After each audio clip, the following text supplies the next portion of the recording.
All right, let me tell you a story.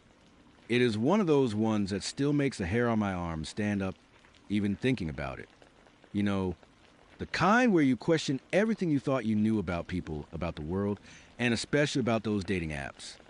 Yeah, those things are a minefield, and I've got a story that'll make you want to delete every single one of them. My name's Ben. I am a pretty average guy. Mid 30s, work a decent office job.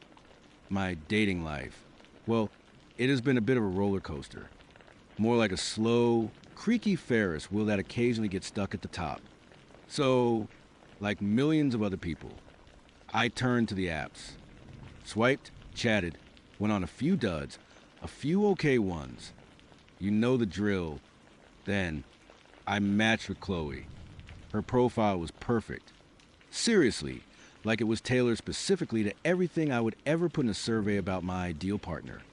She was stunning. Of course, long, dark hair, eyes that seemed to hold a galaxy, and a smile that could disarm a bomb. But beyond the looks, her bio was witty and intelligent, and she listed all the same obscure indie bands and foreign films I loved. We started chatting, and it was effortless. The conversation flowed. She was engaging, funny, and seemed genuinely interested in what I had to say. After a week of solid back and forth, I felt a genuine spark. Something more than just the usual app-generated polite small talk. I asked her out. She said yes. We decided on a fairly popular, but still intimate, little bistro downtown. It was a place known for its cozy atmosphere and decent cocktails perfect for a first date. I got there a little early, standard first date jitters. Adjusted my shirt, checked my phone, tried to look nonchalant. Then she walked in. And let me tell you, she was even more breathtaking in person. That smile, those eyes, they had a depth that was almost mesmerizing. She wore a simple black dress that somehow managed to be both elegant and understated. She radiated a kind of quiet confidence that was incredibly attractive. We exchanged hellos, a quick, polite hug, and settled into our booth. The date started off great. Really, truly great. We talked about our jobs, our hobbies, travel plans, dumb stories from college. She had this way of listening, really listening, that made you feel like you were the only person in the room.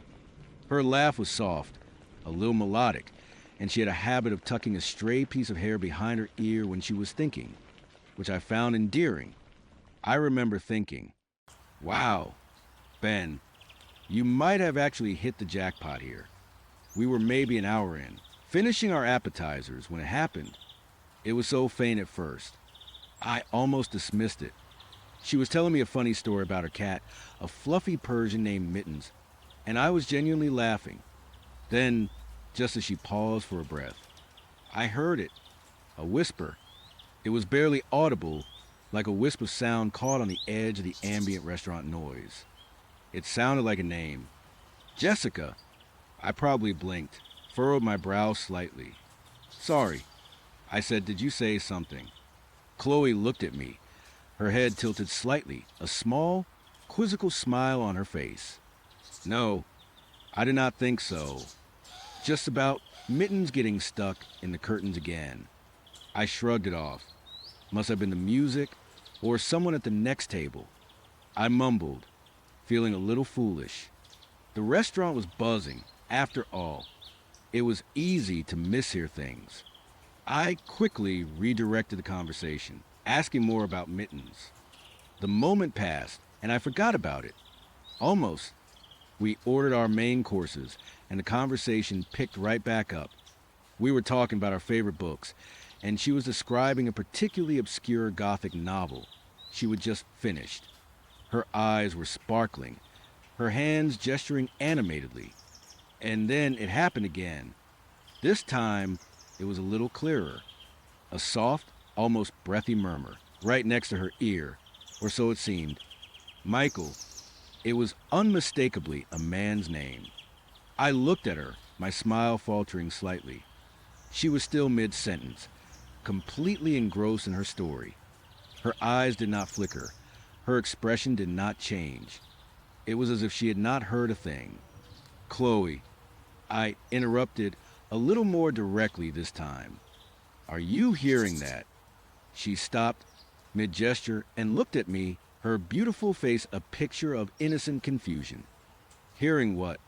Ben, that whispering. I keep hearing voices, like someone saying names. I felt a prickle of unease. Was I losing it? Was this some kind of weird, elaborate prank?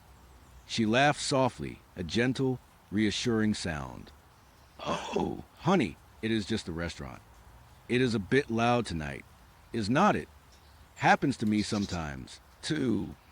You just kind of tune things out after a while. She reached across the table and briefly touched my hand, a warm, comforting gesture. Do not worry, you're not going crazy. Her touch, her smile, her perfectly reasonable explanation, it was enough to quell my immediate alarm. For a moment, I nodded, forced a smile, and tried to convince myself she was right. It was loud. My brain was probably playing tricks on me. I tried to focus on her story, on the delicious food that had just arrived. But the seed of doubt had been planted. And once it is there, it is a real son of a gun to dig out. We continued eating, talking.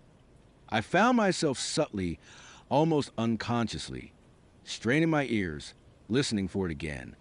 My eyes kept darting to her, try to catch any subtle sign that she was hearing something, that she was reacting in some way. But she remained perfectly composed, perfectly charming. Then, as we were discussing desserts, she paused. Her eyes, those deep, dark eyes, seemed unfocused for just a split second. Her head tilted, almost imperceptibly, as if she was listening to something I could not hear. Her lips, those soft, full lips, parted just slightly. And then, so faint it was barely a breath, came the third name. Sophie. This time, I was ready. This time, I knew I was not imagining it. It was distinct, clear, and seemed to emanate directly from her, not from the restaurant around us. From her. My heart started to pound a little faster. The delicious food in front of me suddenly tasted like ash. My palms felt a little sweaty. Chloe, I said, my voice lower, more serious. Who is Sophie? She blinked, her eyes refocusing on me. Her smile was still there, but it felt a little strained, a little too perfect. Sophie, I do not know any Sophie. Ben, are you feeling okay? You seem a little distracted. The way she said it, so calm, so dismissive, it was unsettling. It felt like she was trying to gaslight me, to make me doubt my own senses. But I knew what I heard. I was certain of it. And something about the way she looked away for a brief moment, just a flicker, when I asked about Sophie, it did not sit right. The rest of the date felt like an eternity. My mind was racing, trying to process what was happening. Was she messing with me? Was this some kind of weird psychological experiment? Or was there something far, far worse going on? I could not shake the feeling of dread that had started to creep into my stomach.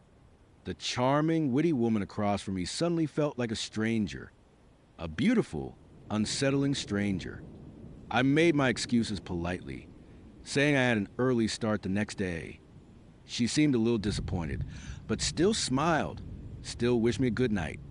We walked out of the restaurant, and as we stood on the sidewalk, waiting for our respective rides, she leaned in for a hug.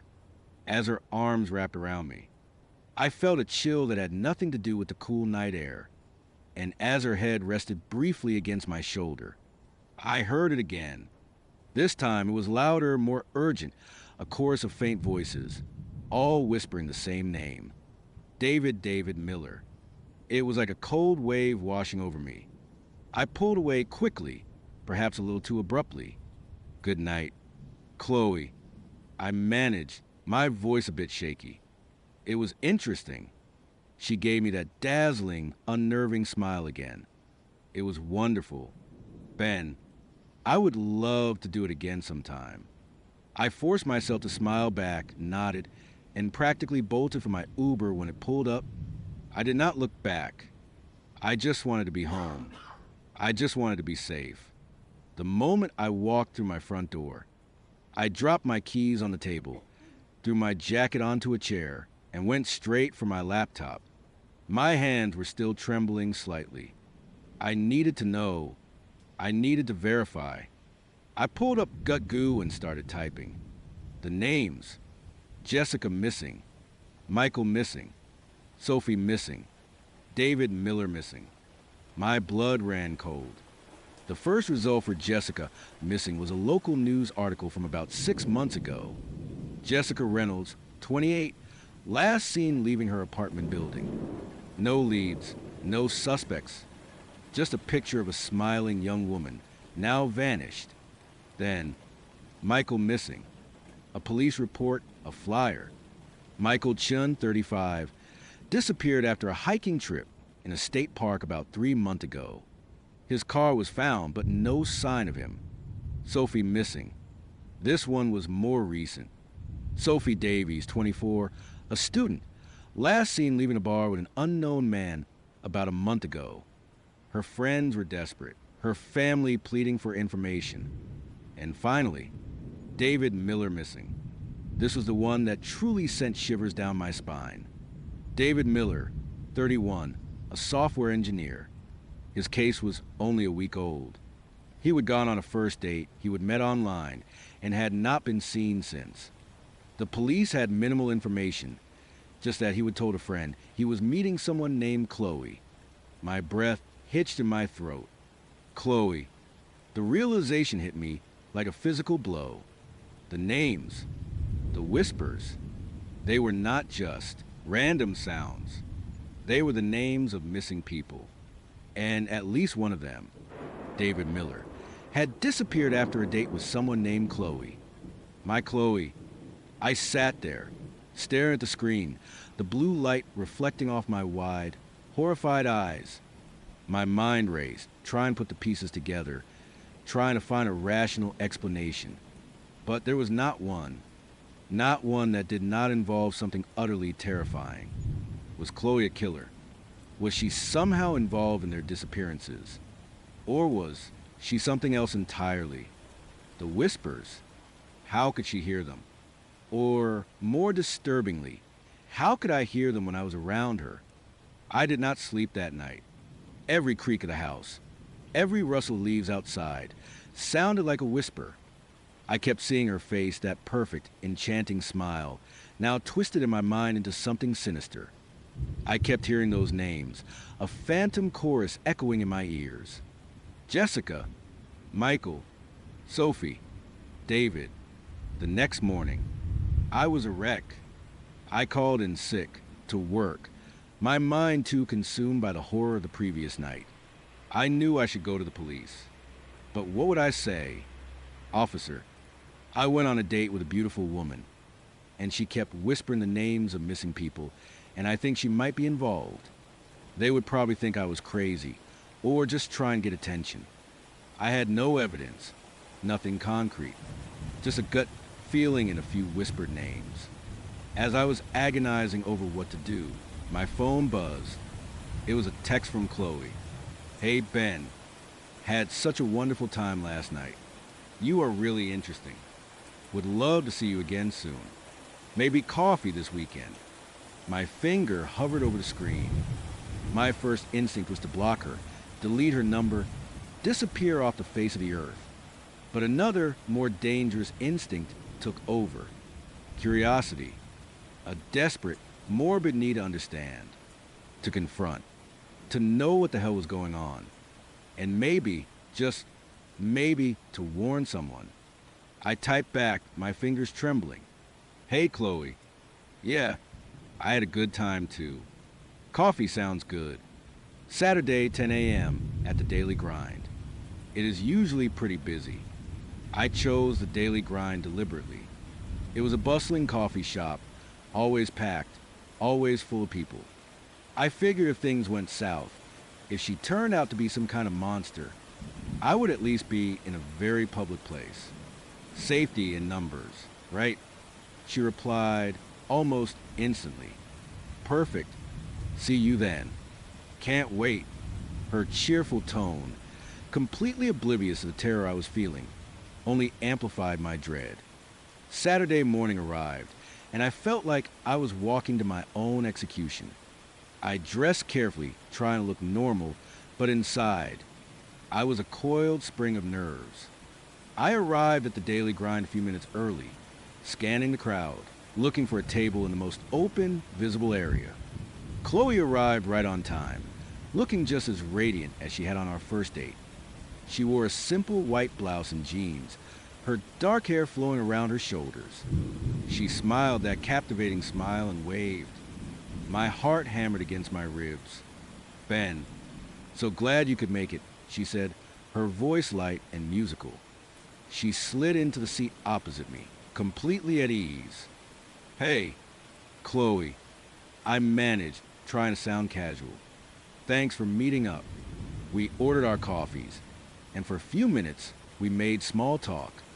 The weather, how our week had been. I found myself studying her intensely, searching for any tell, any flicker in her eyes, any subtle shift in her demeanor. But she was perfectly composed, perfectly charming. Then, as she was stirring sugar into her latte, she paused. Her eyes, those deep, dark pools, seemed to glaze over for a split second. Her head tilted, just like before, as if listening, and then, faintly but unmistakably, I heard it. Mark Peterson. My blood ran cold. Mark Peterson. I had not looked that name up yet. Was it another missing person? A new one? "Chloe," I said, my voice barely a whisper. "What was that?" She looked up, her smile still in place, but there was a subtle tension around her eyes now. What was what? "Ben." Just the usual coffee shop chatter. "No," I insisted, leaning forward slightly, keeping my voice low so as not to draw attention. The whisper. The name. "Mark." "Who is Mark Peterson?" Her smile faltered, just for a fraction of a second. "I do not know what you are talking about." "Ben, you are being very strange today." "Am I?" I challenged, my fear starting to give way to a desperate anger. "Or are you?" I looked up those names. Chloe, Jessica Reynolds, Michael Chun, Sophie Davies, David Miller. They are all missing. All of them. And David Miller went on a date with someone named Chloe right before he disappeared. Her face remained impassive, but those deep eyes, they seemed to darken, to lose some of their warmth. The playful spark was gone, replaced by something ancient, something cold. "You've been doing your research," she said, her voice still soft, but with an edge I had not heard before. It was not quite human. "What is going on?" "Chloe." I pressed, my heart pounding so hard I thought it might burst through my chest. "What are those whispers? What are you doing?" She took a slow sip of her latte, her gaze fixed on mine. "They are just talking." "Ben," she said, her voice dropping even lower, barely audible over the coffee shop noise. "They want to be remembered. They want their stories told. And sometimes they need help moving on. Help moving on." I repeated, a chill running down my spine. "What kind of help?" A slow, unsettling smile spread across her face. It was not the charming smile from our first date. This one was predatory, knowing. It did not reach her eyes, which remained cold and distant. "The kind of help only I can give," she whispered, her voice like dry leaves skittering across pavement. "The kind that brings them closer." My stomach lurched. "Are you saying you killed them?" The words felt foreign, alien in my mouth. She chuckled, a dry, humorless sound. "Oh, Ben, such a dramatic word. I prefer to think of it as facilitating a transition, a connection. They are not truly gone. You see, they are just here, with me." She tapped her temple with a perfectly manicured finger. "And now with you, because you can hear them, too, can't you?" My blood ran cold. She was right. I could hear them. Not just the one name she had just heard, but a faint, almost imperceptible murmur of the previous names. 2. Jessica, Michael, Sophie, David, and now, Mark. They were all there, a cacophony of lost souls, clinging to her, clinging to the space around her. What are you? I whispered, my voice barely a thread. Her eyes, those beautiful, terrifying eyes, seemed to bore into my very soul. I am a listener, Ben, a collector, and sometimes a guide. But I need new voices, new stories, to keep the others company. She reached across the table, her hand moving slowly, deliberately, towards mine. My entire body screamed at me to move, to run, to get away. But I was frozen, paralyzed by a terror so profound I could not move a muscle. And you, Ben, she continued, her voice a seductive, chilling purr. You have such an interesting story, such a vibrant spirit. I think you would make a wonderful addition to my collection. Her fingers brushed against mine. They felt cold, impossibly cold, like touching marble. And as her skin made contact with mine, the whispers intensified. They were not just names anymore. They were faint pleas, desperate cries, a chorus of agony that seemed to scream directly into my mind. Do not go with her. Run. She will take you. You will be trapped. The sheer volume of desperate voices was overwhelming. It was like 1,000 people screaming in my head, all at once. My vision swam. I could feel the blood draining from my face. That was it. That was the line. The terror finally broke through my paralysis. I yanked my hand away as if I would touch the hot stove, knocking over my coffee cup in the process. Hot liquid splattered across the table, but I did not care. No, I yelled, scrambling backward, almost tripping over my chair. Get away from me. Heads turned. People stared. But I did not care about the attention. I just needed to escape. I pushed past my chair, stumbled towards the exit, my heart hammering like a drum solo. Ben, wait.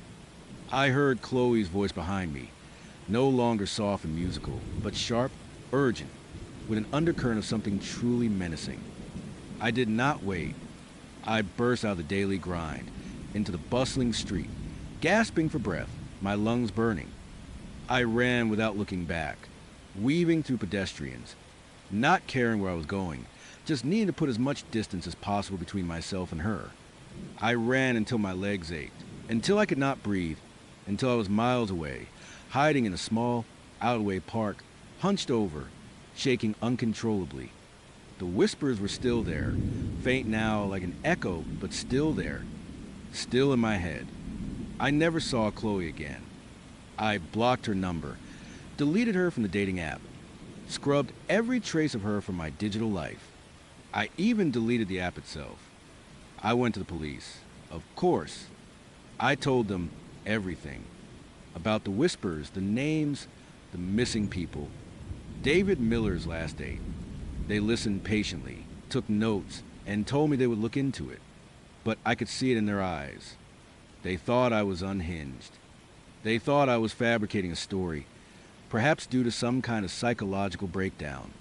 They had no evidence, no body, no real connection beyond my highly improbable testimony. They never found Chloe. Her online profile vanished, as if it had never existed. Her number went dead. She was a ghost, a phantom, a beautiful nightmare. But the whispers, they never truly left me. Sometimes, late at night, when the house is quiet, I still hear them. Faint, distant, like the wind through an empty corridor. Jessica, Michael, Sophie, David, Mark, and sometimes a new name, one I have not heard before. A new voice joining the chorus. I do not know what Chloe was. A psychic, a demon, something far worse. Something with an insatiable hunger for lost souls. All I know is that she is out there somewhere, still listening, still collecting. And the dating apps, Those digital playground of connection and hope are just her hunting grounds. A place where the next name, the next story, is always just a swipe away. So, next time you are swiping through profiles, looking for that perfect match, just remember my story. Remember the whispers. Because you never know who is really on the other side of that screen. And you never know whose name you might hear next. Maybe even your own. Alright, so I've been on Tinder, like, for years now. I know, it is a cesspool, a digital wasteland of bad selfies, and even worse pickup lines. But what can I say? I am a creature of habit. And sometimes, just sometimes, you stumble across a profile that makes you pause, makes you think, maybe this is not a total waste of my time. Most of the time, it is just a usual parade of gym bros flexing in front of bathroom mirrors, or women holding a fish they just caught, looking utterly miserable about it. I have seen it all, swiped left on more people than I can count, and endured enough awkward first dates to last a lifetime. I am not exactly a social butterfly, more of a houseplant really. So online dating was my main avenue for meeting anyone new. One Tuesday night, probably around 11. I was doing my usual mindless swiping when I came across her profile. Lena. Her photos were intriguing. Not the usual heavily filtered, perfectly posed shots. One was a grainy, almost artistic black and white photo of her face, half obscured by shadow. But her eyes, they just popped. They were a striking shade of green, intense and intelligent, staring right out of the screen. Another photo showed her from behind, standing on a rocky beach, looking out at a stormy sea. No selfies with dogs, no group shots where I had to guess which one she was. Just these two, a little mysterious, a little off-kilter, and honestly, a breath of fresh air. Her bio was short, just a quote from some obscure poet I did not recognize, and the word adventurer. I paused, my thumb hovering. Adventurer. Most people just put loves tacos and travel. I swiped right. To my surprise, it was an instant match. A little notification popped up. It is a match. You and Lena liked each other. My heart did a tiny, almost imperceptible flutter. I usually waited for the other person to message first, but something about Lena made me break my own rule. I typed out a quick, "Hey, your profile caught my eye. Love the adventurous vibe." Her reply came almost immediately. "Thanks. Mark. Yours too. What kind of adventures are you into?" We chatted for a few days, and it was surprisingly easy. She was witty, intelligent, and had a dark, dry sense of humor that I really appreciated. We talked about books, movies, travel, even some of the weirder conspiracy theories out there. She seemed genuinely interested in what I had to say, which, let's be honest, is a rarity on dating apps. Most conversations felt like pulling teeth, but with Lena, it just flowed. She mentioned she loved exploring abandoned places, urban exploring as she called it. I found it a little morbid, but also kind of cool. I would always been fascinated by the history embedded in old buildings, the stories they could tell, even if I preferred to experience them from a safe distance, usually through a documentary. Then she dropped the bomb. "So, when are we going on our first adventure?" She typed, followed by a winking emoji. I chuckled. "Whenever you are free. Any ideas?" I was expecting the usual coffee shop, a bar, maybe a walk in the park. Her response was not what I expected. "I have the perfect place. There's an old abandoned hospital just outside of town, Blackwood Memorial. It is supposed to be super creepy. We could explore it." My stomach did a little flip. Blackwood Memorial. I knew the place. Everyone in town knew the place. It had been closed down for decades, ever since that scandal involving patient neglect and some unexplained deaths back in the 70s. It was a local legend, the kind of place teenagers dared each other to visit on Halloween, usually ending with someone freaking out and everyone bolting. I would never been brave enough to go near it, even in broad daylight. An abandoned hospital. I typed, trying to sound casual, Like I was not already picturing rusty surgical tools and shadowy figures in the corners of my mind. Is not that a bit intense for a first date? That is the fun of it, she replied, her enthusiasm practically radiating through the screen. It will be unique, memorable. Think of the stories we will have. Plus, it is totally safe. I have done my research. Just a little spooky, that is all. Unless you are scared.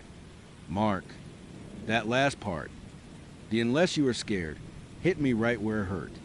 My ego. I was not a particularly brave person, but I did not want to admit that to someone I was trying to impress. And her challenge, it felt playful, but also a little manipulative. Like she knew exactly what buttons to push. Scared. Me? Never. I lied, my fingers flying across the keyboard. All right, Lena, you got yourself a deal. When and where? Saturday night, 9 p.m. Meet me at the old gate. You can't miss it. Bring a good flashlight and wear sturdy shoes. See you then, adventurer. I closed the app, a knot forming in my stomach. What had I gotten myself into? A first date in an abandoned, supposedly haunted hospital. This was either going to be the most epic story of my life or the stupidest decision I would ever made. I had a feeling it was leaning heavily toward the latter. The next few days were a blur of nervous anticipation. I tried to do my own research on Blackwood Memorial, just to mentally prepare myself. The internet was a gold mine of local urban legends and ghost stories. Tales of patients wandering the halls, nurses who never left their posts, the chilling cries of children from the pediatric ward. There were even a few blurry, grainy photos of alleged apparitions. Most of it was probably just exaggerated folklore, but it still managed to send shivers down my spine. The place had a truly grim history, even beyond the rumors. It had been built in the 1920s, served as a tuberculosis sanatorium, then a general hospital, and finally an asylum for the criminally insane before its closure in the late 70s. Each phase of its existence seemed to add another layer of tragedy and suffering to its walls. I also looked up Lena again, just to double check her profile, almost as if I expected it to have changed, to reveal some hidden warning. But it was the same. Mysterious, intriguing, and now a little terrifying. I even considered bailing, sending her a text saying I had a sudden, debilitating case of, well, whatever excuse I could conjure up. But then I imagined her response, her green eyes narrowing, that playful challenge in her voice turning into something colder. And honestly, a part of me, the adventurous part one never knew I had, was genuinely curious. Maybe it would be fun. Maybe it would be a unique experience that would bond us. Or maybe I was just an idiot. Saturday arrived, and the day crawled by. I spent most of it cleaning my apartment, polishing shoes, and generally trying to distract myself from the impending doom that felt like it was hanging over my head. I packed a sturdy lead flashlight, fresh batteries, my phone, and a small first aid kit, just in case. Practical Mark, always prepared for the apocalypse, even on a date. As the sun began to set, painting the sky in hues of orange and purple, a strange sense of calm settled over me. Or maybe it was just resignation. I put on a dark hoodie jeans and my most comfortable pair of hiking boots. I looked less like I was going on a date, and more like I was about to break into a warehouse. Which, technically, I was. The drive to Blackwood Memorial Hospital was about 20 minutes outside of town, down a winding, unlit country road. The further I drove, the thicker the trees became, their branches reaching out like skeletal fingers against the darkening sky. My headlights cut through the gloom, illuminating signs that were long faded, some riddled with bullet holes. Private property. No trespassing. Yeah, right. I pulled up to the old iron gate, half rusted and leaning precariously, exactly at 9 p.m. The hospital building itself was barely visible through the dense foliage, a hulking, shadowed silhouette against the faint glow of the distant town. It looked exactly like something out of a horror movie. My heart was pounding a rhythm against my ribs that felt less like anticipation and more like a desperate plea for escape. Lena was already there, leaning against the gate, a slender figure in the dim light. She was wearing dark jeans, a thick jacket, and a beanie that covered most of her hair. As I got out of my car, she turned, and her green eyes glinted in the faint light from my dash. She had a small backpack slung over one shoulder and was holding a heavy-duty flashlight. "Hey, Mark," she said, her voice a low, even tone that somehow cut through the silence of the night. Right on time. "Hey, Lena," I replied, try to sound as nonchalant as possible, which was hard when my palms were sweating profusely. "Ready for our adventure?" She smiled, a quick, almost predatory flash of white teeth in the darkness. "Always. Follow me. There's a gap in the fence a little further down. We will have to be careful. The ground can be uneven." She led the way, her movements fluid and confident, as if she had done this 100 times. I, on the other hand, felt like a clumsy elephant, stumbling over roots and loose rocks. We squeezed through a narrow opening in the chain-link fence, the metal scraping against my jacket with a sound that felt deafeningly loud in the oppressive silence. Once inside the perimeter, the air immediately felt heavier, colder. The scent of decaying leaves, damp earth, and something else, something metallic and faintly sweet, hung in the air. The hospital building loomed closer now, its broken windows like vacant eyes staring out into the night. It was massive, a sprawling complex of brick and concrete, with several wings branching off the main structure. Ivy clawed its way up the walls, reclaiming the building piece by piece. "So, what is the plan?" I whispered, my voice instinctively lowering. "We will start with the main entrance, see if we can get inside that way." Lena whispered back, her voice barely audible. "If not, there are always other ways in." She seemed to know the place intimately. We navigated through overgrown bushes and cracked pavement, the crunch of our footsteps on gravel, the only sound for what felt like an eternity. The main entrance was, predictably, boarded up, a solid barrier of rotting wood. But Lena did not hesitate. She led me around the side, towards a smaller, less imposing door that looked like it might have been for staff or deliveries. And sure enough, one of the boards was loose, hanging by a single nail. "Looks like someone else has been here recently," she murmured, pulling at the board. It came away with a groan of tortured wood and rusty metal. Behind it, the door was ajar, a sliver of inky blackness inviting us in. My heart was now a frantic drum solo. "Are you sure about this?" "Lena, it feels really wrong." She turned, her green eyes piercing through the darkness. "Are you getting cold feet?" "Mark." Her tone was still light, but there was an edge to it now, a challenge that I could not back down from. "It is just an old building. Nothing to be afraid of." I took a deep breath, trying to steady my nerves. No, I am fine. Let us do it." She pushed the door open further, revealing a long, dark corridor. The air inside was still thick with the smell of dust, mildew, and something else, something indescribably old and stagnant. It tasted like decay. Lena switched on her powerful flashlight, its beam cutting through the gloom, illuminating peeling paint, crumbling plaster, and a thick layer of dust that coated everything.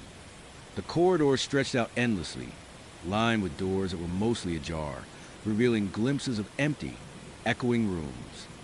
My own flashlight felt weak in comparison, a feeble glow against the oppressive darkness.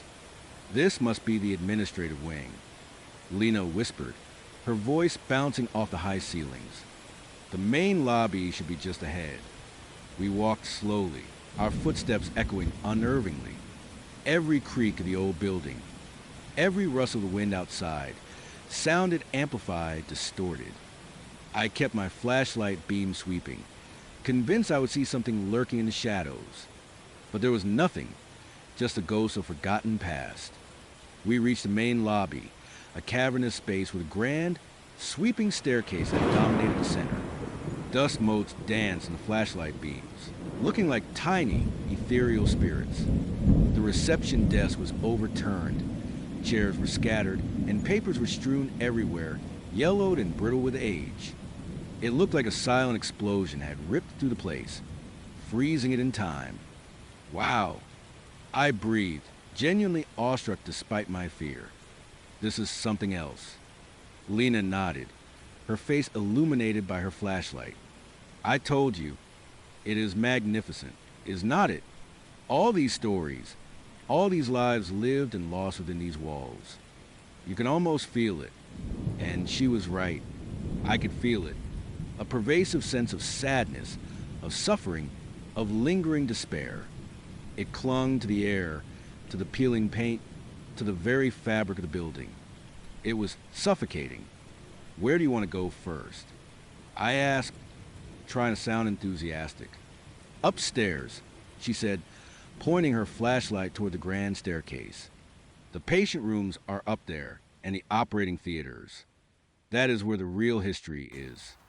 As we started up the stairs, the old would groan under our weight, a sound that made me wince.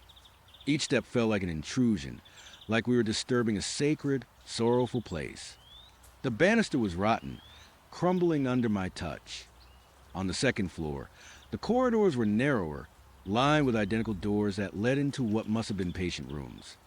Most of the doors were open, revealing empty spaces, stripped bare of furniture, save for a few rusted bed frames or broken chairs. The windows were either shattered or covered in grime, letting in only slivers of moonlight that cast long, distorted shadows. Suddenly, I heard it, a faint, almost imperceptible whisper.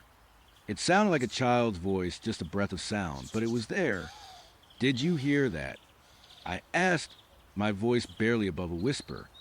Lena stopped, her head tilted slightly. Hear what? A whisper. I said, my flashlight beam darting around frantically. Sounded like a kid. She paused for a moment, then shrugged. Probably just the wind. Old buildings make all sorts of noises. Come on, let's check out the pediatric ward. It is usually the creepiest part. My blood ran cold. The pediatric ward. Of course, the place where the most innocent, the most vulnerable had suffered. I did not want to go, but Lena was already moving, her stride confident, her flashlight beam a beacon in the oppressive darkness. I had no choice but to follow. We walked through several more corridors, the silence broken only by our footsteps in the distant, unsettling creaks and groans of the building. Lena seemed to know exactly where she was going, leading me through the labyrinthine hallways without hesitation. It was like she had a map etched into her mind, or perhaps like she had been here before. Many times, we finally reached a section of the hospital that felt distinctly different. The walls were painted in faded pastels, now peeling and stained. There were remnants of childish drawings on some of the walls, crude stick figures and bright, cheerful suns, now defaced by time and decay. This was it, the pediatric ward. The air here was even colder, prickling my skin. I could almost hear the faint echoes of children's laughter, their cries, their innocent questions. It was a profoundly sad place. Lena stopped in front of a particularly large room, its door hanging precariously off one hinge.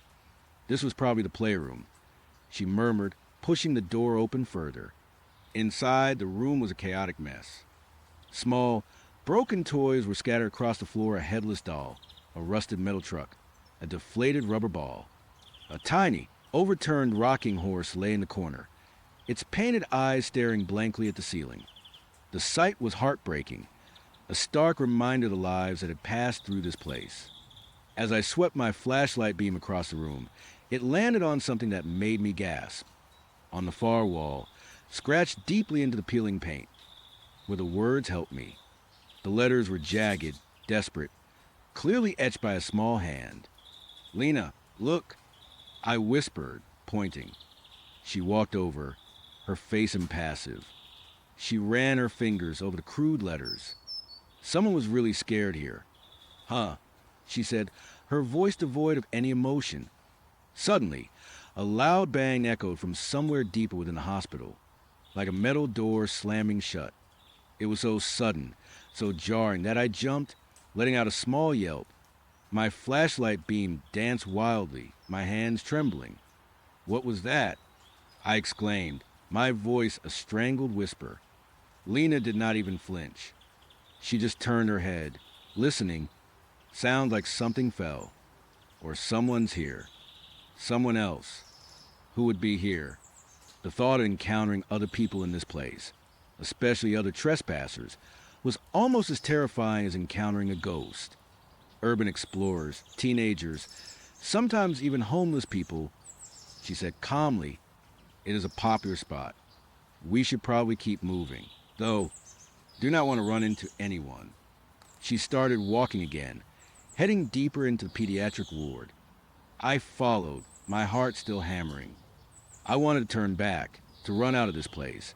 But Lena's unwavering confidence was both unsettling and strangely compelling. It was like she was pulling me along, an irresistible force. We entered another room, smaller than the playroom, clearly a patient room. There was a single, rusted bed frame in the center and a small, wooden nightstand next to it.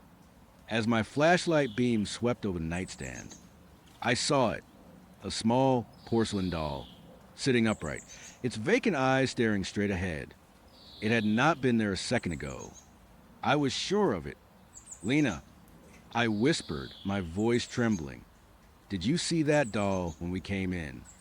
She turned, her green eyes fixed on me. "What doll?" I pointed, my fingers shaking. "That one, on the nightstand." It was not there. Lena walked over to the doll, her movements slow and deliberate. She picked it up, examining it. It was old, chipped, its once bright dress now faded and torn. "It is just an old doll. Mark. Probably dropped by a previous explorer. Or maybe it was always here, just tucked away." "No, I swear it was not there." I insisted, my voice rising slightly. I swept my light over this exact spot. It appeared. She looked at me, a strange, knowing smile playing on her lips. "Are you seeing things, Mark? Or are you finally starting to feel the magic of this place?" Her words sent a chill down my spine that had nothing to do with the cold. Magic. There was nothing magical about this place, only dread. As she held the doll, its eyes seemed to follow me. I felt an irrational fear, a primal urge to get away from it, from her. Suddenly, Lena's expression changed. Her smile widened, but it was not a friendly smile. It was something else, something cold and ancient. Her eyes, those striking green eyes, seemed to glow faintly in the darkness. "You know, Mark," she said, her voice dropping to a low, guttural whisper that did not sound like her at all. "They say that when you truly believe in something, truly want something to be real, you can make it happen." My blood ran cold. "What are you talking about?" "Lena." She took a step closer, holding the doll out towards me. Its vacant eyes seemed to bore into my soul. "This hospital, it is a place of immense suffering, but also immense belief. The belief of desperate patients, of grieving families, of doctors who thought they could defy death. All that energy, all that raw emotion, it does not just dissipate. It lingers. It grows. "Lena, I think we should go," I said, my voice barely a squeak. Every fiber of my being was screaming at me to run. She ignored me, her gaze fixed on something beyond me, something I could not see. "And you, Mark, you came here, full of fear, full of curiosity, full of a certain openness. You believed the stories, did not you? You wanted to see something, to feel something truly terrifying." "No, I did not." I stammered, backing away slowly. My hand fumbled for my phone, but I knew there would not be any signal out here. "Oh, but you did," she said, her voice now a low hiss. "You wanted an adventure. You wanted a unique experience. And now you're going to get one." As she finished speaking, the doll in her hand seemed to twist, its porcelain face contorting into a grotesque, mocking grin. Its eyes, which had been painted on, seemed to move, focusing on me with an intense, malevolent glee. Then, from the shadows behind her, I saw it, a figure, tall, gaunt, indistinct in the gloom, but unmistakably human-shaped. It was standing at the edge of the room, just outside the reach of my flashlight beam. It swayed slightly, like a leaf in the wind, and then it took a step forward, its movements jerky and unnatural. "Lena, what is that?" I screamed, my voice cracking. She turned to look at the figure, and her smile returned, even wider, more terrifying. "That, Mark, is just one of our residents. They have been waiting for someone like you." Another figure emerged from the shadows, then another and another. They were everywhere, filling the doorway, pressing in from the corridor. They were transparent, shimmering at the edges, their forms wavering like heat haze. Some looked like old men in tattered hospital gowns, others like nurses with caps askew, and then, most horrifying of all, small, childlike forms, their vacant eyes fixed on me. They were the patients, the staff, the forgotten souls of Blackwood Memorial, and they were all staring at me. Lena, still holding the grinning doll, started to walk towards me, her steps slow and deliberate. The spectral figures parted for her, as if she was their queen. "Your wish was granted. Mark," she said, her voice now a chorus of whispers, a symphony of forgotten voices speaking through her. "You wanted to explore. You wanted to know the stories. Now, you will become one of them." Panic, pure, unadulterated terror, seized me. I did not think. I just acted. I dropped my flashlight, spun around, and bolted. I ran out of the room, past the ghostly figures who seemed to reach out with translucent hands, their silent screams echoing in my mind. I did not know where I was going, just that I had to get out. The corridors of the pediatric ward, what had seemed merely unsettling before, now twisted into a terrifying labyrinth. Every turn looked the same, every door an identical portal to despair. I could hear Lena's whispers, or maybe it was the whispers of the hospital itself, echoing behind me, urging me on, mocking my fear. "You can't leave," the whispers hissed. "You belong here now." I ran blindly, my lungs burning, my legs aching. I could feel cold spots, like invisible hands brushing against my skin. I heard the faint, shuffling footsteps of the spectral figures behind me, gaining on me. And Lena's voice, always Lena's voice, a chilling lullaby in the darkness. I burst through a door, finding myself in what looked like an old operating theater. Rusty surgical instruments lay scattered on a metal tray, glinting dully in the faint light, filtering through a grimy window. A large, stained operating table stood in the center, looking like an altar of sacrifice. The air here was thick with a metallic tang of old blood, a smell that made me gag. I did not stop. I ran through the operating theater, past the gurneys and the empty cabinets, desperate for an exit. I saw a door at the far end and threw myself against it, hoping it would lead somewhere, anywhere away from this nightmare. It opened into a narrow, dark stairwell. I scrambled down the steps, my feet barely touching the ground, taking 2 or 3 at a time. The stairs were slick with grime, and I almost lost my footing several times, imagining myself tumbling down, breaking a leg, becoming easy prey for whatever was chasing me. I burst through another door at the bottom, finding myself in the basement. It was even darker down here, the air heavy and cold, smelling strongly of earth and decay. My eyes struggled to adjust, but I could make out rows of old medical equipment, covered in tarps, looking like monstrous shapes in the gloom.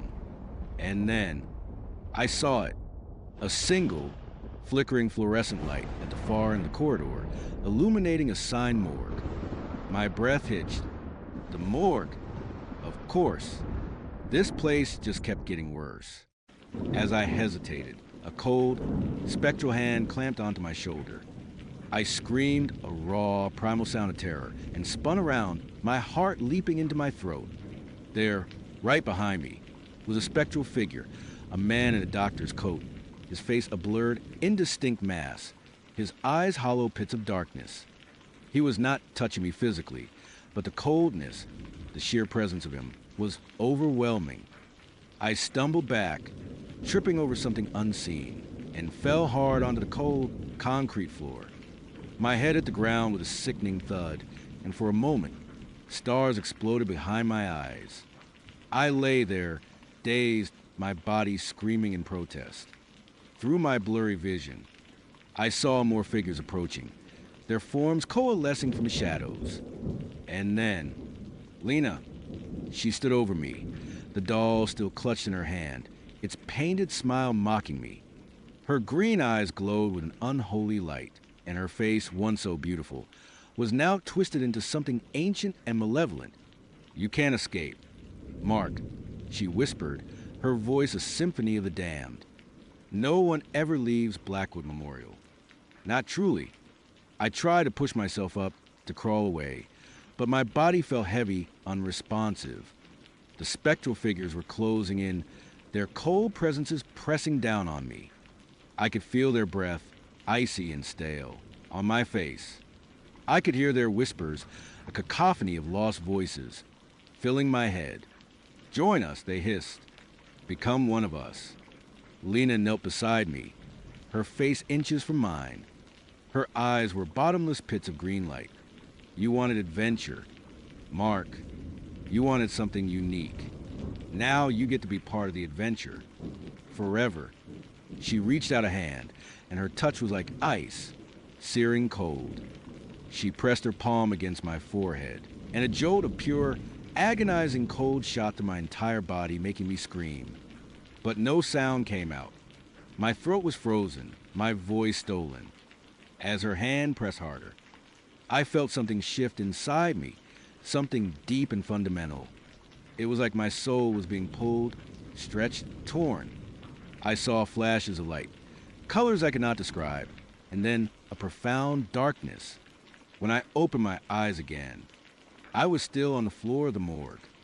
Lena still kneeling over me, her hand still on my forehead. But something was different. The cold was gone. The pain was gone. Everything was quiet. I tried to move, to speak, but I could not. My body felt like a lead weight, heavy and unresponsive. I looked down at my hands, and they looked translucent, faintly shimmering. Lena smiled a slow, triumphant smile. She removed her hand from my forehead and stood up. The spectral figures, the doctors, the nurses, the children, they all stood around me, their hollow eyes seeming to welcome me. "Welcome home, Mark," Lena said, her voice now perfectly clear, perfectly human, but with an underlying current of something ancient and powerful. "You are one of us now." She turned and started walking away, her figure disappearing into the gloom of the morgue. The spectral figures followed her, their forms fading into the shadows until the room was empty again, save for me. I lay there on the cold concrete floor, unable to move, unable to speak, unable to even scream. I was a ghost, a resident of Blackwood Memorial, forever trapped within its decaying walls. My adventure had truly begun, and it would never end. Sometimes, late at night, I see them, the living, teenagers mostly, daring each other to enter the forbidden hospital. They come in, flash their lights around, whisper nervously, just like I did. And sometimes, I see her, Lena.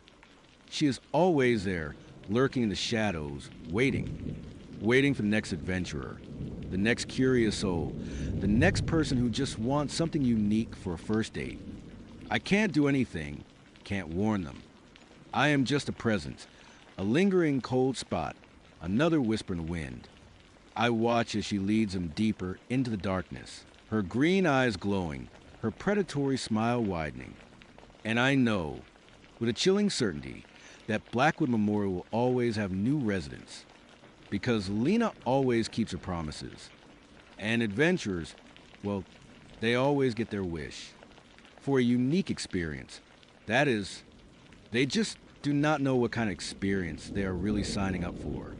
And now, neither do you. It is funny, The things you remember when your life takes a hard left turn into the abyss. Before everything went sideways. Before that night at the diner. I was just a regular guy. My name's Alex. I was 28, working a decent but uninspiring job in it, and mostly just trying to get through the week, so I could enjoy my weekends. That particular weekend, I was on a solo road trip, heading up the coast to visit an old college buddy. It was a long drive, about 10 hours, and I would been on the road since early morning.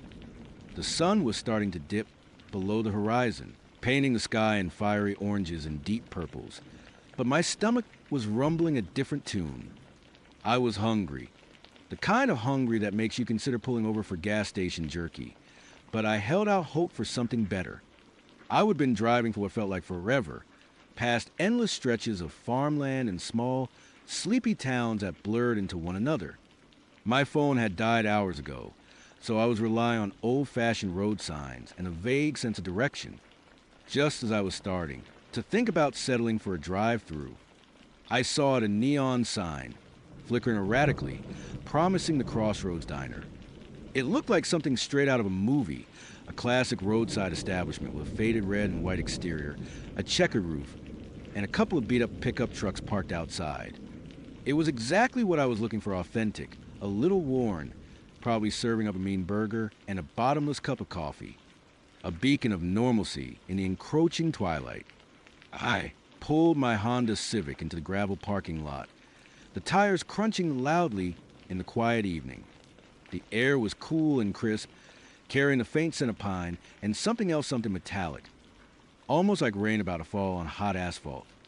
I killed the engine, and the sudden silence fell heavy. I took a deep breath, stretched my cramped legs, and headed for the diner's front door. As I pushed open the heavy glass door, a small bell tinkled overhead, announcing my arrival. The immediate impression was one of warmth, a comforting blast of stale coffee and fried food smells. The interior was exactly as I would imagine red vinyl booths, a long Formica counter with spinning stools and fluorescent lights humming overhead, casting a yellowish glow on everything.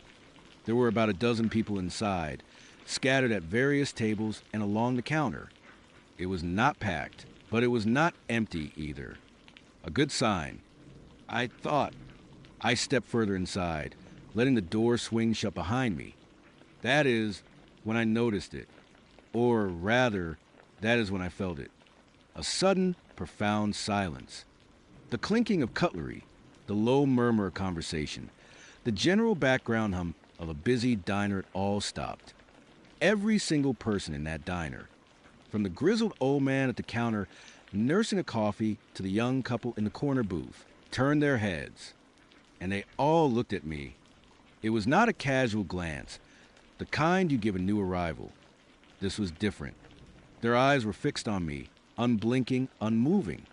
It was like a spotlight had been switched on, and I was the unwilling star. My first thought was, did I forget to put on pants? A quick glance down confirmed I was fully dressed. Then, is there something on my face? I instinctively reached up, but there was nothing, just my own mounting confusion. I offered a small, awkward smile, the kind you give strangers when you're caught in an uncomfortable social situation. Nobody smiled back. Nobody even shifted their gaze. Their faces were utterly blank, devoid of any emotion. It was not hostility, not exactly. It was more like observation. Intense, unwavering observation. Like I was a specimen under a microscope. The bell above the door had stopped tinkling. The silence was absolute. I could hear my own heart thumping a frantic rhythm against my ribs. I cleared my throat. Table for one, please. I managed, my voice sounding unnaturally loud in the sudden void. Still nothing. Not a single person moved. Not a single eye blinked. Their gazes were like polished stones, reflecting the harsh fluorescent light back at me. It was unsettling. Deeply, profoundly unsettling. My smile faltered, then vanished completely. A prickle of unease started to crawl up my spine. I looked around, trying to find a waitress, someone in charge, anyone who might break this bizarre tableau. My eyes landed on a woman behind the counter. She was mid-50s with a tired but kind face, wearing a faded uniform. She was holding a coffee pot, her arm frozen mid-pour over a mug. Her eyes, too, were locked onto mine, unblinking. The coffee pot was tilted, but no coffee was spilling. It was like time itself had paused, just for me. My rational brain, the one that usually kept me grounded, was screaming for an explanation. Maybe it is a prank. I thought, a small town thing. But the sheer intensity, the complete lack of any human reaction, made that theory crumble. This was not a joke. This was something else. I decided to just find a table. Maybe if I sat down, they would go back to whatever it was they were doing. I picked a booth in the back, hoping to disappear into the shadows, though there were not many shadows in the brightly lit diner.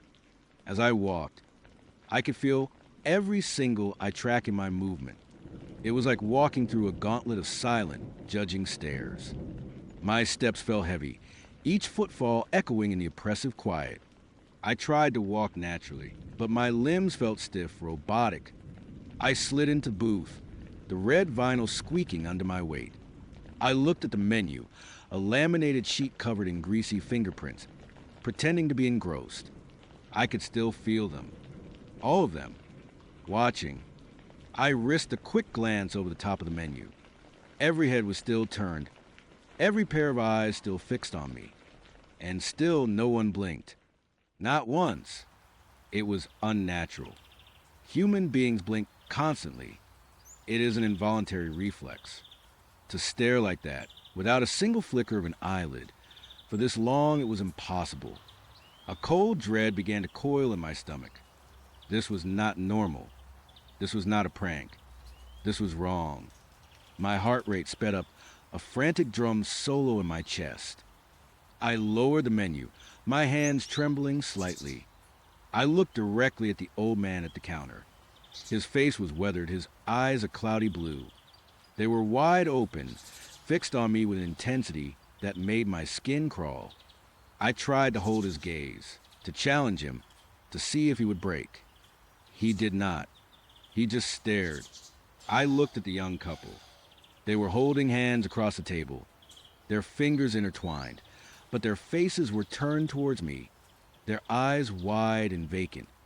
The girl had a half-eaten burger in front of her, a single fry poised halfway to her mouth. Frozen. All of them. Frozen in time, except for their eyes, which were very much alive and focused on me. Panic started to set in. A cold sweat broke out on my forehead. I needed to get out of here, but something held me in place. A morbid curiosity, perhaps, or maybe a primal fear that moving would be the wrong thing to do.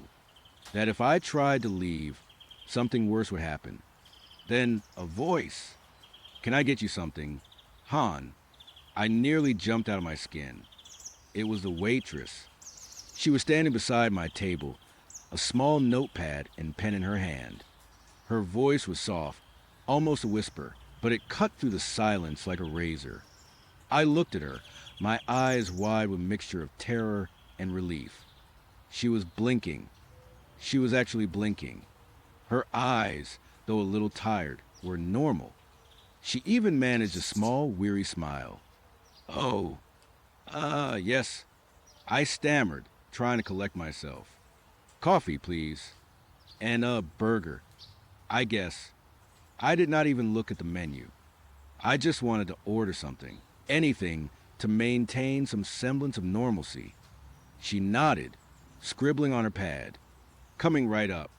She turned and walked back toward the counter, her movements fluid and natural. She poured a fresh cup of coffee from the pot that had been frozen in time, then walked back to the kitchen, pushing through the swinging door. My eyes darted around the diner again. Everyone was still staring, still unblinking.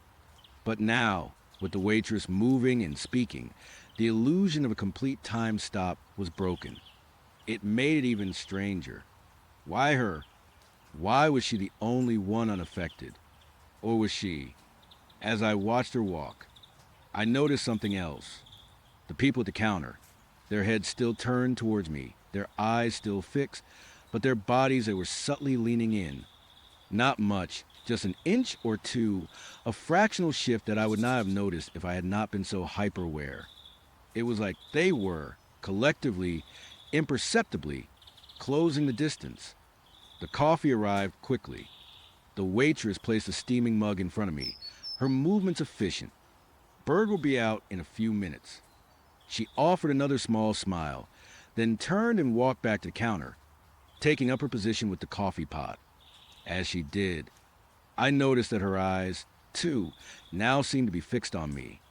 And she was not blinking. My blood ran cold. She had been normal. She had blinked. Now, she was not. She had joined them. The realization hit me like a physical blow.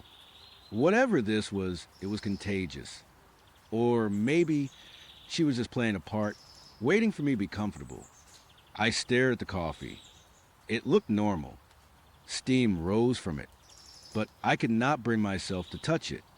Every fiber of my being screamed that nothing in this place was safe. I needed to leave. Now, I pushed myself up from the booth. The vinyl groaned in protest. The sound was deafening in the silence.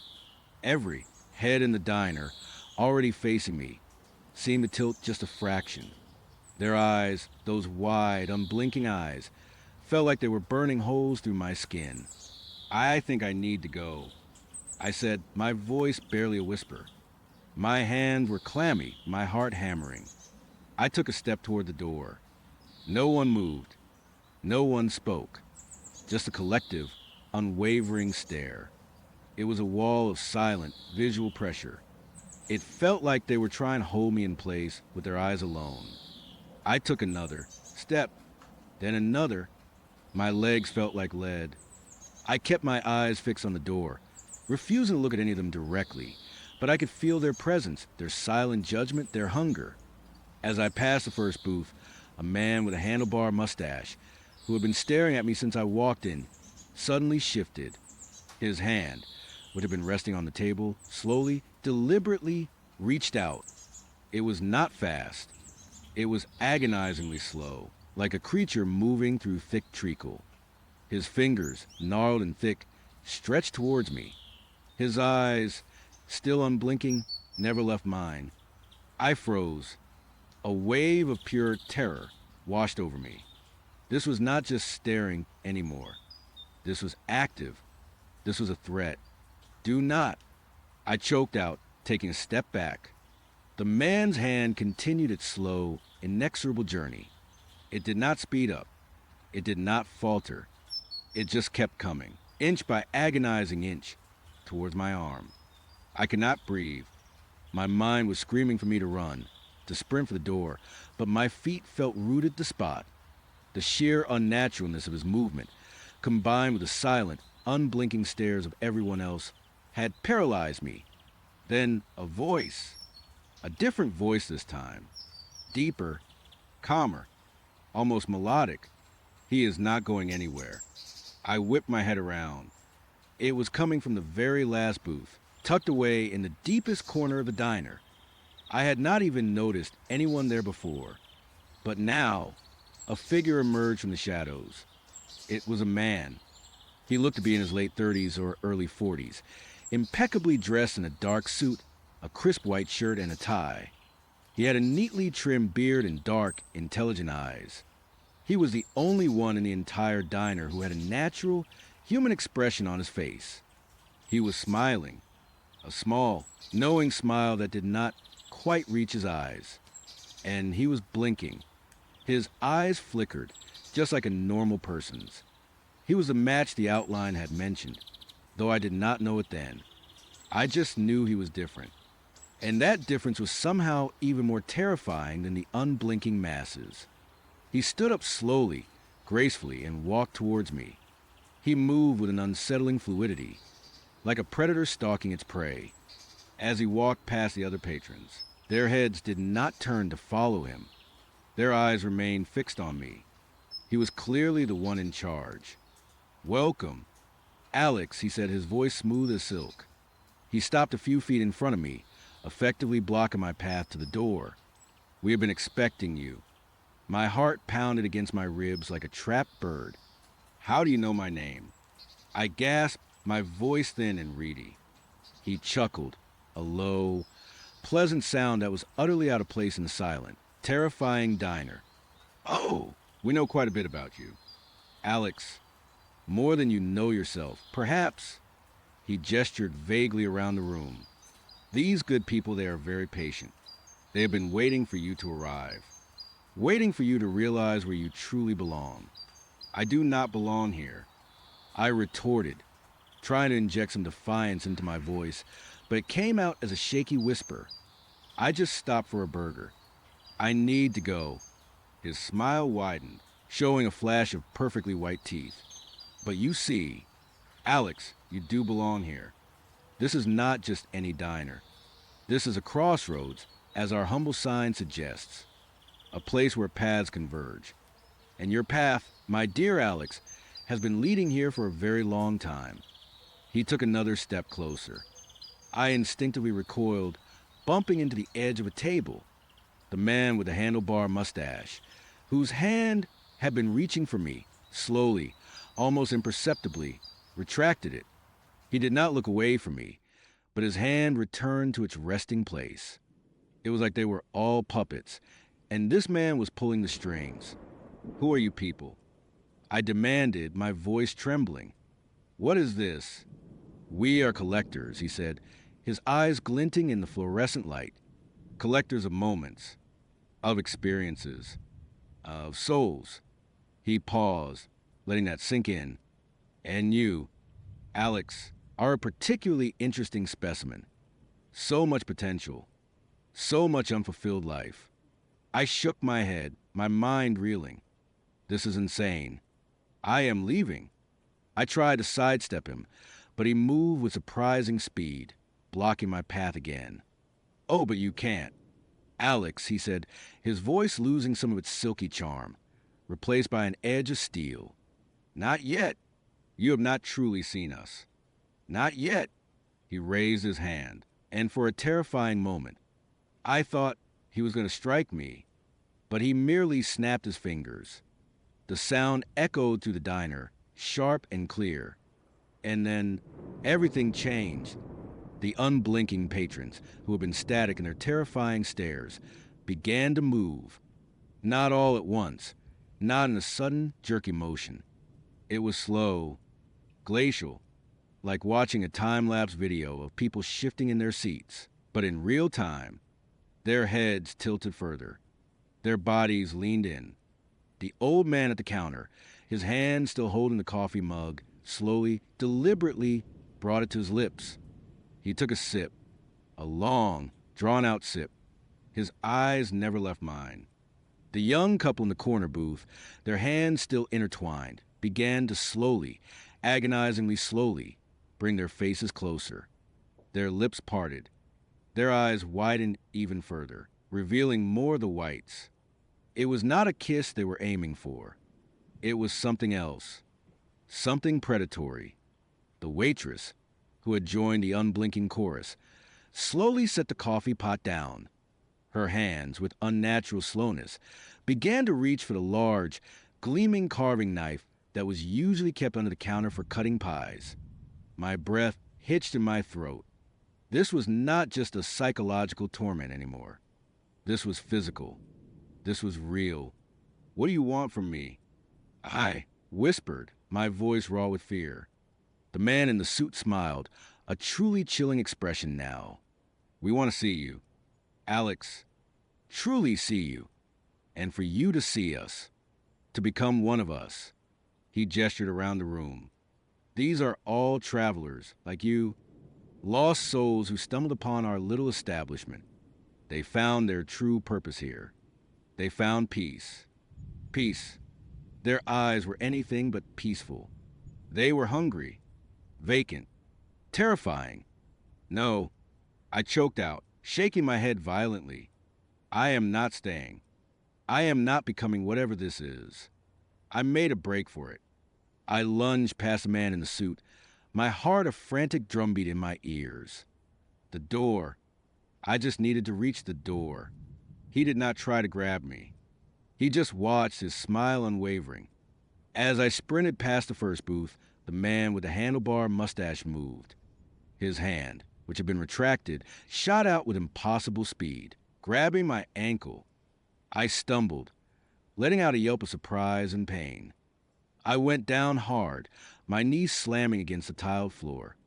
The grip on my ankle was like iron. I tried to kick, to pull away, but he held fast. His face was still blank, his eyes still fixed on me, but the strength in his grip was immense. I looked up, all of them. They were all slowly, deliberately getting out of their seats. The young couple, still holding hands, moved with a synchronized, unnatural grace. The old woman at the table near the window, who had been staring with the intensity of a gargoyle, slid out of her booth, her movements fluid despite her age. The waitress, the carving knife clutched in her hand, slowly emerged from behind the counter, her eyes gleaming in the fluorescent light. They were surrounding me, a circle of unblinking, silent figures, slowly closing in. I scrambled backwards, trying to pull my leg free, but the man's grip was unbreakable. My eyes darted around, searching for an escape, a weapon, anything. My gaze landed on the man in the suit. He was still standing where I had left him, a few feet from the door, his hands clasped behind his back, watching the scene unfold with an air of detached amusement. "Please," I begged, my voice cracking. "Let me go. I won't tell anyone. I swear." He shook his head, his smile unwavering. "Oh, Alex, that is the beauty of it. Even if you did, who would believe you? No, this is your journey now. Your transformation." The circle tightened. I could smell them now. A faint, cloying scent, like old dust and something else, something sweet and decaying. Their eyes were getting closer. I could see the tiny capillaries in their irises, the subtle shifts in the pupils. They were alive, horrifically, unnaturally alive. The man with the handlebar mustache slowly began to pull me towards him. My legs scraped against the floor, a burning pain shooting through my knee. I clawed at the tiles, desperate to resist, but it was no use. I was being dragged, inch by terrifying inch, into the center of the circle. As I was pulled closer, I saw it in the eyes of each of them. Not just blankness, not just hunger, something deeper, a flicker of recognition, a distorted, warped reflection of myself, and a profound, ancient emptiness, like they were shells, hollowed out and filled with something else, something that was now looking at me, assessing me, waiting for me to join their silent ranks. I screamed, a raw, primal scream that tore through my throat, echoing off the diner walls. It was the sound of pure, unadulterated terror. The man in the suit chuckled again. "There it is," he murmured, almost himself. "The spark, the fear. It is beautiful, is not it?" I thrashed. I kicked. I fought with every ounce of strength I had, but their grip was too strong, their numbers too many. Hands, cold and surprisingly strong, reached out from the circle, grabbing my arms, my shoulders, pulling me upright. I was lifted, my feet dangling uselessly above the floor. I looked into the eyes of the person closest to me, a woman with silver hair and a faded floral dress.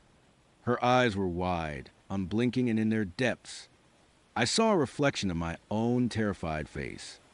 And then, slowly, agonizingly, I saw my own reflection begin to distort. My eyes widened, my pupils dilated, my expression becoming blank, empty. No, no, I would not let this happen. A surge of adrenaline, pure, desperate survival instinct, coursed through me. I twisted.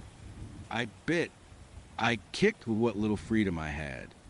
One of my flailing kicks connected with something hard as shin, an ankle.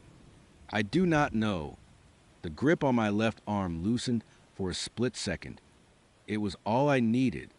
With a desperate heave, I tore my arm free, then my right, I fell to the floor, scrambling on my hands and knees, ignoring the pain in my knee, ignoring the burning in my lungs.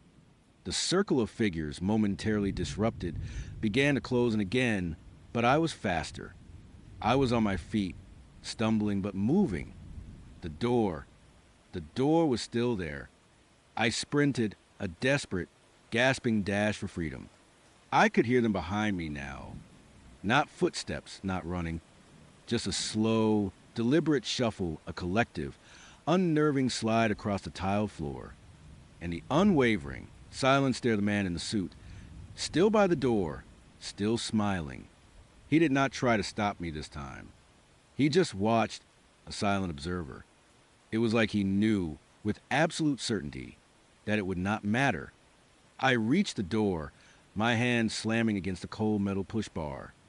I shoved it open with all my might, the bell above tinkling wildly, a frantic, almost mocking sound. I burst out into the cool night air, gasping, my lungs burning. I did not look back. I just ran. I sprinted across the gravel parking lot, fumbling for my car keys as I went. My hands were shaking so violently, I almost dropped them. I jammed the key into the ignition, the engine sputtering to life after a heart-stopping second. I threw the car into reverse, tires spitting gravel, and peeled out of the parking lot, leaving streaks of rubber on the asphalt. I did not stop driving until the sun was high in the sky, until I was hundreds of miles away, until my gas tank was nearly empty and my body was numb with exhaustion. I pulled over at a rest stop, my hands still clenched around the steering wheel, my heart still racing. I looked in the rear-view mirror. My eyes were wide, wild, and I realized with a horrifying jolt that I had not blinked in what felt like an eternity. I squeezed my eyes shut, forcing them to blink, to tear up, to feel normal. When I opened them again, the world still looked off. The people walking past my car, the families eating breakfast at the picnic tables, the truckers getting coffee, they all looked subtly different. Their movements seemed a little too fluid, their smiles a little too wide. Their eyes seemed to hold a flicker of that same ancient emptiness I had seen in the diner. I never made it to my friend's place. I drove straight home, locked myself in my apartment, and did not leave for days. I scrubbed my life off the internet, deleted my social media, even changed my phone number. I know it sounds paranoid, but I could not shake the feeling that they knew me, that they were watching. I never saw the Crossroads Diner again. I tried to find on a map, online. It does not exist. There is no record of it. Just an empty stretch of road where I remember seeing that flickering neon sign. But sometimes, late at night, when the house is quiet and the shadows play tricks on my eyes, I still see them. Their faces, their blank, unblinking stares. And I feel that cold, ancient emptiness reaching out. And sometimes, when I catch my own reflection in a darkened window, I see it too. A subtle widening of my own eyes. A slight, almost imperceptible hesitation before I blink. And I wonder, with a chilling certainty, if a part of me never truly escaped that diner. If I brought something back with me. Something that is slowly, silently, waiting for its moment to make me truly, permanently one of them. So, if you're ever on a long road trip and you see a faded neon sign for a place called a Crossroads Diner, do yourself a favor. Keep driving. Do not look back, because you never know who is waiting inside, watching, collecting their next moment. And you definitely do not want to be their next match. Hey everyone, Alex here, and I am back with another story that has been rattling around in my head for far too long. You know how it is with dating apps, right? A never-ending carousel of profiles, a constant low hum of hope mixed with skepticism. Most of the time, it is just awkward first dates, maybe a few laughs, and then a polite fade out. But every now and then, you stumble across something that feels different, something that feels right. And sometimes, that right feeling is just a bait on a very sharp hook. This story is not about me, not directly, but it was shared with me by a friend. Sarah, And after she told me, I could not get it out of my head. It is the kind of story that makes you question everything, especially the trust you place in strangers, and maybe even in your own perception of reality. Sarah, she is a bright, practical woman, works in marketing, loves hiking, and has a laugh that could light up a room. She was on all the apps, just like everyone else, looking for someone genuine. And then she matched with Julian. Julian was not conventionally handsome, not in the chiseled jaw, movie star kind of way. But he had this intense gaze, eyes that seemed to see right through you, and a smile that was both charming and a little unsettling. He was incredibly intelligent, well-read, and had a way of talking about esoteric subjects that made them fascinating. He was a puzzle, and Sarah, being the curious type, found herself drawn in. Their initial conversations were electric, stretching late into the night. He seemed to know things, to understand her in a way no one else had. It was flattering, intoxicating. Their first few dates were perfect. Dinner at a cozy Italian place, a long walk through a moonlit park, a quiet coffee shop where they talked for hours. Julian was attentive, chivalrous, and had a dry wit that kept Sarah constantly amused.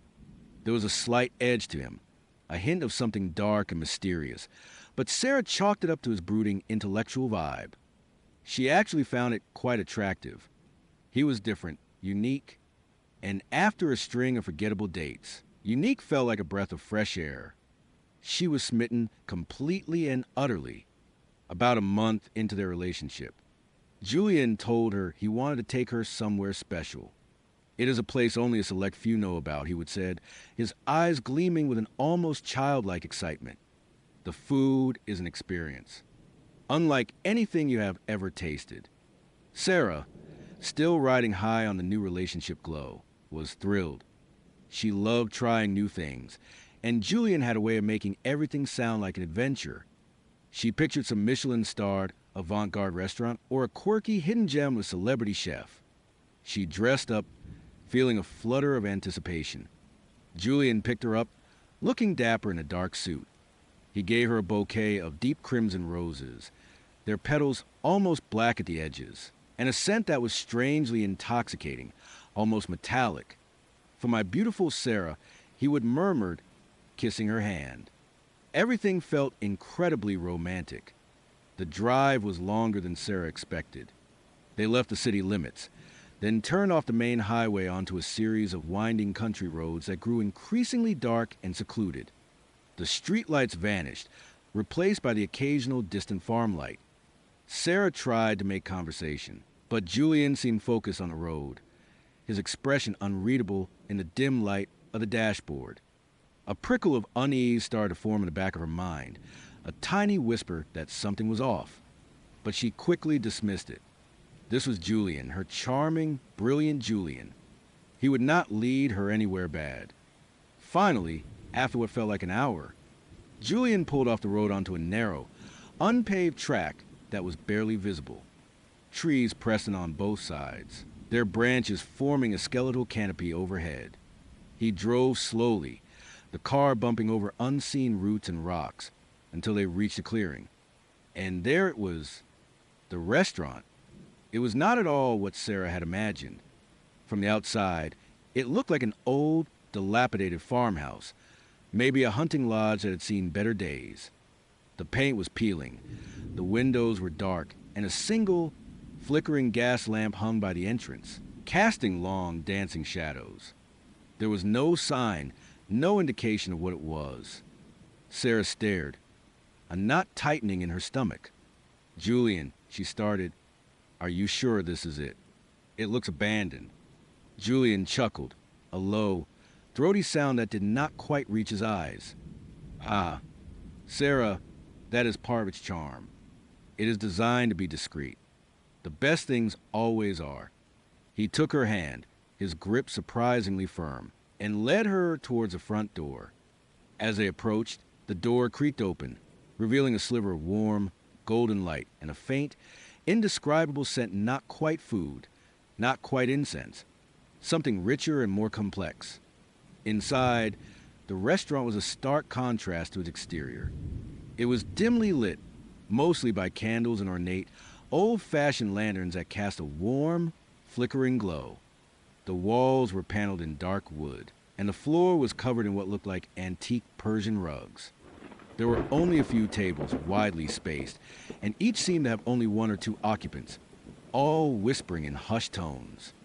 The atmosphere was hushed, almost reverent, like a library or a private club.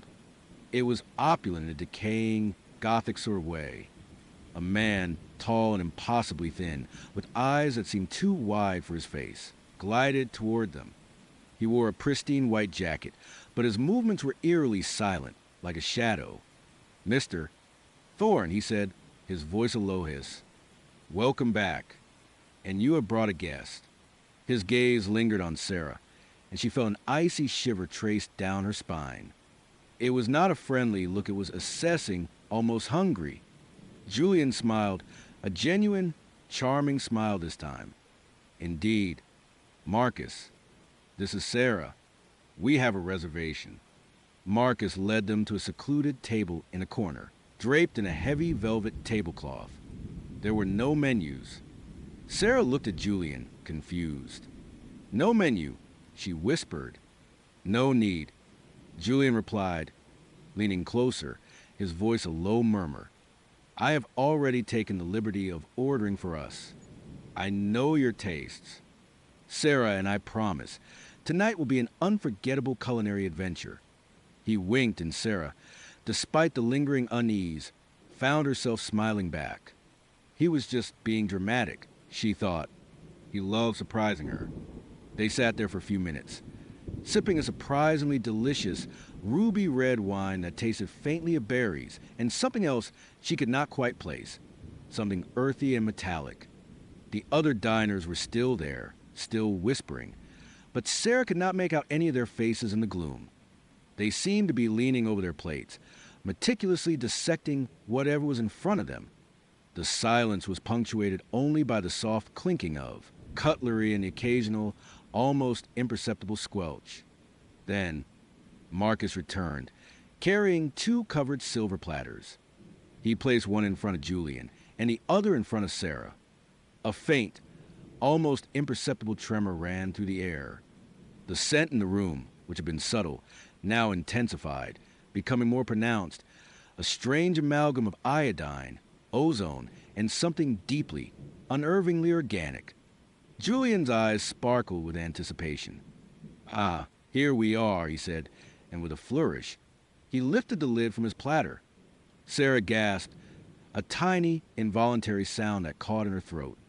On Julian's plate, nestled on a bed of what looked like dark, glistening moss, was a mound of something.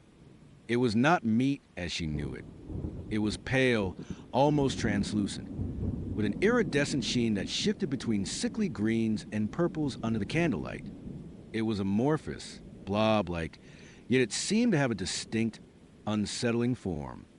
And it was moving, slowly, subtly, but undeniably. Small, vein-like tendrils pulsed beneath its surface, and the entire mass seemed to undulate, like a slow, deliberate breath. A faint, wet squelching sound emanated from it, almost imperceptible, but undeniably there. Sarah's stomach churned. She felt a wave of nausea, so profound it made her dizzy. "Julian," she choked out, her voice barely a whisper. What is that?"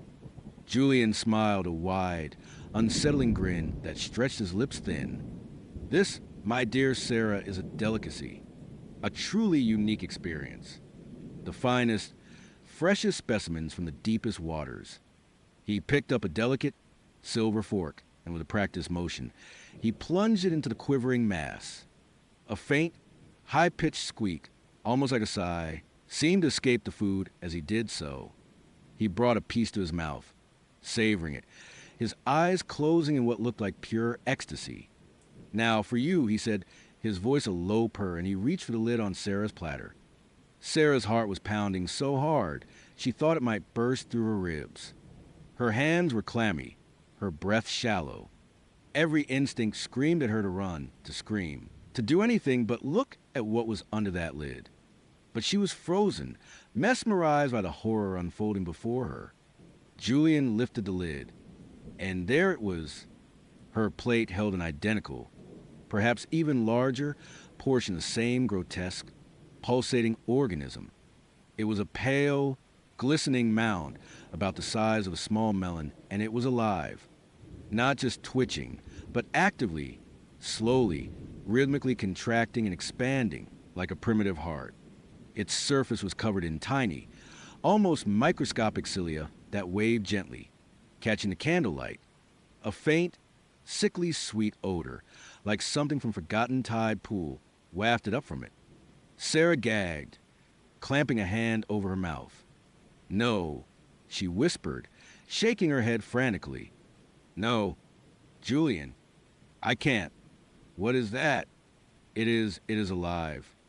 Julian's smile did not waver, but his eyes, those intense, dark eyes, held a new, chilling glint. "Of course it is alive. Sarah, that is the point. Freshness is paramount. Would not you agree? It is a rare treat, a true delicacy. Serve as it should be." He leaned forward, his voice dropping to a conspiratorial whisper. "You have to try it. Sarah, it is an awakening. It will open your mind to new sensations, new possibilities." He picked up a fork from her place setting, a small, elegant utensil, and carefully scooped a piece from the pulsating mass. It was gelatinous, almost translucent, and as he lifted it, a thin, viscous strand stretched between the fork and the main body, snapping with a faint, wet sound. The piece on the fork quivered, an independent life of its own. "Open wide, my dear," Julian said, his voice soft, coaxing, but with an underlying steel that sent a fresh wave of terror through Sarah. He brought the fork closer to her mouth, the glistening, twitching morsel just inches from her lips. The faint, metallic iodine smell was overwhelming now, burning her nostrils. Sarah recoiled, pushing her chair back with a scrape that echoed too loudly in the hushed room. "No, get that away from me." Her voice was shrill, breaking the eerie silence. All eyes, or what she imagined were eyes, seemed to turn towards him in the dim light. The other diners, previously indistinct, now seemed to solidify into shadowy figures, their gazes fixed on her. Julian's face tightened. The charming facade cracked, revealing something cold and hard beneath. "Sarah," he said, his voice low and dangerous, "do not be childish. You agreed to this. You wanted an adventure. This is the adventure." He pushed the fork closer, its contents still twitching. "I did not agree to eat something still moving." Sarah cried, her voice trembling. Her eyes darted around the room, searching for an escape. The thin waiter, Marcus, was standing by the entrance, observing them with an unnerving stillness, his wide eyes reflecting the candlelight. He looked less like a waiter and more like a guard. "It is a gift. Sarah," Julian insisted, his tone hardening. "A unique opportunity. Do not waste it. Just one bite. For me." There was a possessiveness in his gaze now, a predatory glint that made Sarah's blood run cold. This was not the man she thought she knew. This was something else. Her mind raced. She could not eat it. She absolutely could not. The thought of that squirming thing in her mouth made her stomach clench with revulsion. She had to get out. But how? Julian was between her and the door, and Marcus was a silent sentinel. "I need to use the restroom," Sarah stammered, clutching her stomach. "I feel a little unwell." She hoped her genuine nausea would sell the lie. Julian paused, his fork still hovering inches from her face. He studied her for a moment, his eyes narrowed, as if trying to discern the truth. Then, slowly, he lowered the fork. "Of course, my dear," he said, a faint, condescending smile returning to his lips. "Perhaps a moment to compose yourself. But do not be too long. Your dinner awaits." He gestured towards a discreet archway at the back of the room. "Through there, second door on the left."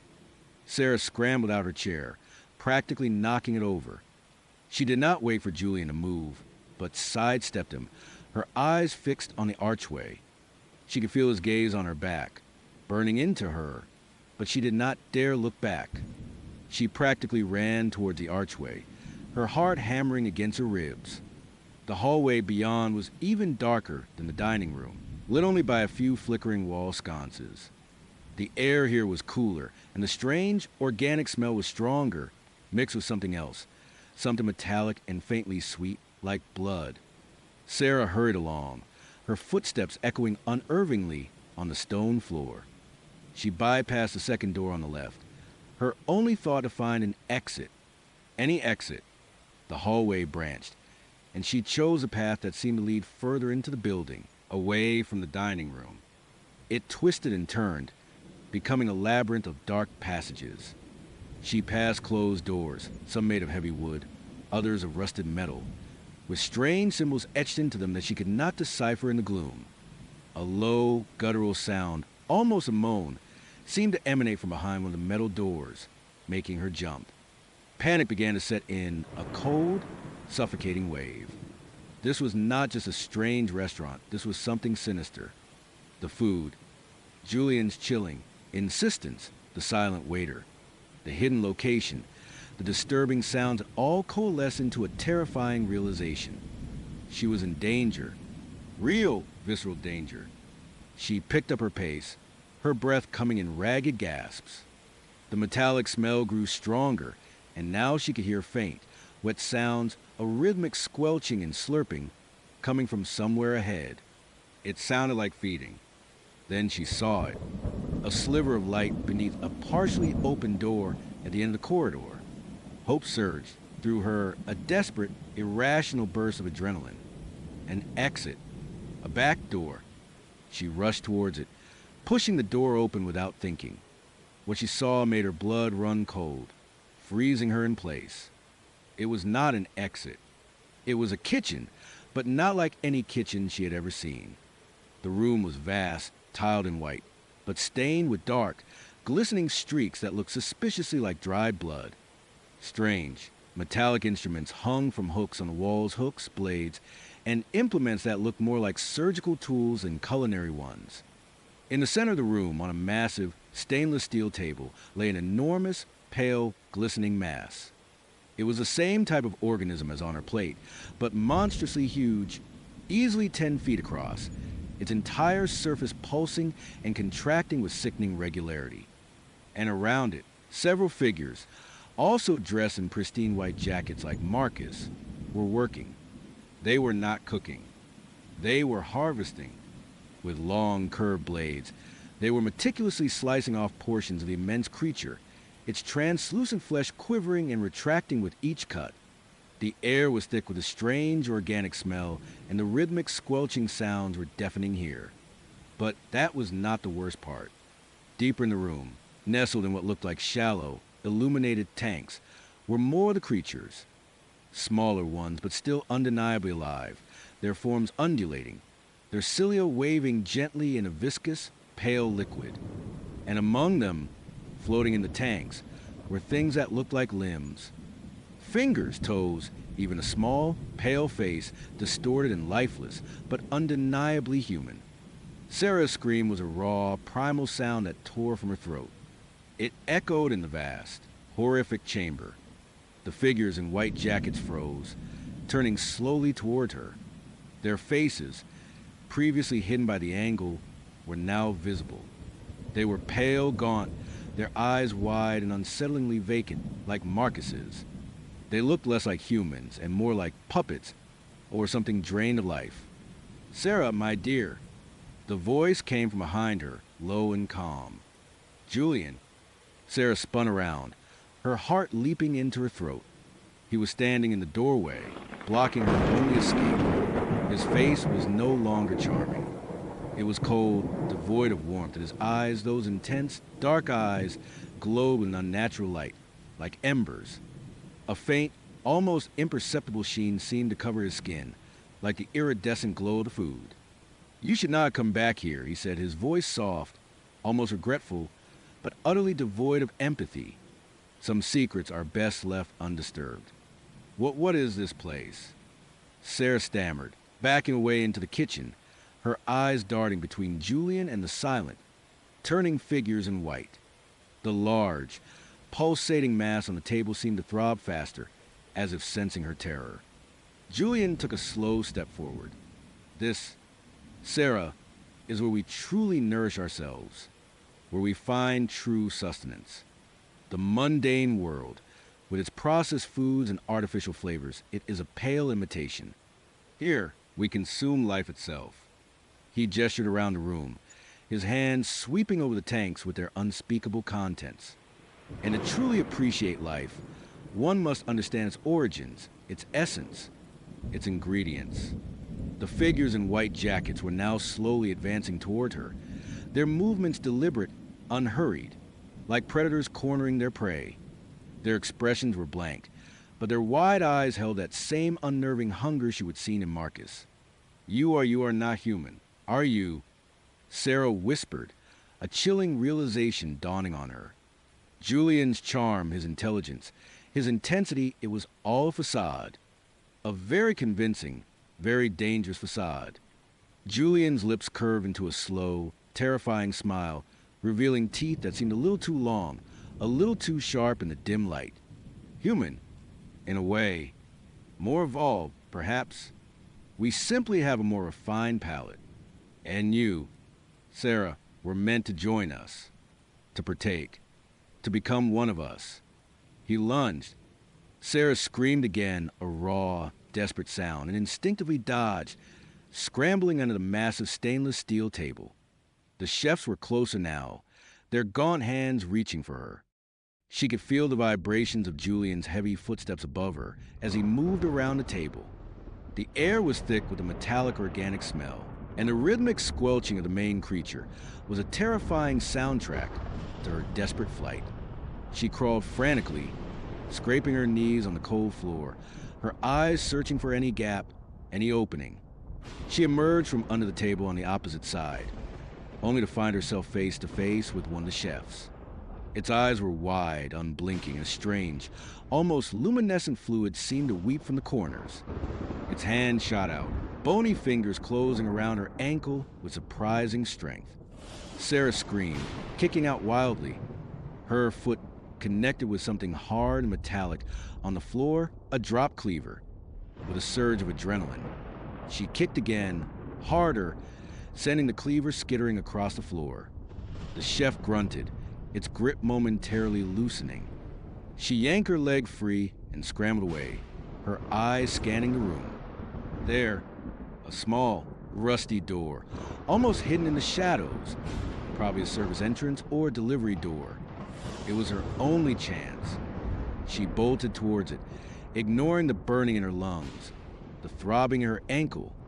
Julian's voice echoed behind her, no longer calm, but laced with chilling fury. Do not let her escape. She knows too much. The chefs were faster than she expected. One of them, its movements eerily fluid, intercepted her, blocking the door. Its face was inches from hers, its breath cold and smelling of the same strange metallic odor. Its hand reached for her throat. Sarah did not think. She reacted. Her eyes darted to the large, pulsating creature on the table, its surface still shimmering. With a desperate animalistic cry, she grabbed one of the long, curved harvesting blades that lay nearby. It was heavy, cold, and razor-sharp. She swung it wildly, a desperate, clumsy arc. The blade connected with the chef's arm, not cutting deeply, but enough to make it recoil with a low hiss. The distraction was all she needed. She slammed her shoulder into the rusty door. It groaned, but held. She slammed it again, harder, putting all her weight into it. The old latch splintered with a sickening crack, and the door burst open, revealing the blessed darkness of the night outside. She did not look back. She did not dare. She ran blindly, fueled by pure terror. Through the dark, overgrown clearing, past Julian's parked car, and onto the narrow, unpaved track. The rough ground toward her feet, the branches whipped at her face, but she did not stop. She ran until her lungs burned, until her legs felt like lead, until the sounds of the restaurant and Julian's enraged shouts faded into the background. She ran until she collapsed by the side of the main road, gasping for air, shaking uncontrollably, her body covered in cuts and bruises. The first rays of dawn were just beginning to paint the sky, a pale, hopeful gray. It took a while for her to flag down a passing car. The driver, a kind, elderly woman, looked at Sarah's disheveled state, her tear-streaked face, and her terrified eyes, and immediately pulled over. Sarah could barely string a coherent sentence together, mumbling about a bad date, a strange restaurant, and something about living food. The police were, predictably, skeptical. They drove her back to the location she described, but found nothing. The old farmhouse was there, yes, but it looked utterly abandoned, even more so than when she first saw it. The gas lamp was gone, the door was firmly shut, and there was no sign of any recent activity, no fancy cars, no strange smells, no Marcus or Julian. They chalked it up to a traumatic experience, maybe a bad drug reaction or a vivid nightmare. They were kind, but they did not believe her. How could they? Sarah lives with it now. The memory is a constant companion, a cold knot of fear in her stomach. She still has nightmares, vivid, horrifying dreams of pale, pulsating flesh in Julian's unervingly hungry eyes. She can still smell that metallic, organic scent sometimes, even when there is nothing there. She never goes on dating apps anymore. She can't bring herself to trust anyone new. Every polite smile, every charming gesture makes her wonder what lies beneath the surface. She is constantly checking her food, scrutinizing every dish, a deep-seated paranoia that she can't shake. So, if you are out there on the dating scene, scrolling through profiles, looking for that unique connection, just be careful. Be very, very careful, because sometimes the unique is not charming or intriguing. Sometimes unique is just a polite word for something ancient, something monstrous, something that sees you not as a person, but as the next course. And some restaurants, some secret spots, they do not just serve food, they're food. And sometimes the date is not looking for love, they're looking for dinner. The last thing I expected was to become a ghost, trapped in the decaying halls of Blackwood Memorial, watching Lena lure new victims into her macabre collection. My existence now is a whisper, a cold spot in an abandoned hospital, a stark reminder how quickly a promising connection can turn into a living nightmare.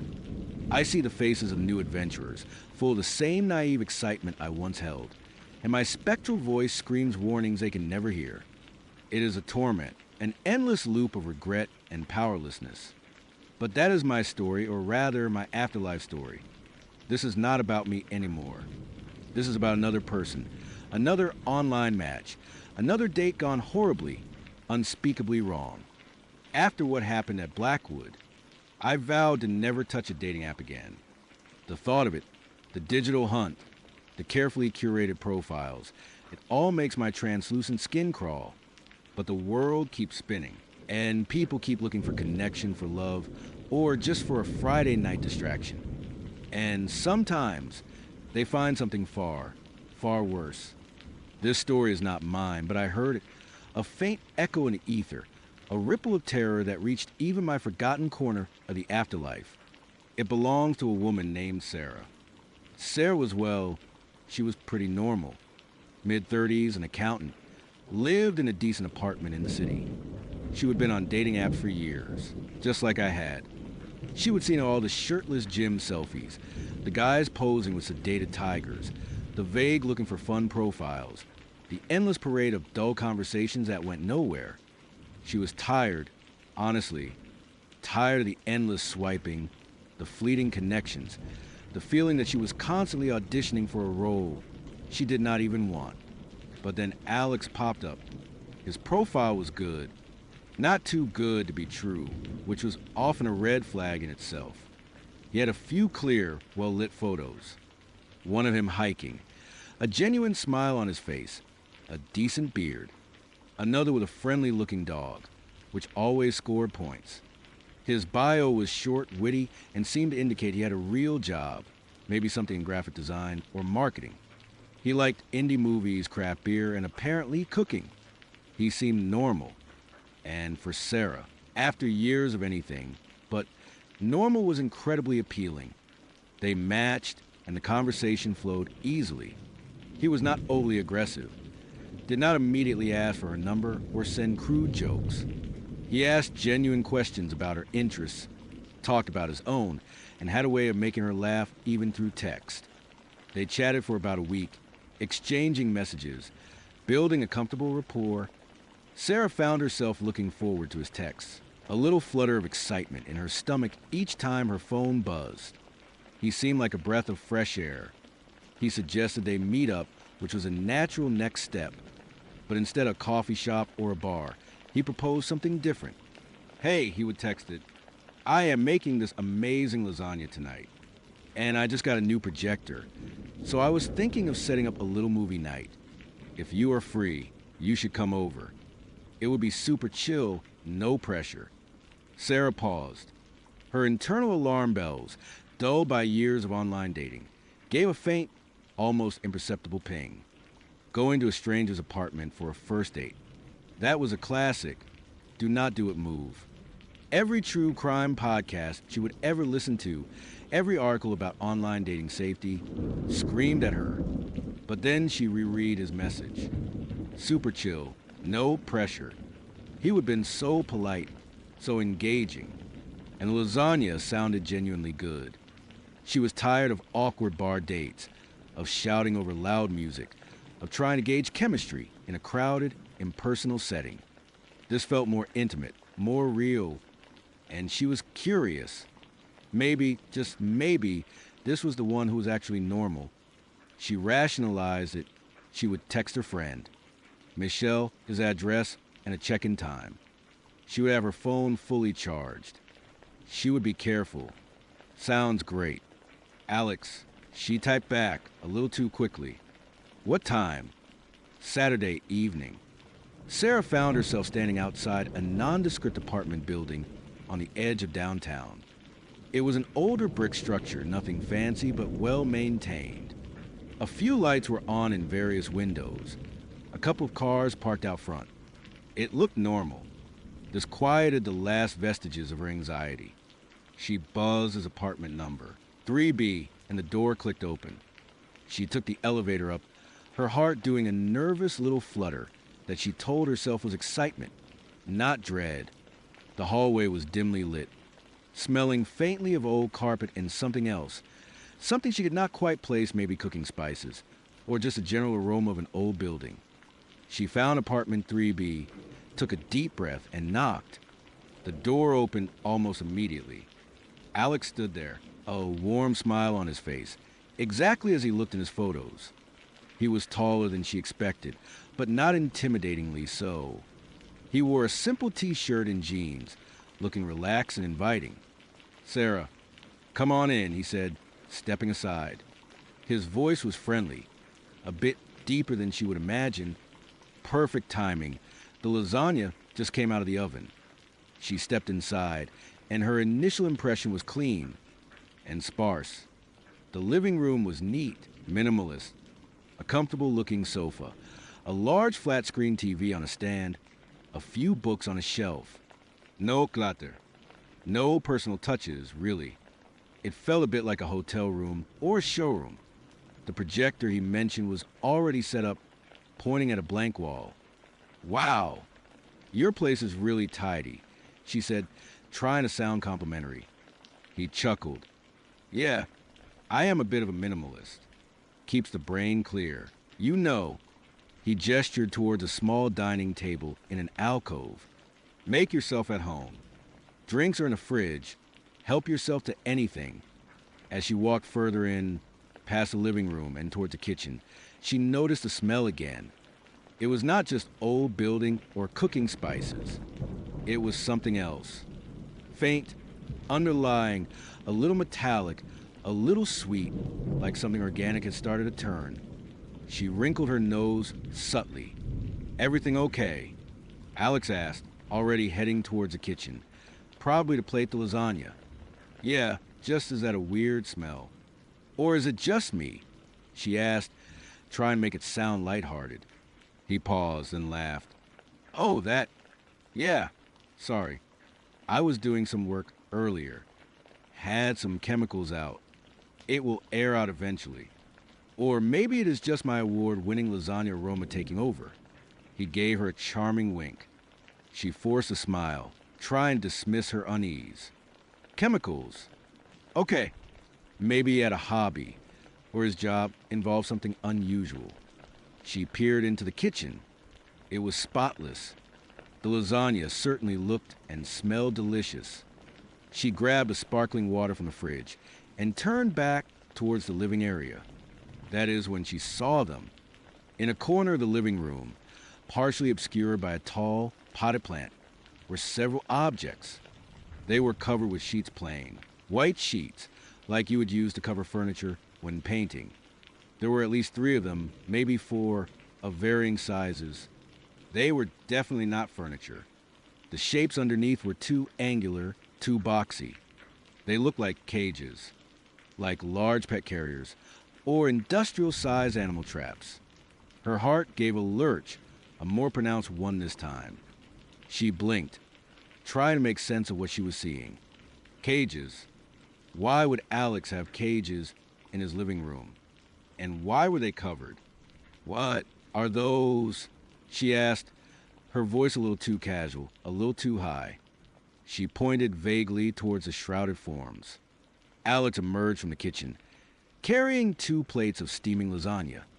He glanced at the covered objects, a flicker of something unreadable in his eyes before he smiled again. Oh, those, he said, as if he had forgotten they were there. Just some projects.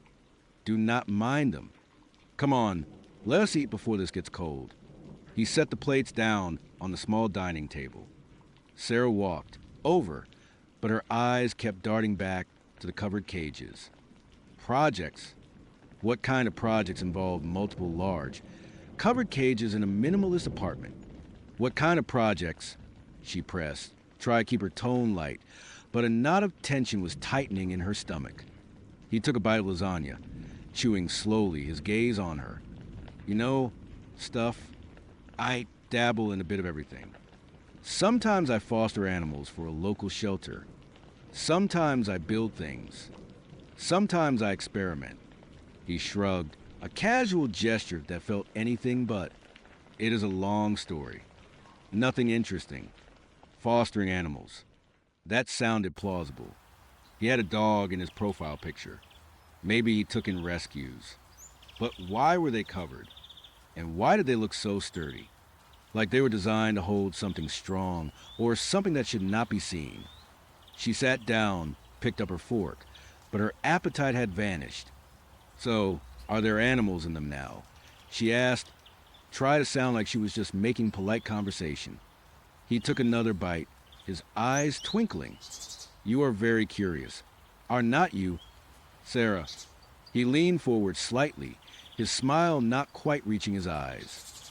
Let us just say they're occupied, but they are not a good topic for a first date. Let us talk about something fun. Tell me about your dream vacation. He was deflecting.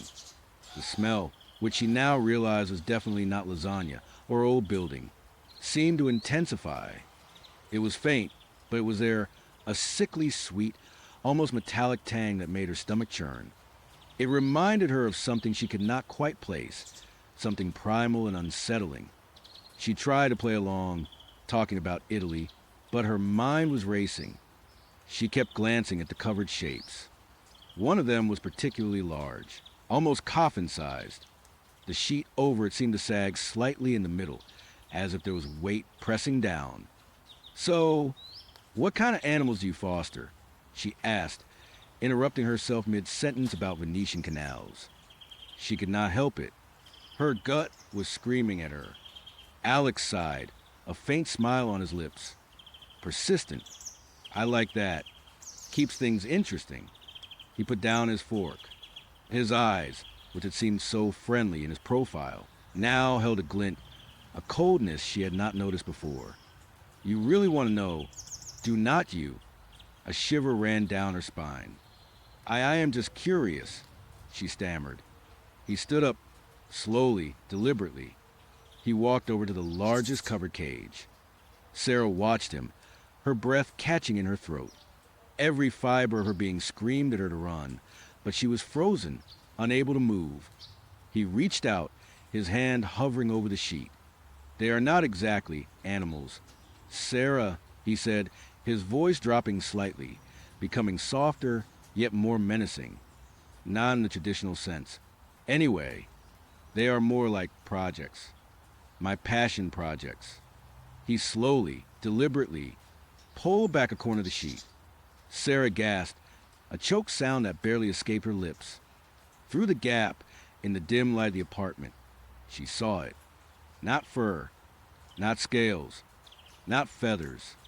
It was skin, pale waxy, human skin, and a hand. A human hand, unnaturally bent, fingers curled, pressed against what looked like metal bars. It was slender, almost delicate, and utterly, terrifyingly still. The smell hit her then, full force. It was a smell of decay, not the rot of something long dead, but the sweet, cloying odor of something that had recently been alive, now preserved in some horrific chemical bath. It was the smell of a morgue, or a butcher shop that dealt in something far more disturbing than meat. Her mind reeled. This was not a pet. This was a person, or what was left of one. Alex watched her, his smile widening, no longer friendly, but a predatory, chilling grin. His green eyes seemed to glow in the dim light, much like Lena's had in Blackwood. The realization slammed into her with the force of a physical blow. She had walked into a trap, just like I had. What is that?" she whispered, her voice trembling, barely audible.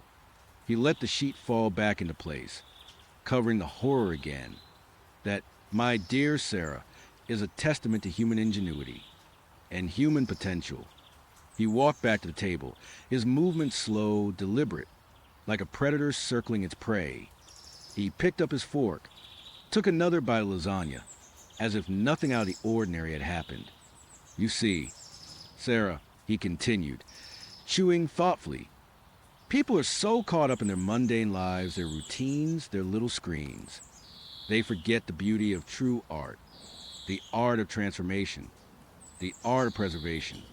Sarah pushed her chair back, scraping it loudly against the floor. "I need to go," she said, her voice shaking, but she forced the words out. She stood up, her legs feeling like jelly. He did not move. He just watched her, his eyes unblinking. Going so soon. But the movie has not even started. And we have not even had dessert. I made a fantastic creme brulee. She took a step back towards the front door. It was only about 10 feet away. 10 feet that felt like a mile. Her hand instinctively went for her phone in her pocket, but she knew she could not call anyone. Not now. Not with him watching her. "I really need to go," she repeated, trying to sound firm, trying to project confidence she did not feel. He finally stood up, placing his fork down with a soft clink. "Sarah, Sarah, Sarah," he said, shaking his head slowly. "Such a shame. You seemed so promising. So open." The word open echoed in her mind, a chilling callback to Lena's words to me. My openness. He took a step towards her. Then another. He was not rushing, was not threatening, but the slow, methodical pace was far more terrifying than any sudden lunge. It was like watching a shark glide towards its prey. "You know," he continued, his voice calm, almost conversational, "it is so hard to find good material these days. Everyone's so guarded, so skeptical. But you had a spark, a genuine curiosity. I saw it in your profile. I saw it in your text. I saw it in your eyes when you looked at my projects." He was between her and the door now. Her escape route was cut off. She looked around frantically for anything she could use as a weapon. A lamp, a heavy book. The apartment was too sparse, too clean. "What do you want?" she whimpered, her voice cracking. He smiled again, that chilling, empty smile. "I want to create, to capture beauty, to make something lasting. And you, Sarah, you have a very interesting structure. A wonderful canvas, if you will. He extended a hand, not to grab her, but almost as if to gesture at her, to appraise her. Panic seized her. Real visceral, heart-pounding terror. She lunged, not towards him, but towards the kitchen, hoping there might be a knife, anything.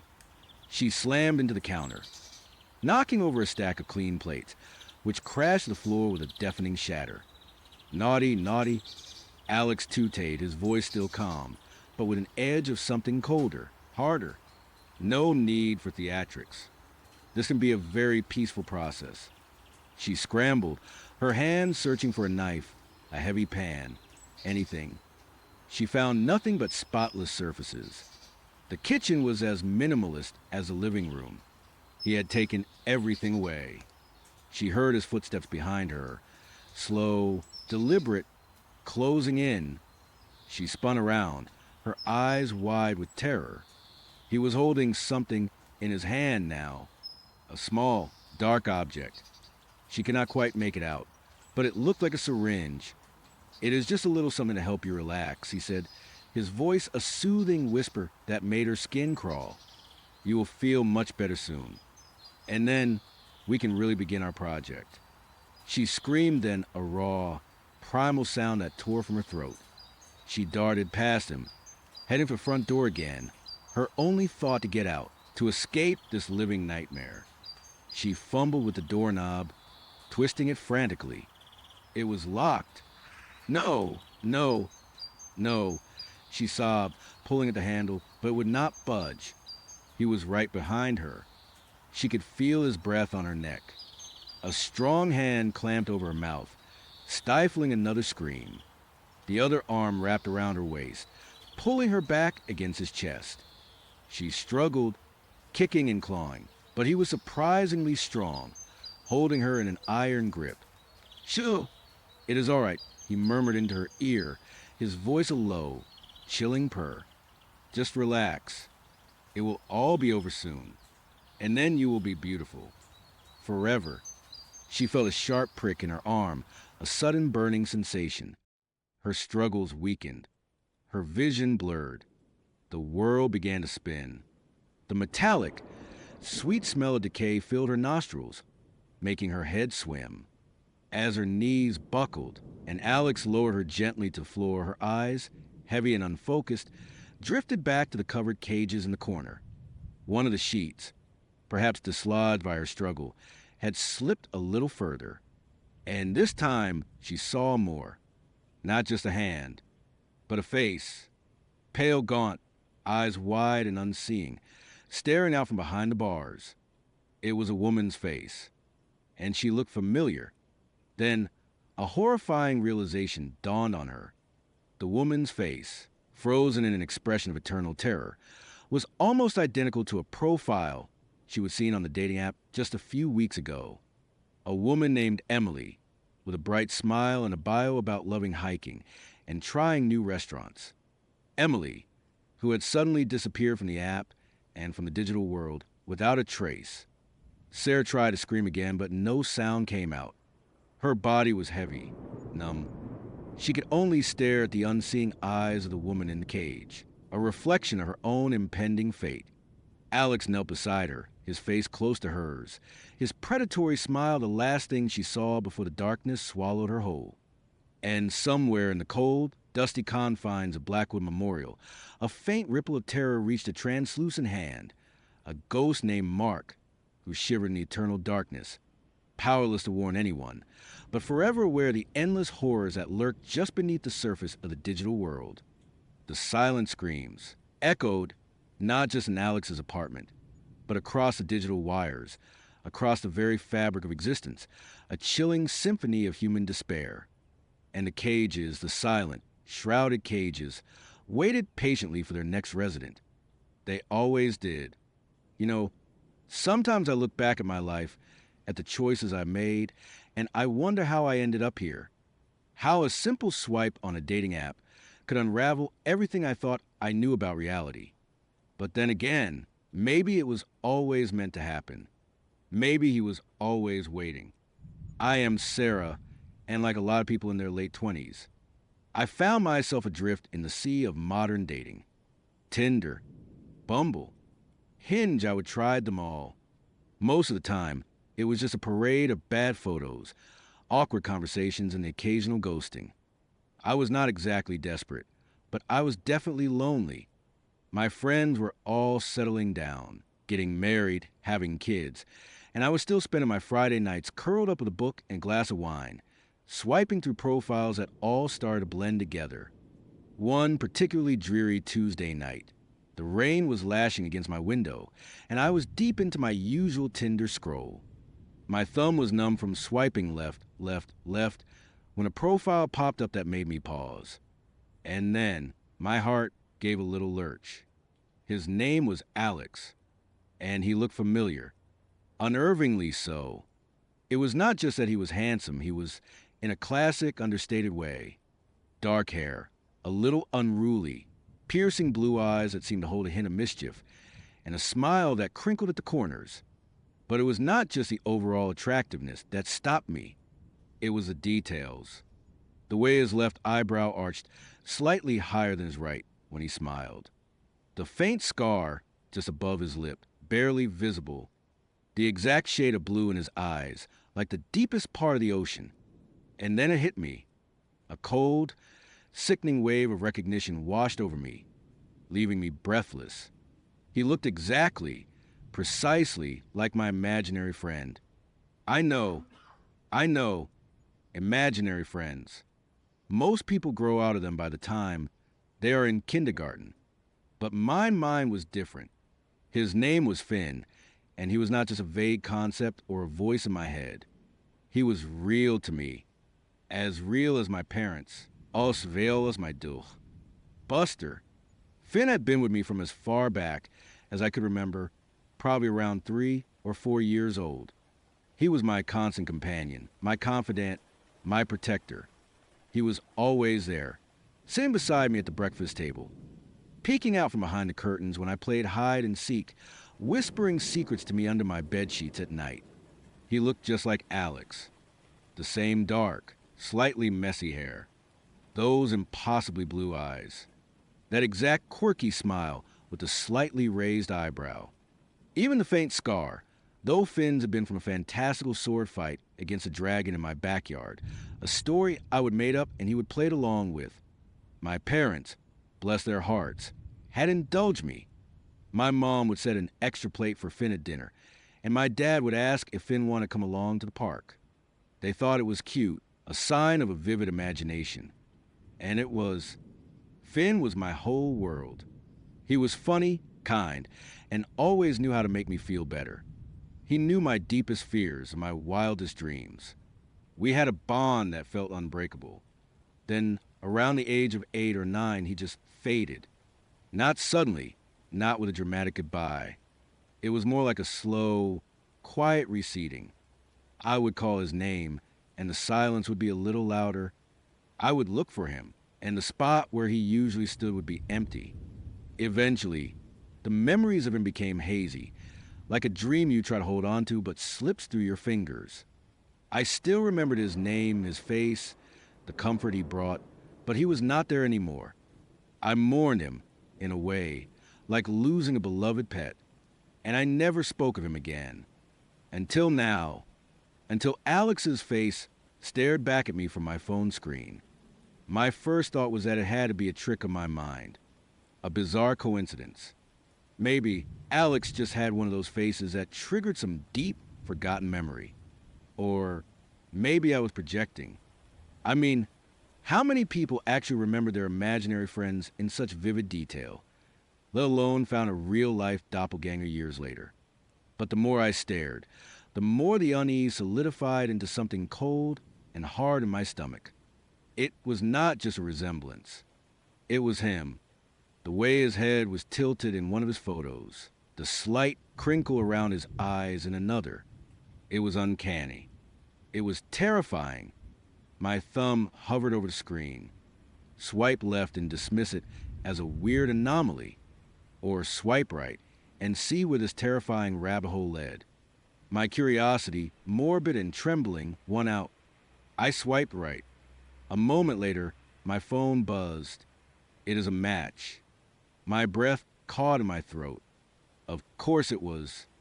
I stared at the screen, a bizarre mix of exhilaration and dread bubbling inside me. What was I supposed to do?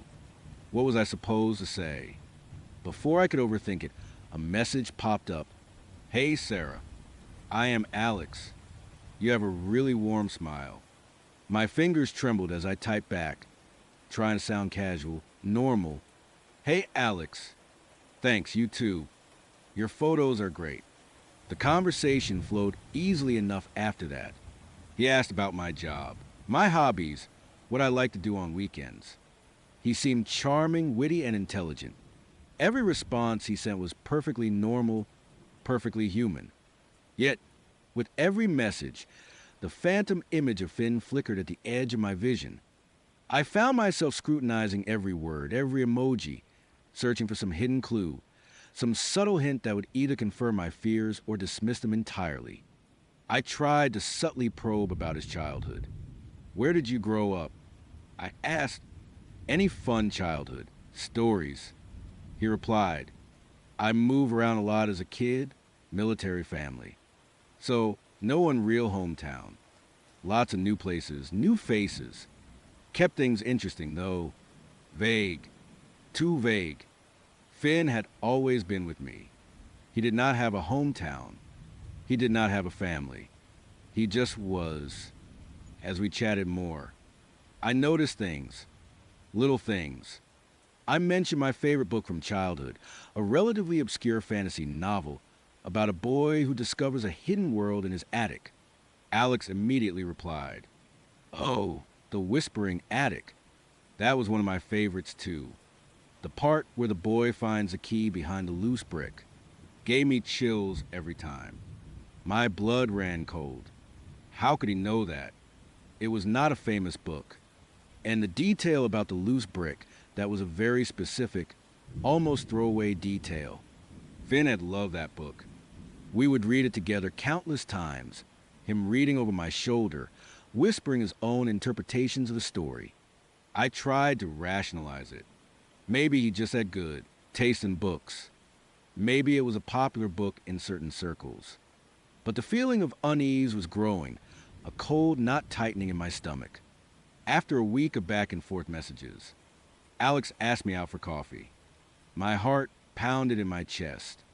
This was it, the moment of truth. I had to see him in person. I had to know. I agreed, picking a busy, well-lit coffee shop in the middle of the day. Safety in numbers. I figured. Walking into the coffee shop, I spotted him immediately. He was sitting at a small table by the window, nursing a latte, his back to me. Even from behind, the shape of his head, the way his dark hair curled at the nape of his neck, it was Finn. He turned as I approached, and our eyes met. And there he was. My breath hitched. It was like looking at a ghost. Every single feature was identical. The blue eyes, the slight arch of the eyebrow, the faint scar. Even the way he smiled. A little shy, a little knowing. It was Finn. Grown up. Real. Sarah, he asked, his voice a smooth, low rumble. It was deeper than I remembered Finn's voice. But the intonation, the slight lilt at the end of my name, it was him.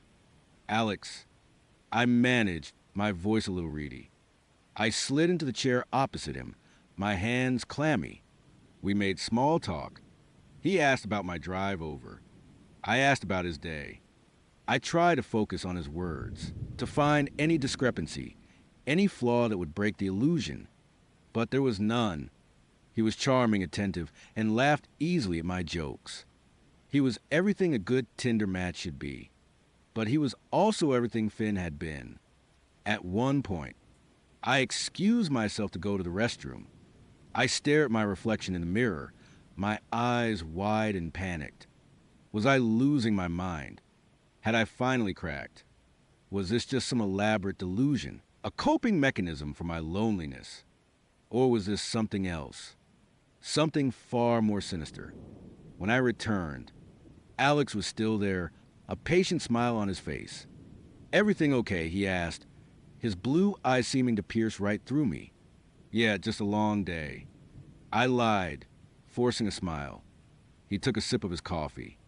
You know, he said, when I saw your profile, I felt like I already knew you, like we would met before.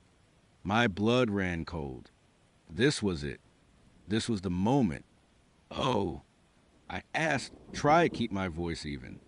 Really, I felt the same way. He chuckled softly. Yeah, it is weird, right? Almost like a past life or something. I decided to push it. Or maybe you just remind me of someone. Oh, he said, his eyebrow lifting in that familiar way. Who? My imaginary friend.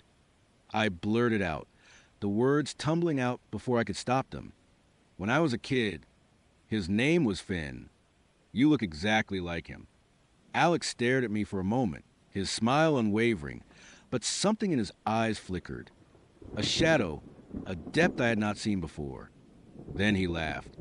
A genuine, hearty laugh. Your imaginary friend.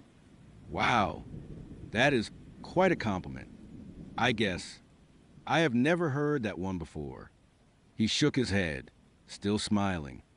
I guess I just have one of those faces. He dismissed it so easily. Too easily. It felt rehearsed, like he had been waiting for me to say it. The rest of the date passed in a blur of forced smiles and polite conversation.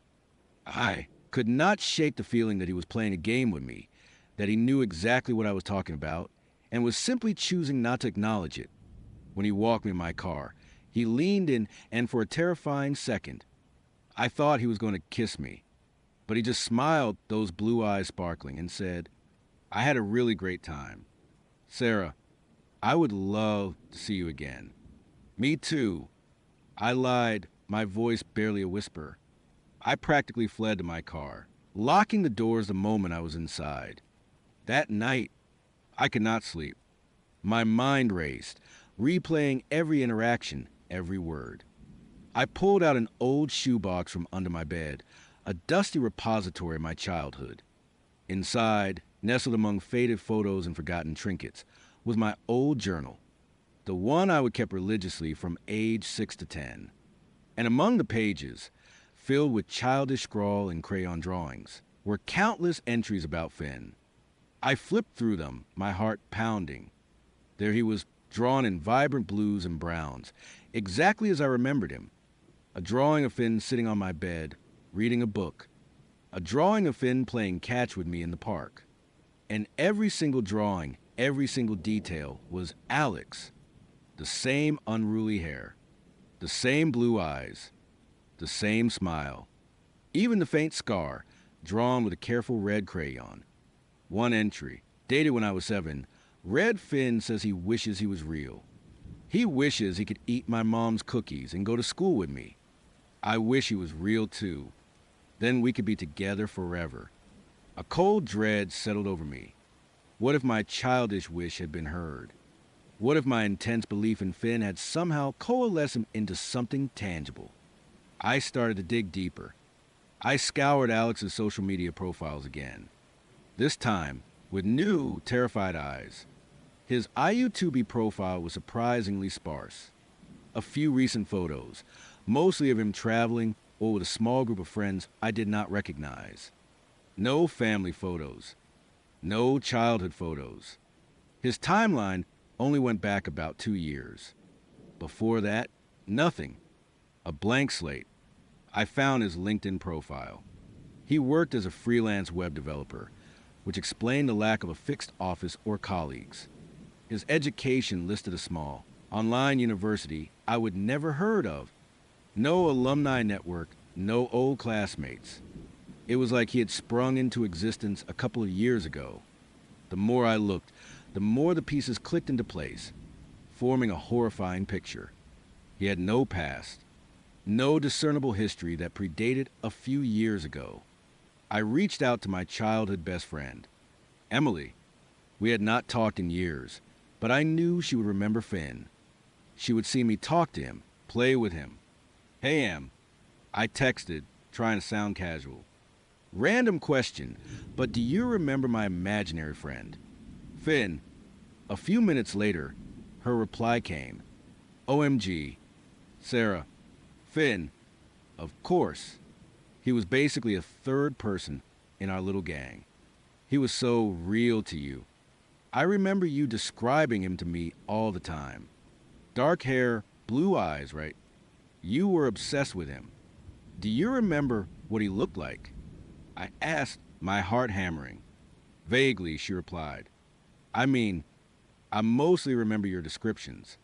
But yeah, blue eyes, that weird little scar you always drew on him. Why? I did not reply. I could not. Emily's confirmation, however vague, was enough to push me over the edge. It was not just me. Finn had been real to others through my descriptions. Alex continued to text me, charming and persistent. He mentioned things I would only ever told Finn. Tiny, insignificant details. My irrational fear of moths. The way I always hummed a specific, obscure tune when I was stressed. My secret desire to open a small bakery. Things I had not shared with anyone in years. Certainly not with a brand new Tinder match. You seem a little quiet today. He texted one afternoon. Something bothering you. You used to hum that little tune when you were worried. My phone nearly slipped from my hand. I had not even realized I was humming. And that tune, it was one Finn, and I had made up when I was 5, a silly little melody to ward off bad dreams. I started to feel watched. Everywhere I went, I felt a prickling sensation on the back of my neck. I would glance over my shoulder, convinced I would see him, just out of sight, like Finn used to be, in my peripheral vision. I would catch a glimpse of dark hair, a flash of blue, but when I turned, there was nothing, just the empty street, the bustling crowd. One night, I was home alone, trying to distract myself with a movie. The power flickered, then died. The apartment plunged into darkness. My heart leaped into my throat. I fumbled for my phone, turning on the flashlight. As the beam swept across my living room, it landed on my armchair, and for a split second, I saw him, Alex, sitting there in the dim light, his blue eyes watching me, a faint, knowing smile on his face. Then the power surged back on, and the armchair was empty, just a pile of clothes I would left there earlier.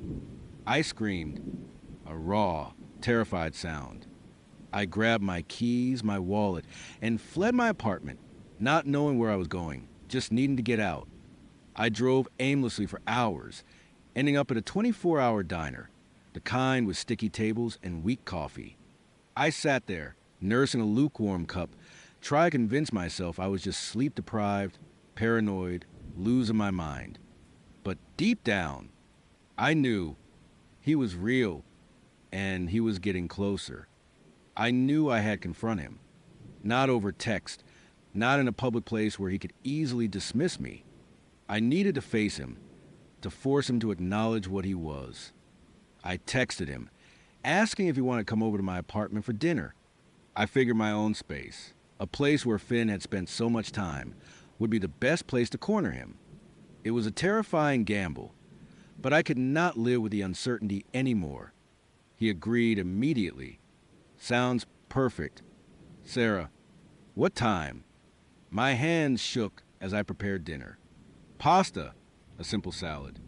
My apartment felt eerily quiet, the silence heavy with anticipation. I kept glancing at the door, half expecting him to materialize, to just be there like Finn always had. The doorbell rang precisely at 7. I took a deep breath, trying to steady my racing heart, and opened the door. There he stood, Alex, impeccably dressed, a bottle of wine in his hand. He smiled, those impossibly blue eyes twinkling. Hey, he said, I brought this. Hope you like Cabernet. Come in. I managed, stepping aside. We sat down to eat, the conversation stilted. I tried to act normal, but my gaze kept darting to his face, searching, scrutinizing. He, on the other hand, seemed perfectly at ease, chatting about his day, about a new project he was working on. Finally, I could not take it anymore. I put my fork down, the clatter echoing loudly in the quiet room. "Alex," I said, my voice trembling, "we need to talk." He looked at me, his smile fading slightly. "Okay, Sarah, what is on your mind?" "It is about Finn," I said, my voice barely above a whisper. His eyes narrowed, just a fraction. "Your imaginary friend," he said, a hint of something unreadable in his tone. "We talked about this. Sarah, it is a coincidence." "No," I insisted, my voice gaining strength. "It is not. It can't be. You look exactly like him. You know things only he would know. You even hummed that song we made up." I pulled out my old journal, the one with Finn's drawings, and pushed it across the table. "Look at this," I said, pointing to a particularly detailed drawing of Finn. "This is from when I was 7. It is you, Alex. It is exactly you." He picked up the journal, his fingers brushing the faded crayon drawing.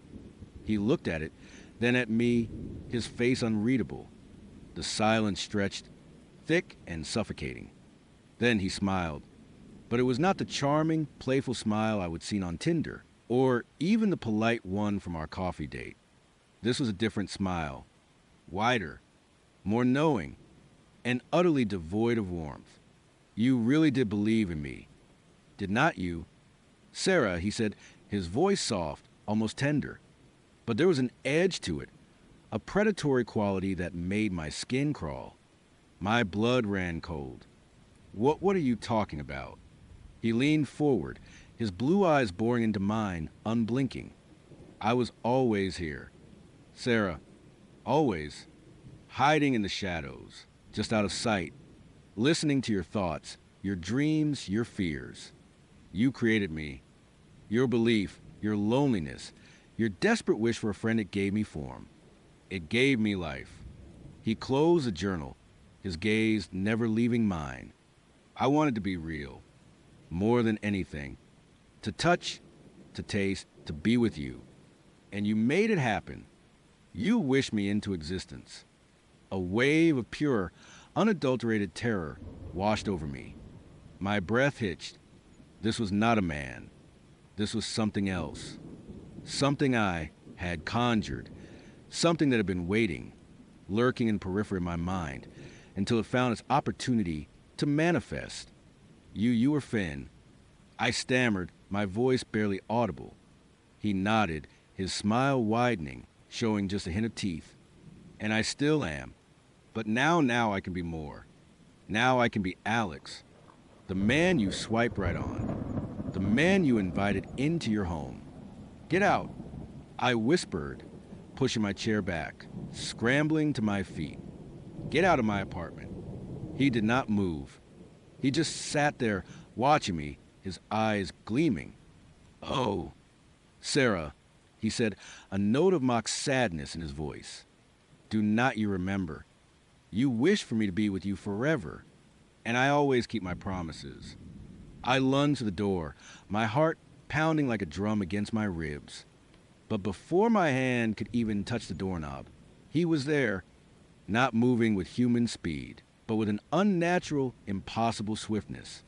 He stood between me and the door, blocking my path, his presence suddenly overwhelming. He did not touch me, but the air around him felt heavy, oppressive, like I was drowning. "You can't leave," he said, his voice no longer tender, but firm, absolute. "Not anymore. We have waited too long for this. Let me go." I screamed, my voice cracking. I tried to push past him, but it was like trying to move a brick wall. He was solid, unyielding, his blue eyes fixed on me, devoid of any emotion now, just a cold, relentless determination. "You do not understand," he said, a hint of something that might have been pity in his voice. "I am a part of you. I always have been. And now you are a part of me." He reached out, his hand slowly rising towards my face. I flinched, but I could not move. My body was frozen, paralyzed by an invisible force. His fingers, long and cold, brushed against my cheek. "Do not worry. Sarah," he whispered, his face inches from mine, his breath like ice. "You won't be lonely anymore. Not ever again." And then he smiled. That wide, knowing smile that was no longer charming, but utterly terrifying. It was a smile of a predator who had finally cornered its prey. I do not know what happened next. I do not remember the specifics. Only a blur of confusion, of disorientation, of a profound, soul-deep terror. When I finally came to, I was back in my living room. But everything felt different. Alex was still there. He was sitting on the couch, watching me. He was not smiling anymore. He was just observing, like he always had. I tried to speak, but no words came out. I tried to move, but my limbs felt heavy, unresponsive. It was like I was trapped inside my own body, a prisoner in my own mind. He stood up and walked towards me. I wanted to scream, to run, but I could not. He stopped in front of me, his eyes, those impossibly blue eyes, now completely empty, vacant. "It is better this way. Sarah," he said, his voice flat, devoid of any emotion. "We are finally together. Always." He reached out and gently, almost lovingly, brushed a strand of hair from my face. And in that moment, I understood I was not alone anymore. He was here. He was real. And he was never, ever going to leave. I am still here in my apartment. Alex is always here too. He moves around. Sometimes he leaves. But I know he always comes back. I see him. I hear him, but I can't interact. I can't speak. I can't move. I am just a silent observer in my own life. A permanent fixture. Sometimes I catch my reflection in a mirror. My eyes are wide, unblinking, and utterly vacant. Just like his. Just like Finn's. And sometimes I hear a soft humming. That silly little melody Finn and I made, up when I was 5. He hums it now. And I remember my wish. I wish for him to be real. I wish for us to be together forever. And he always keeps his promises. I never thought I would be one of those people. You know, the ones who end up in a horror story because of a dating app. I always prided myself on being careful, on having a pretty good sense of judgment, and, honestly, on having a pretty healthy dose of cynicism when it came to strangers on the internet. But sometimes, life just throws a curveball so far out of left field, you do not even see it coming until it is too late. My name's Sarah, and this is what happened when I met Mike. I would have been on Tinder for about 6 months, mostly just swiping idly, occasionally going on a coffee date that never really led anywhere. I was in my late 20s, working a decent job in graphic design, and honestly, just a little lonely. Most of my friends were settling down, getting married, having kids, and I was tired of being perpetual third wheel, the single one at every dinner party, politely smiling while everyone else talked about mortgages and baby names. So, I kept swiping. It felt like a low-stakes gamble. Mike's profile popped up one Tuesday evening as I was scrolling through during a particularly boring commercial break. He was handsome, in a rugged outdoors way that I usually found appealing. His pictures showed him hiking on a mountain trail, smiling with a golden retriever, and one of him playing an acoustic guitar by a campfire. His bio was short and sweet, loves good food, bad movies, and exploring new places. Looking for someone genuine. It seemed harmless enough. Wholesome, even. We matched. Our initial chats were good. Really good. He was witty, engaging, and asked thoughtful questions that went beyond the usual superficial small talk. He seemed genuinely interested in what I had to say, which was a refreshing change from most Tinder conversations that quickly devolved into crude jokes, unsolicited pictures, or just plain ghosting. We talked about our favorite books, our dreams for the future, even our families. He remembered details I would mention in passing, bringing them up later in a way that made me feel truly seen. After about a week of constant messaging, exchanging paragraphs of text that felt more like letters, he asked me out for dinner. The first date was at a cute, dimly lit Italian place downtown. Mike was even more charming in person. He had this easy, infectious laugh, and his eyes, a deep, striking shade of blue, seemed to really see me when we talked. Not just look at me, but truly engage. He was a good conversationalist, never letting an awkward silence linger, but also not dominating conversation. He listened. He remembered things I would mention in our chats. It felt easy. Almost too easy, if I am being honest. A little voice in the back of my head, the one that usually screams red flag, was just quietly humming a happy tune instead. But I dismissed it as a good sign. We talked for what felt like hours, the waiter eventually having to subtly hint that they were closing up. He walked me to my car, a perfect gentleman, and gave me a soft, lingering kiss goodnight. I went home feeling a flutter in my stomach I had not felt in years. It felt like hope. We had a second date, a casual lunch at a little deli near my office, which was just as good. By the end of it, I was genuinely excited about him. He felt different. Real. He seemed like a genuinely good guy, the kind of steady, kind person I've been hoping to find. That is, when he invited me over. "Hey, I am making lasagna this Saturday," he would said, his voice warm and inviting over the phone. "I make a pretty mean one, if I do say so myself. Want to come over, watch a movie, and be my official taste tester?" My stomach did a little flip, inviting me to his place already. It felt a little fast, maybe, for only a couple of dates. My usual caution kicked in, a brief flicker of unease. But then I thought, what is the worst that could happen? He seems really sweet. It is a Saturday night, a home-cooked meal, a movie. It is cozy. I pictured us on a sofa, laughing, maybe snuggling. It sounded perfect. I would love that. "Mike," I said, a smile already forming on my face. The little voice of caution was completely drowned out by the excitement. He lived a little outside the city, in a quiet, residential area with tree-lined streets and houses that all looked vaguely similar. His house was a modest, two-story place, neatly kept with a small manicured lawn. Nothing about it screamed danger. It looked like any other suburban home, the kind of place you would imagine raising a family in.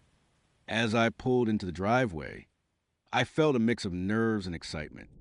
The kind of nerves you get before a potentially really good night. He met me at the door, a wide, easy smile on his face. He was wearing a casual t-shirt and jeans, looking comfortable and inviting. "Sarah, come on in. Lasagna is almost ready." The house smelled wonderful, a comforting mix of garlic, herbs, and something sweet from a scented candle. The living room was cozy, with a big, comfy-looking sofa and a large TV. There were bookshelves overflowing with books, which I liked, and a few framed landscape photos on the walls. It felt lived-in, normal. My initial apprehension about coming to a stranger's house started to fade completely. He led me into the kitchen, which was clean and functional, a warm glow from the oven illuminating the countertops. "Make yourself at home. Wine's in the fridge if you want some red. I have got some white too." He turned back to the oven, pulling out a steaming golden brown tray of lasagna that looked absolutely delicious. I wandered back towards the living room, feeling a bit more relaxed, taking a moment to fully absorb the space. I picked up a book from a coffee table, a classic I loved, and smiled. As I put it back, my eyes drifted to a small, ornate photo frame on a side table, tucked behind a ceramic coaster. It was a picture of a woman laughing, her hair blowing in the wind. She looked vaguely familiar, but I could not quite place her. Then I realized, with a jolt that felt like a tiny electric shock, it was me. My breath hitched.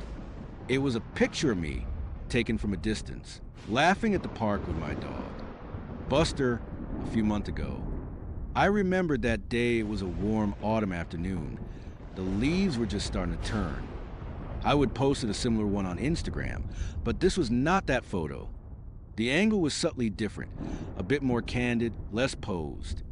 It looked like it had been taken with a long lens. like a paparazzi shot. Almost. A cold prickle started at the back of my neck. I picked up the frame, my fingers trembling slightly.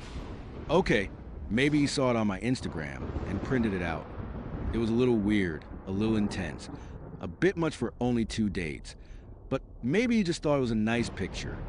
People do weird things when they like someone, right? They get a little overzealous. I tried to rationalize it, to push down the growing unease that was starting to bubble up in my stomach. I glanced around the room, trying to appear casual, try and convince myself it was nothing. My eyes scanned the other framed photos.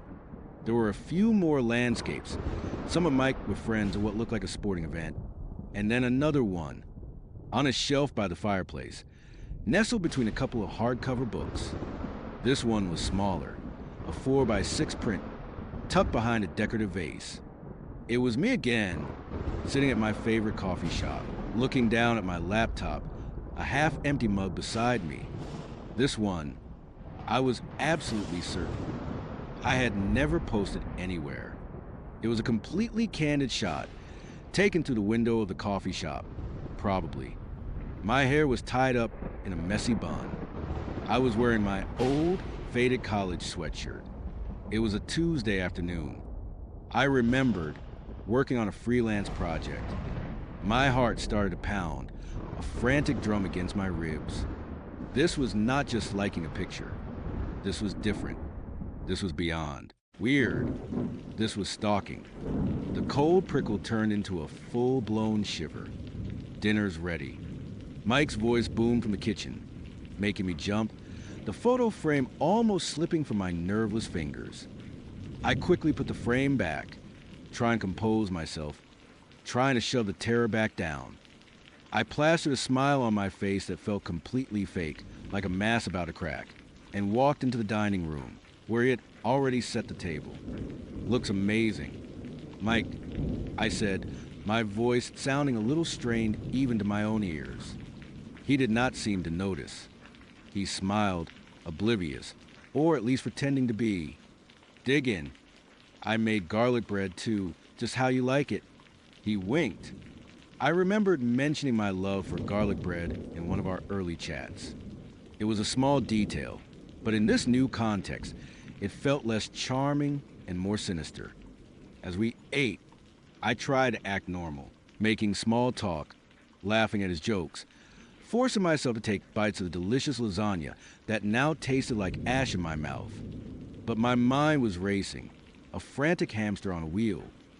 I kept replaying the images of those photos in my head. How could he have gotten them? When he had not just seen me around. He had actively sought me out, watched me. Hey, I just need to grab something from the study. Mike said after we finished the lasagna, pushing his chair back. Be right back. Make yourself comfortable. I will put on a movie. He disappeared down a hallway, humming a tune. This was my chance. My hands were shaking so violently I had to press them against my thighs under the table. My initial plan, a desperate, half-formed thought, was to just make an excuse and leave. But a morbid curiosity, mixed with desperate, gut-wrenching need for confirmation, pulled me. I had to know how deep this went. I had to see if my worst fears were true. I stood up, my legs feeling like jelly. I walked down the hallway Mike had taken, my footsteps unnaturally loud in the sudden silence of the house. The first door was slightly ajar. I pushed it open slowly, my heart hammering so hard I thought it might burst through my chest. It was a home office, neat and organized, just like the rest of the house. My eyes immediately went to the walls. They were covered in photos. Not framed, not artfully arranged. Just printed sheets of paper, cheap printer paper, tacked up with pushpins. And every single one of them was me. My breath hitched again, this time a raw, choked gasp that I barely managed to stifle.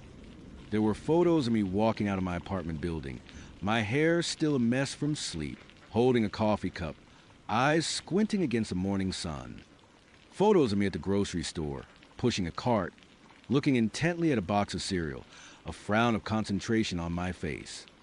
Photos of me talking on my phone while waiting for the bus, gesturing animatedly. Photos of me laughing with my friends at a bar. The kind of uninhibited, genuine laugh you only share with people you trust, completely unaware of any prying eyes. Photos of me leaving my gym, my face flushed and sweaty, pulling my hair back.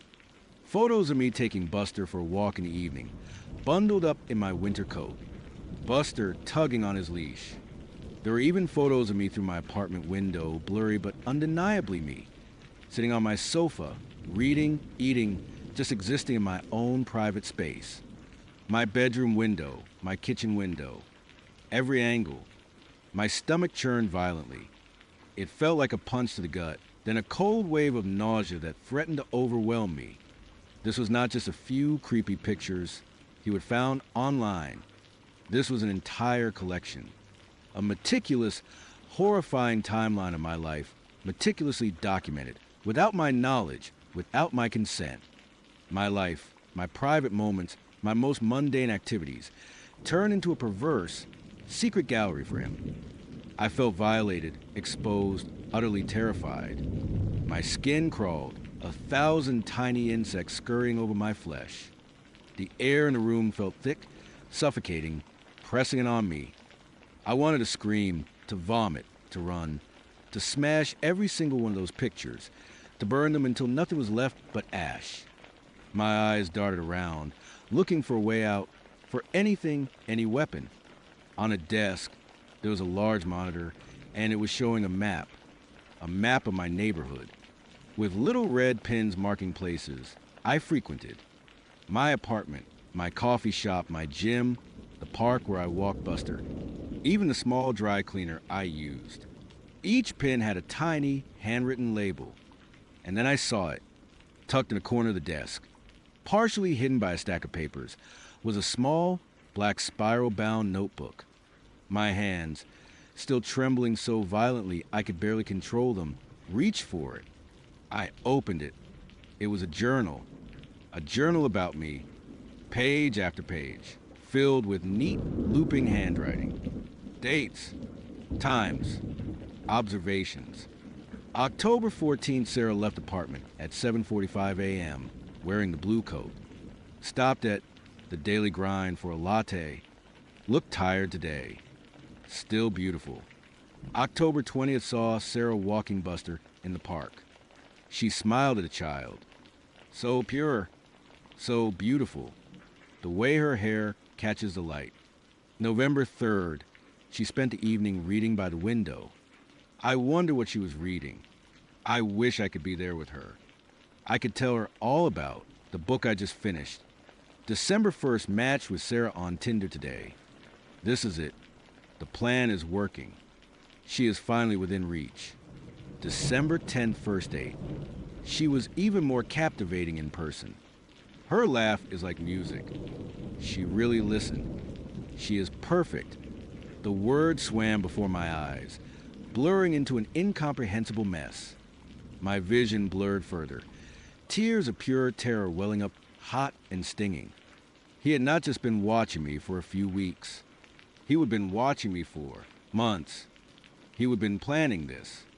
The Tinder match was not a coincidence. It was a chilling culmination of a sick, twisted obsession. Every charming word, every thoughtful question, every shared laugh, it was all a carefully constructed lie. A trap, a floorboard creaked behind me. I froze. Every muscle in my body locked up. My blood ran cold, turned to ice in my veins. Slowly, agonizingly slowly, I turned around.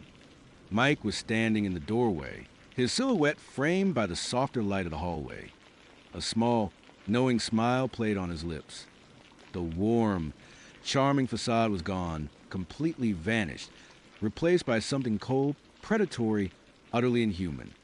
His blue eyes, which had seemed so kind, now held a chilling, unblinking intensity that made my stomach drop. "Find what you were looking for." "Sarah," he asked, his voice soft, almost a whisper, but laced with an undeniable edge of menace that sent shivers down my spine. My heart hammered against my ribs, a frantic, desperate drumbeat. My throat was dry, completely constricted. I could not speak. I could only stare at him, my mind racing, trying to process the sheer, overwhelming horror of the situation. My world had just shattered.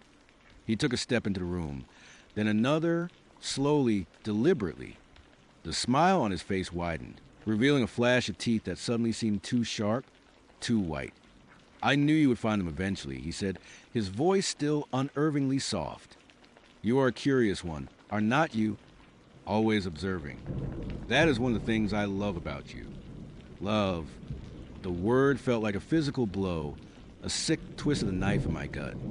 What is all this? Mike, I finally managed to croak out, my voice barely audible, a pathetic whisper. He chuckled, a low, unsettling sound that grated on my nerves. This is us. Sarah, our story. I just wanted to make sure I had all the details right before we truly began. He gestured vaguely at the walls, at the countless photos of me, as if they were perfectly normal, a beautiful display of affection. Every moment, every expression. I wanted to know you, truly know you, before I even said hello. Before I even met you. People put up so many fronts, do not they? So many lies on those apps. I needed to see the real you. He took another step, closing the distance between us, his presence looming. And the real you, Sarah, is even more beautiful than I imagined. My mind screamed. He was not just creepy, he was delusional. Dangerously delusional. You have been watching me. I whispered, the realization hitting me with fresh, sickening horror. The full weight of it, the constant surveillance, the invasion of my privacy, the total annihilation of my sense of safety. Of course, he said, as if it were the most natural, obvious thing in the world. How else was I supposed to find the perfect person? You can't trust what people put online, can you? You have to see them in their natural habitat. See the real them, the unguarded moments. The moments when they are truly themselves. He took another step, his shadow falling over me. And the real you, Sarah, is everything I have ever wanted. He reached out a hand, slowly, deliberately, toward my face, his fingers splayed. I flinched back instinctively, stumbling over my own feet, bumping into the desk. Do not touch me. The words burst out of me, raw and desperate. His eyes narrowed. The charming smile completely vanished, replaced by a cold, hard line. The mask had fully dropped. Do not be like that. Sarah, we are just getting started. We are meant to be. I have waited a very long time for you. For us. His voice was no longer soft. It was edged with dangerous impatience. I know everything about you. Your favorite coffee, the way you hum when you are focused, the little scar above your left eyebrow that you think no one notices. I know you better than anyone. The sheer intimacy of his knowledge, combined with the chilling, possessive way he spoke, sent a fresh wave of terror through me, a primal fear that bypassed all rational thought. He did not know me, he observed me. He consumed me. He owned my moments. I need to leave. Mike, I said, my voice firmer this time, despite the tremor in my hands, despite the ice in my veins. I started to back away, slowly, cautiously, toward the door, my eyes darting, searching for an escape route, a window, anything. He did not move, but his gaze was locked on me, intense and unblinking, like a predator sizing up its prey. You can't leave. Sarah, not yet. We have so much more to talk about, so much more to do. His words hung in the air, heavy with unspoken threats. I took another step back. My hand brushed against something on the desk, a heavy, old-fashioned brass paperweight shaped like a lion. My fingers closed around it, gripping it tightly. It was not much, but it was something. A small, cold comfort. I am leaving. I repeated, my voice now laced with a desperate, shaky resolve. Every fiber of my being screamed at me to run. His smile returned, but it was a chilling, humorless thing, a cruel twist of his lips. "No, you are not." And with a terrifying, unnatural speed, he lunged. I screamed, a short, sharp sound of pure, unadulterated terror. I instinctively threw the paperweight at him, not aiming, just reacting, just trying to create a moment of distance. It hit him squarely on the shoulder with a dull thud. He grunted, momentarily stunned, a flicker of pain crossing his face, and I seized the opportunity. I shoved past him, scrambling out of the study and into the hallway. I could hear him recovering, yelling my name, his voice now a guttural snarl of rage. "Sarah, get back here." My legs pumped, fueled by a surge of pure adrenaline. I burst into the living room, my eyes frantically searching for the front door. It was just ahead, a beacon of freedom. I could make it. I had to make it. I heard his heavy footsteps behind me, gaining. He was faster than I thought, moving with a terrifying agility for someone who had seemed so casually charming just moments ago. "You won't get away," he roared, his voice filled with chilling certainty. I reached the door, fumbling frantically with the deadbolt. My fingers were numb with panic, refusing to cooperate, slipping on the cold metal. The latch clicked open just as I felt a hand grasp my arm, yanking me back with surprising, brutal force. I cried out as I was spun around, facing him. His face was contorted with pure, unbridled rage, no trace of the charming Mike left. His blue eyes were black with fury. His grip on my arm was like iron, digging into my flesh. "You should not have seen those," he hissed, his breath hot and foul in my face. "Now you understand. Now you know, and now you are mine." He raised his other hand, and in it glinted something metallic. A kitchen knife. A long, sharp chef's knife. The same kind of knife he would have used to cut the lasagna. The same kind of knife he had used to prepare the meal we had just shared. My mind went completely blank with terror. This was not just a stalker, this was a murderer. My life was about to end here, in this seemingly normal suburban house, at the hands of a man I had met on Tinder. Instinct took over, raw and desperate. I screamed, a full-throated, primal scream that tore from my lungs, and brought my knee up as hard as I possibly could, aiming for his groin. He grunted, a strangled sound of pain, his grip momentarily loosening as he doubled over, clutching himself. It was all the chance I needed. I tore my arm free, wrenching it away from his weakening grasp. I clawed at the open door, pulled it wide, and burst out into the cool, dark night air. I did not look back. I just ran. I ran across his manicured lawn, stumbled down the driveway, and sprinted into the street, my lungs burning, my legs screaming. My car. I needed to get to my car. It was parked just a few houses down. I fumbled with my keys, my hands shaking so violently I almost dropped them on the asphalt. I could hear the front door of his house slam open again, the sound echoing through the quiet street. He was coming. He was right behind me. I jammed the key into the ignition, the engine roaring to life with desperate, welcome sound. I threw the car into reverse, tires squealing as I backed out of the driveway, almost hitting a mailbox, not caring. I did not care about anything but getting away, putting as much distance as possible between myself and that house, that monster. I sped down the street, my heart still hammering, glancing wildly in my rearview mirror. He was standing in his driveway, watching me go, a dark, menacing silhouette under the flickering streetlights. His face was obscured by the distance, but I could feel his gaze, burning into me even from afar, a silent promise of future horrors. I drove for what felt like hours, not knowing where I was going, just driving until the adrenaline started to wear off and the tears came, hot and unstoppable. I pulled over on the side of a deserted highway, my entire body shaking uncontrollably, sobbing into the steering wheel, my breath coming in ragged gasps. The image of those walls, covered in my stolen life, was burned into my mind. Eventually, I managed to pull myself together enough to call the police. Explaining it was harder than I thought. My Tinder date, He had hundreds of photos of me, he is. Been stalking me, he had a knife, my words came out in a rush, disjointed and hysterical. They were professional, but I could hear the skepticism in their voices, even through my own panic. It sounded insane. They sent officers to Mike's house. They found him there, calm and collected, seemingly just watching a movie.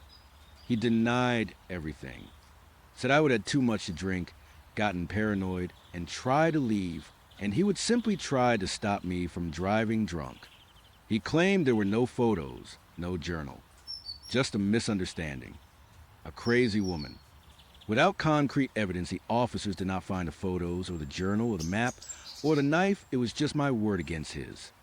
He must have cleaned everything up or hidden it so meticulously in the short time between my escape and their arrival. The police took a report, advised me to get a restraining order, and told me they would keep an eye on him. It did not feel like enough. It felt like nothing. It felt like he had won. I got home, and the first thing I did was scrub every trace of myself from the internet. Deleted all my social media. Changed my phone number. I even considered moving, but the thought of uprooting my entire life because of one monster felt like letting him truly win. Letting him steal even more from me. But the fear never left. It became a constant companion. Every time I walk down the street, I feel eyes on me. Every time I hear a floorboard creak in my apartment, I jump. Every time my phone rings with an unknown number, my heart leaps into my throat, convinced it is him. Somehow, somewhere, I still see him in my nightmares. His charming smile, twisting into that predatory grin. His blue eyes, cold and empty, utterly devoid of humanity. And the walls of that study, covered in my stolen moments, my stolen life, a silent testament to how easily a stranger can invade your world, how quickly your sense of safety can be shattered. I do not date anymore. The thought of trusting someone new, of letting them into my life, of allowing myself to be vulnerable again is terrifying. Because sometimes the person you think you know, the person who seems so perfect, is just wearing a mask.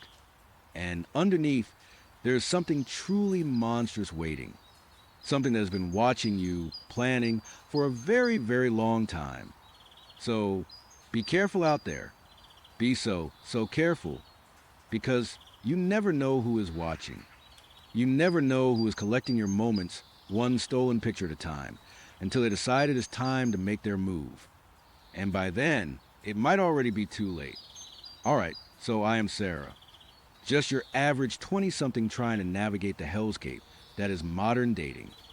And like most people my age, I have spent more hours than I would care to admit swiping through faces on Tinder, hoping to find someone who is not a serial killer, or at least not obviously one.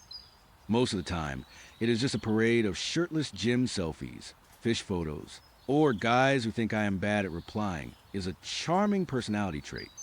But every now and then, you stumble across a profile that actually makes you pause. And that is exactly what happened with Ethan. His profile was perfect. Too perfect, maybe looking back now. He was handsome, in a rugged, outdoorsy way. Think dark hair, a confident smile, eyes that crinkled at the corners when he laughed.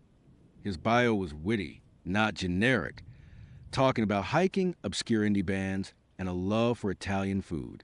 He had photos with a dog, a group shot at what looked like a charity run, and a solo picture sitting by a campfire, guitar in hand. He seemed like the kind of guy you would actually want to bring home to your parents. We matched almost instantly, and his first message was charming, not a generic pickup line. He actually referenced something in my profile, a shared interest in vintage sci-fi novels. We chatted for a couple of days, and it felt easy, natural, like we would known each other longer than a few texts. He asked me out for coffee. There is this great little spot downtown. He would type, "They make a mean cold brew. How about Saturday?" I agreed, feeling a flutter of genuine excitement. This felt different. This felt promising.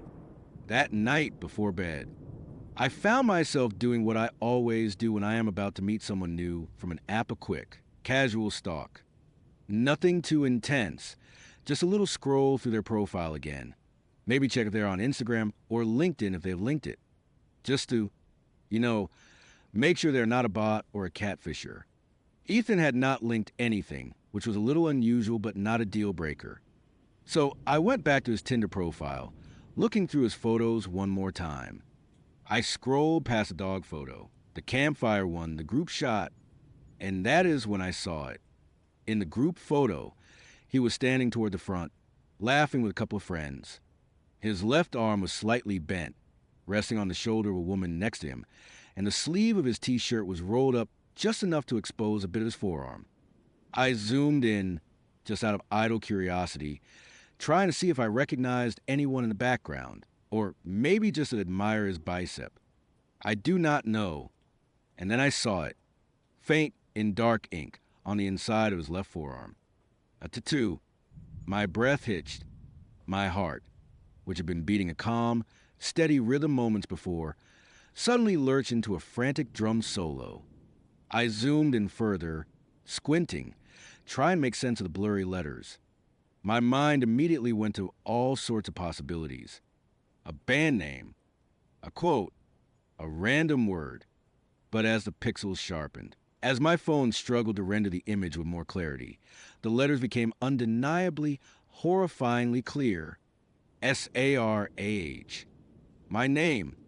My exact, uncommon, perfectly spelled name. Tattooed on this man's arm.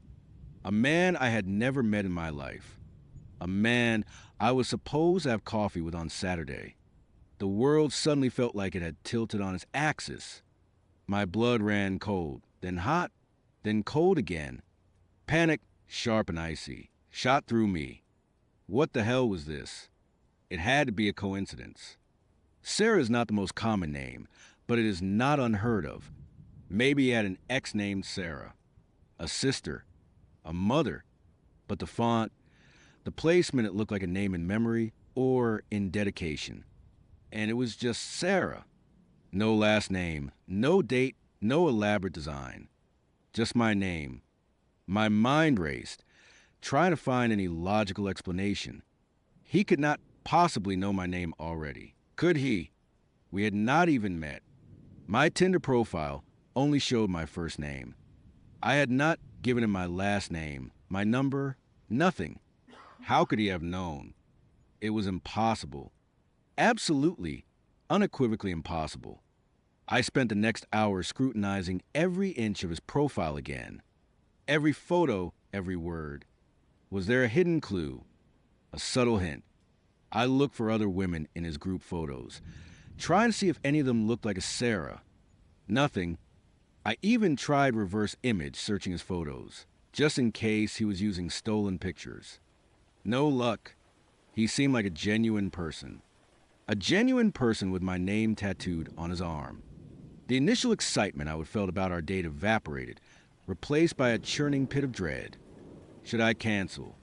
My gut screamed yes. This was beyond creepy. This was a 5-alarm fire of red flags. But then another part of me, the rational, perhaps foolish part, started to argue. What if it was a coincidence? What if he really did have an ex, or a sister or a best friend named Sarah, and I was overreacting? If I canceled, I would never know. And if I was wrong, I would be missing out on what seemed like a genuinely good guy. The thought of confronting him about it before meeting him felt insane. Hey, I saw your profile pic, and you have my name tattooed on your arm. What is up with that? No, that would make me sound like the crazy one. So, against my better judgment, I decided to go, but I would not be going with an open mind or a hopeful heart. I would be going with a plan. I would meet him in a public place, like we would agreed. I would keep my guard up. And I would find a way to see that tattoo for myself up close, unequivocally. If it was truly my name, then I would make my excuses and get out of there. Fast. The next 2 days were torture. Every time my phone buzzed with a text from Ethan, my stomach twisted. He was still charming, still witty, completely oblivious to the cold dread that had settled in my chest. He asked about my week, told me a funny anecdote about his dog. He was building up this image of a normal, likable guy, which only made the tattoo more unsettling. How could someone so normal have such a bizarre, terrifying secret? Saturday morning arrived, gray and overcast, perfectly mirroring my mood. I dressed carefully, choosing an outfit that was casual but allowed me to move freely, just in case. I wore a long-sleeved shirt, even though it was not cold, just to feel a layer of protection. My purse was packed light, with my phone fully charged and a small pepper spray canister clutched in a side pocket. I knew I was being paranoid, but I could not shake the feeling that I was walking into something deeply wrong. I arrived at the coffee shop 10 minutes early, securing a table near the window with a clear view of the entrance. I wanted to see him coming, to get a read on him before he even saw me. My heart hammered against my ribs, a frantic, warning beat. Every person who walked in made me jump. Then he walked through the door, and just like his photos, he was handsome, taller than I expected, with that same confident smile. He scanned the room, and his eyes met mine. A warm, genuine smile spread across his face, and he started walking towards me. "Sarah," he asked, his voice exactly as I would imagine it, a low, pleasant baritone. "Ethan," I replied, trying to sound calm, trying to match his smile. It felt like my face was made of glass, about to shatter. We exchanged pleasantries. He complimented my sweater. I complimented his punctuality. He ordered a cold brew, just like he said he would. I ordered a chai latte, my hand shaking slightly as I held the menu. "So," he began, leaning forward slightly, his eyes bright and engaged, "you mentioned you are a big fan of vintage sci-fi. Any specific authors you are into?" We talked. We actually talked. And for a fleeting moment, I almost forgot about the tattoo. He was genuinely interesting, intelligent, and funny. He listened when I spoke, asked insightful questions, and laughed at my jokes. He was everything his profile promised. He was everything I usually looked for. But the tattoo, it was a constant, gnawing presence in the back of my mind. I kept subtly glancing at his left arm. He was wearing a long-sleeved flannel shirt, the cuffs buttoned. No chance of a casual glimpse. I needed to be direct, but not too direct. "So, do you have any tattoos?" "Ethan," I asked, trying to keep my voice light and conversational.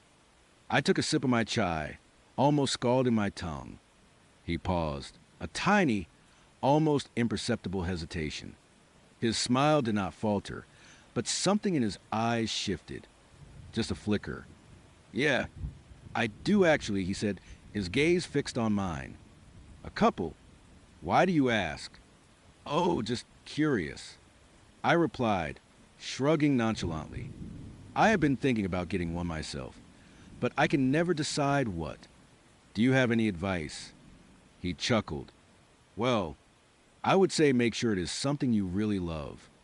Something that means something to you. Because it is there forever, right? Right?" I said, my voice barely a whisper. This was it. This was my chance. "What kind of tattoos do you have? Anything cool?" He reached for his coffee cup, taking a slow sip. His left arm moved, and as he lifted the cup to his lips, his sleeve rolled up just a fraction. And there it was, dark, distinct, undeniable. The letters, SARAH. It was exactly as I would seen in the photo. Same font, same placement. My name, on his arm. A cold wave of terror washed over me, so intense it made my vision blur for a second. My heart hammered against my ribs, a desperate bird trying to escape its cage. My throat closed up. I could barely breathe. He lowered his cup, his eyes still on me, a small, knowing smile playing on his lips. "Oh, just a few random things," he said, as if it were the most casual topic in the world. "Some old band logos, a quote, and yeah, a name." My blood ran cold. He knew I would seen it. He had not tried to hide it. He was practically flaunting it. "A name." I managed to choke out, my voice thin and reedy. Whose name? His smile widened, and for the first time, I saw something truly unsettling in his eyes.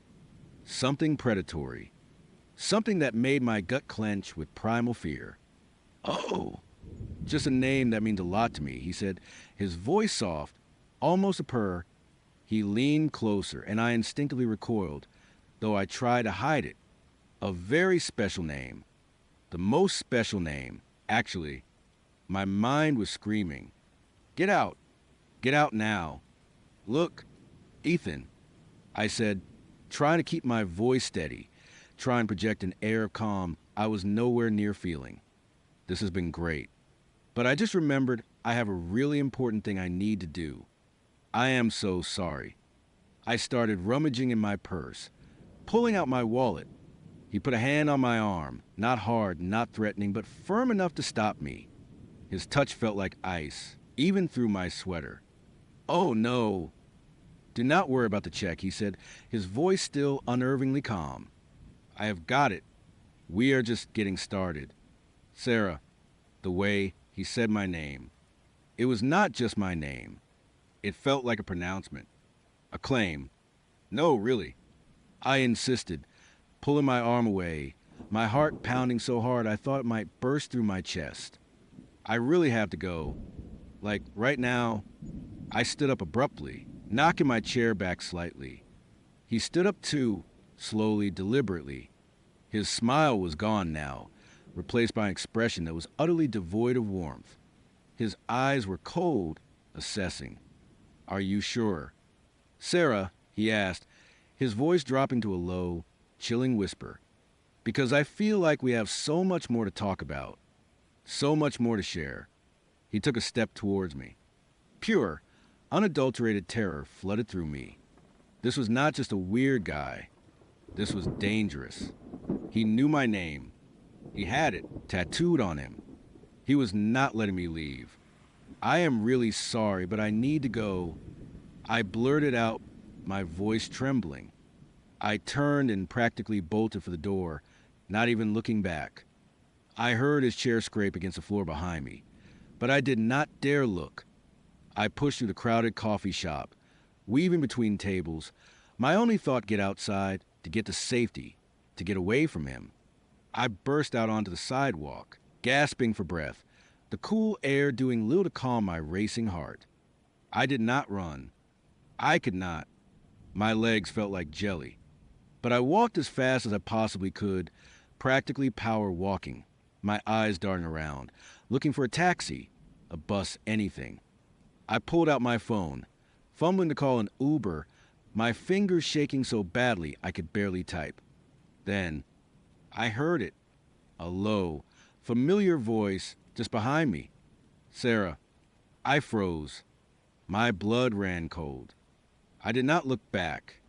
I just kept walking, faster, my heart now a frenzied drum solo in my ears. Sarah, wait. The voice was closer now. I finally risked a glance over my shoulder. He was there, about 20 feet behind me, walking with a calm, deliberate pace. He was not running, not yet. He just had that same chilling, predatory look in his eyes. Panic seized me. I started to run. I ran down the street, blindly, not caring where I was going, just needing to put distance between us. My lungs burned, my legs ached, but the fear propelled me forward.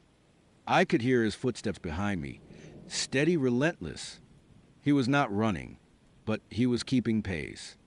I ducked into an alleyway, hoping to lose him, my mind screaming at me for being so stupid. The alley was dark, smelling of garbage and stale urine. A dead end. I pressed myself against a grimy brick wall, trying to control my ragged breathing, trying to listen. Silence. Just the distant hum of city traffic. Had I lost him? Then, a shadow fell over the alley entrance. He was there, standing perfectly still, blocking my only exit. His eyes, in the dim light, seemed to glow with an unnerving intensity. There you are. Sarah, he said, his voice unnervingly calm, almost gentle. Why are you running? We were having such a nice chat. Stay away from me. I screamed, my voice raw with terror. I fumbled for the pepper spray in my purse, my fingers slick with sweat. He took a step into the alley. You know, he continued, ignoring my plea, I have been looking for you for a long time. It is not easy finding a Sarah who is just right. My blood froze. What are you talking about? He smiled, a slow, chilling smile that did not reach his eyes. You are perfect, Sarah, exactly like the others. You have that spark, that vibrant energy. It is what I look for. He took another step. The others. I whispered, my voice barely audible. Oh, yes, he said, his gaze dropping to his tattooed arm, then back to me. There have been other Sarahs. So many. But you are special. I knew at the moment I saw your profile. My mind reeled. Other Sarahs. The tattoo. This was not about my name. This was about the name. He was not just a stalker. He was a serial predator, targeting women named Sarah. The realization hit me with the force of a physical blow. He took another step, closing the distance between us. I finally got my hand on the pepper spray. Stay back. I screamed, pulling it out and pointing it at him with a trembling hand. He stopped, but his smile remained. Now, Sarah, is that really necessary? We are meant to be, you and I have gone to such lengths to find you. I am calling the police. I yelled, fumbling for my phone with my other hand. He let out a low, humorless laugh. Oh, they won't believe you. They never do. Not until it is too late. He lunged. It was fast, terrifyingly fast. I squeezed the pepper spray, a burst of orange mist erupting towards his face. He cried out, stumbling back, his hands flying his eyes. This was my chance. I did not hesitate.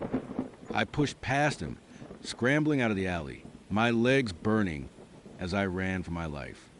I ran until my lungs felt like they were on fire, until my vision swam, until I could not run anymore. I did not stop until I found a busy street and flagged down the first taxi I saw, practically throwing myself into the back seat. Drive. I gasped, pointing vaguely in the direction of my apartment. Just drive. The taxi driver, a bewildered older man, slowly pulled away. I risked a look back. The alley was empty. He was gone. I made it home, shaken to my core. I locked every door, every window, pulled the blinds shut. I called the police, my voice trembling as I recounted the horrifying experience. They listened patiently, asked questions, took notes. But I could hear the skepticism in their voices. A tattoo of my name. He just knew things about me. He followed me. They said they would send a patrol car to cruise the area, but without any physical harm, without a clear threat beyond my word. There was not much they could do. It was just a she said situation, a bad Tinder date. They did not believe me, but I knew what I had seen, what I had heard. The next few weeks were a blur of paranoia and fear. Every shadow, every unexpected sound sent me into a cold sweat. I deleted Tinder, deleted all my dating apps. I changed my routine, took different routes to work, avoided places I used to frequent. I spent hours online, searching for anything, any clue about Ethan. I found nothing concrete. No news articles about missing Sarahs linked to a man like him. No social media profiles that matched. It was like he was a ghost, a phantom who only appeared on dating apps to prey on women with my name. But then, one night, months later, I was still feeling uneasy, still constantly looking over my shoulder. I decided to do one more search, a different kind of search. I looked up missing persons reports in my state, specifically for women named Sarah. And that is when I found it. A news article from 5 years ago. A young woman, Sarah Jenkins, had gone missing after a first date. Her date had been described as charming, handsome, with dark hair. No mention of tattoos.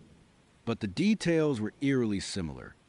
Another article from a different state mentioned a Sarah Peterson who had an unsettling encounter with a man she met online, describing him as overly intense and knowing too much about her. She would manage to escape, but the man had vanished. And then I saw the comments section on one of those older articles. Someone had posted, years ago, a cryptic message: be careful, girls. He always goes for the Sarahs. I heard he even gets their name tattooed on him, like a trophy. The comment had been dismissed as a hoax, but it sent a fresh wave of terror through me. It was not just me. It was not just an ex-girlfriend. This was his pattern, his ritual. I never saw Ethan again, not in person. But sometimes when I am alone, when the house is quiet, I swear I can feel eyes on me. I can feel that cold, predatory gaze. And sometimes in the dead of night, when I am half asleep, I hear a whisper, soft and chilling, a voice that sounds like it is coming from just outside my window, just outside my locked door. Sarah, it is a reminder, a chilling, constant reminder that he is still out there, still looking, still hunting, and he will keep searching until he finds another Sarah, or maybe until he finds me again. So, the next time you are swiping through profiles, looking for that perfect match, remember my story. Remember that sometimes the perfect profile hides a monster, and sometimes a name is not just a name, it is a target, and you never know whose collection you might be joining next. Hey everyone, Mark here. You know, I never thought I would be one of those guys with a horror story to tell, let alone one that still makes my skin crawl when I think about it. I have always been pretty grounded, a logical kind of guy. Monsters and ghosts. Nah, not my thing. But then, I met Amelia. And trust me, after Amelia, my whole world got a serious shake-up. It all started, like so many modern tales of woe, on a dating app. I would have been on and off them for years, mostly off. It was a wasteland, a parade of awkward small talk, ghosting, and profiles that were clearly a decade out of date. I was just about ready to throw in the towel, delete my account, and resign myself to a life of Netflix and frozen dinners. But then one Tuesday night, scrolling through the endless stream of selfies and bios that all sounded eerily similar, I saw her, Amelia. Her profile picture was stunning, not in that heavily filtered Instagram model way, but naturally beautiful. Bright, intelligent eyes, a genuine smile, and a cascade of dark, wavy hair. Her bio was witty, engaging, and actually made me laugh out loud. She liked hiking, classic literature, and apparently had a bizarre obsession with vintage board games. My kind of weird. I swiped right, not really expecting anything. I usually did not. But within minutes, I had a match. And then a message. Hey, Mark, your dog's adorable in that picture. What kind is he? Boom. Instant connection. We started chatting, and it was effortless. She was smart, funny, and seemed genuinely interested in what I had to say. We talked for hours over the next few days, exchanging texts that felt more like conversations and digital banter. It was refreshing, almost too good to be true. My cynical alarm bells were ringing faintly in the back of my head, but I ignored them. I was excited. We decided to meet up that Friday night. I suggested a casual Italian place downtown. Nothing too fancy, just a good spot for conversation. I was a little nervous, which was unusual for me. I usually was not, but with Amelia, it felt different. Like this could actually be something. When I walked into the restaurant, she was already there, sitting at a table near the window. And let me tell you, she was even more beautiful in person. Her dark hair caught the light just right, and her eyes sparkled when she smiled. She was wearing a simple, elegant black dress that somehow managed to be both understated and captivating. Mark. Hi, she said, standing up to greet me. Her voice was exactly as I would imagine, soft, melodic, with a hint of warmth. Amelia, hey. I replied, feeling a little flustered. You look incredible. She laughed, a light, genuine sound. "You clean up pretty well yourself." We sat down, and the conversation picked up right where it left off. She was articulate, thoughtful, and had a way of making me feel completely at ease. We talked about our jobs, our hobbies, our families. She asked probing questions, but not in an intrusive way, more like she was genuinely curious about the person sitting across from her. I found myself opening up to her in a way I had not with anyone in a long time. About halfway through dinner, while we were discussing our shared love for cheesy horror movies, something happened. It was subtle, so subtle that I almost dismissed it immediately. We were laughing about some ridiculous scene from an old B movie, and Amelia threw her head back, a wide, joyful smile on her face. At that exact moment, my gaze drifted past her to the large window behind her table. The window was dark, reflecting the restaurant interior like a murky mirror. And in that reflection, I saw her, Amelia, but her smile, it was not the same. The one on her face, the one directly in front of me, was wide and warm, crinkling the corners of her eyes. The one in the reflection was wider, too wide. It stretched almost unnaturally across her reflected face. Thin lips pulled back to reveal a flash of teeth that seemed a little too sharp, a little too numerous. Her eyes in the reflection, instead of sparkling with mirth, were flat, dark, and utterly devoid of warmth. They seemed to stare not at me, but through me, with an unsettling, predatory glint. It was only for a split second, a flicker. Then, just as quickly as it appeared, it was gone. The reflection shifted, distorted by the movement of someone walking past outside.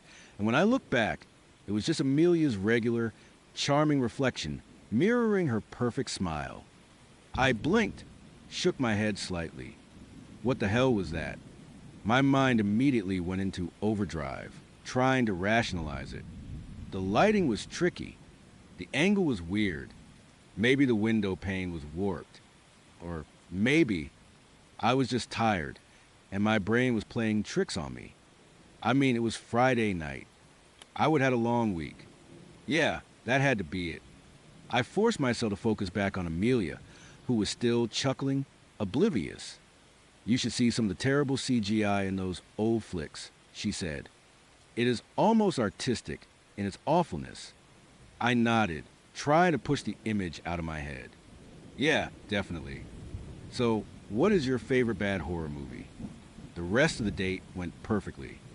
We finished our food, shared a dessert, and talked until the restaurant started to empty out. When I walked her to her car, I felt a genuine connection, a spark I had not felt in ages. We hugged goodbye, and her touch was warm, soft. I had a really wonderful time. "Mark," she said, her eyes shining. "Me too. Amelia, really, can I see you again?" "I would like that very much," she replied, and then she was gone, leaving me standing on the sidewalk, a goofy smile on my face. As I drove home, the memory of the reflection kept creeping back into my thoughts. It was like a little splinter under the skin, annoying and persistent. I tried to dismiss it, but it just would not go away. I chalked it up to nerves, to the excitement of a good date, to anything but something truly unsettling. I wanted to believe it was nothing, because I really, really liked Amelia. We had a second date a few days later, a hike through a local nature preserve. She was just as charming and engaging as before, effortlessly keeping pace with me, pointing out different plants and birds with impressive knowledge. She even packed a small picnic lunch, complete with homemade sandwiches and cookies. Everything was perfect, almost too perfect, as we stopped by a small, still pond to eat. I found myself watching her again. She was talking about her love for the outdoors, her face animated, her eyes bright. I casually glanced at the pond surface, where her reflection shimmered beside mine. And there was again, subtle but undeniable. The smile in the reflection was just a fraction wider, a hair less genuine. Her reflected eyes seemed a shade darker, colder. It was like looking at a photograph that had been expertly photoshopped to make a person look just slightly off. The uncanny valley effect, but in a moving reflection. My heart gave a little lurch. This was not a trick of the light this time. We were outside, in broad daylight, with a perfectly still body of water acting as a mirror. I quickly looked back at her face, then to the reflection. No, it was gone again. Her reflection now perfectly matched her real-life expression. My mind raced. What was happening? Was I seeing things? Was this some kind of psychological phenomenon? I did not dare say anything. How would I even bring it up? Hey, your reflection looks like it wants to eat my soul. No, that was not going to fly. I tried to shake it off, but a seed of unease had been planted. I started paying closer attention, not just to her reflections, but to her in general. I looked for any other inconsistencies, any other strange quirks. And that is when I started to notice other things. Small things at first. Like, sometimes when she was listening to me, her head would tilt just a little too far to the side, like a curious bird or a predator studying its prey. And her eyes, those beautiful, intelligent eyes, would sometimes linger a moment too long, a blankness behind them that lasted for only a fraction of a second before her warm expression clicked back into place. It was like watching a perfectly executed performance, but catching a momentary glimpse of the actor underneath. One evening, we were at her apartment, cooking dinner together. It was a beautiful place, minimalist and impeccably clean, almost clinically so. Not a single misplaced item. While I was chopping vegetables, she was stirring a sauce on the stove.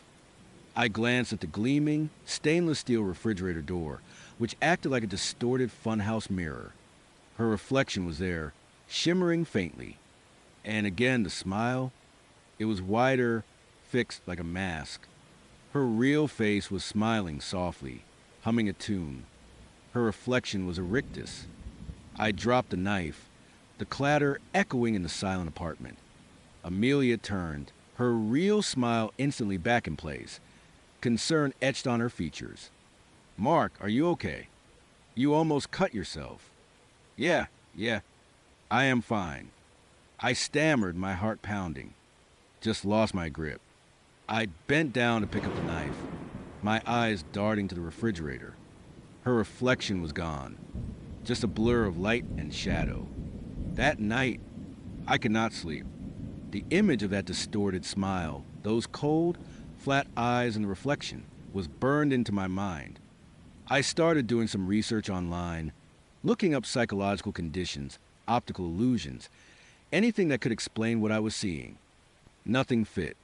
Every explanation felt inadequate. The next few dates were a blur of growing paranoia for me. I would try to subtly catch a reflection in store windows, car mirrors, even my phone screen. Sometimes it was perfectly normal. Other times, it was there, that chilling, predatory smile, just for a fleeting moment. It was like a game of hide and seek, and I was the only one playing. The more I looked, the more I saw it. Or maybe the more I expected to see it. I started to feel like I was losing my mind. Was I imagining things? Was I just projecting my own anxieties onto her?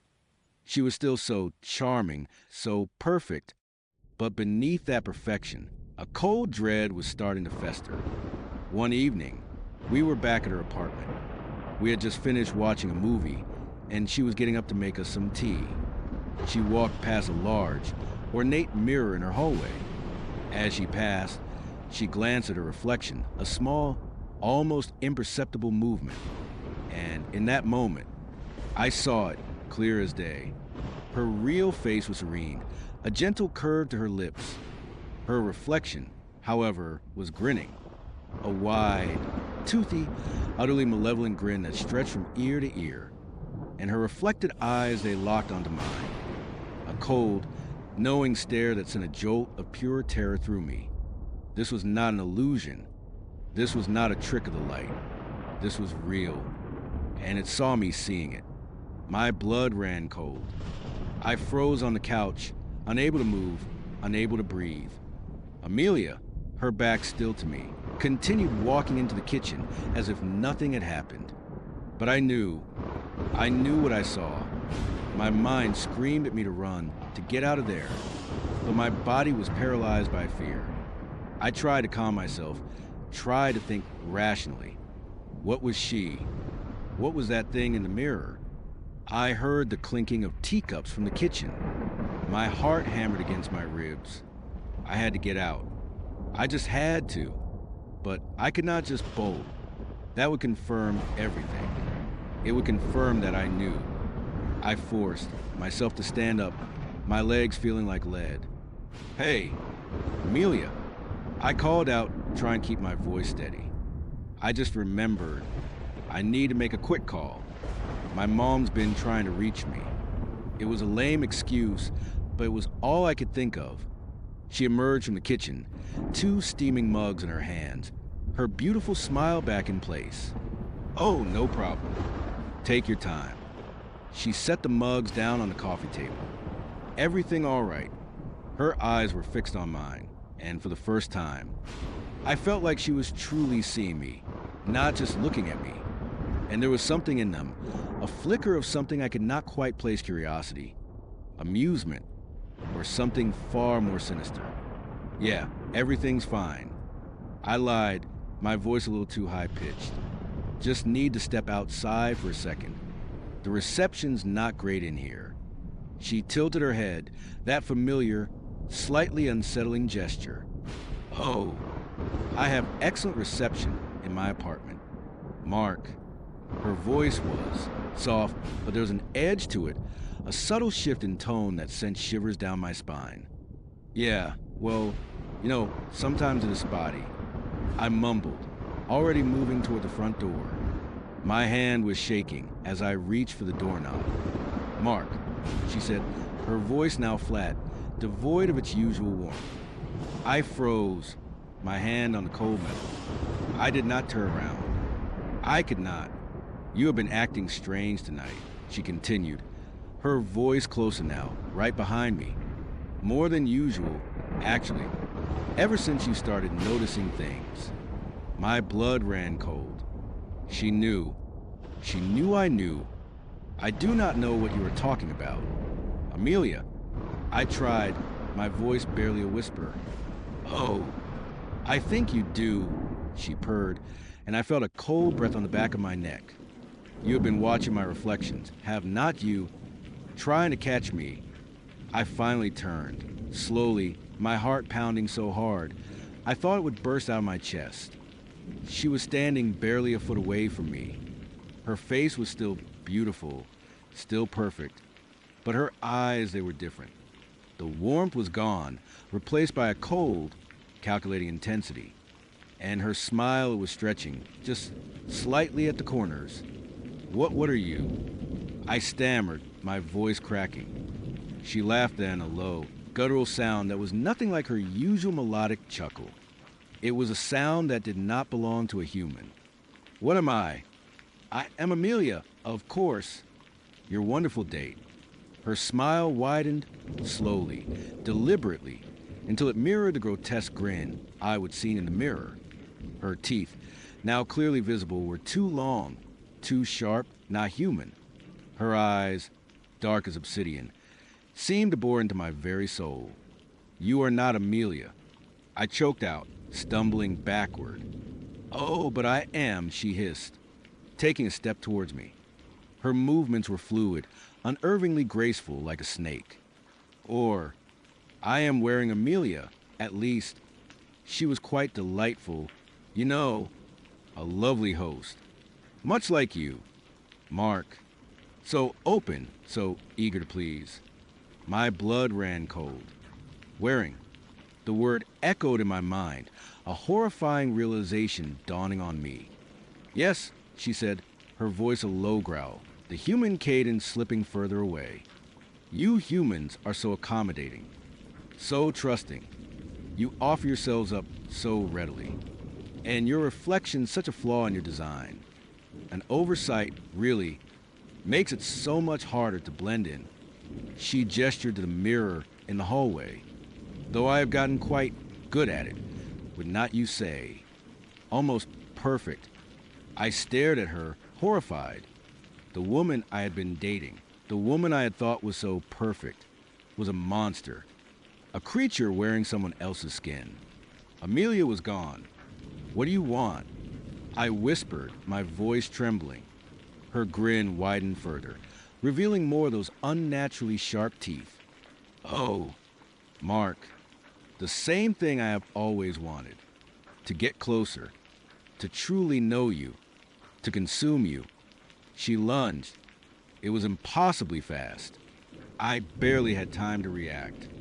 I threw my arm up, and her fingers, long and tipped with what felt like razor-sharp nails, raked across my forearm.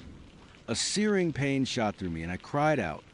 I stumbled back, my eyes darting around the apartment, desperate for an escape.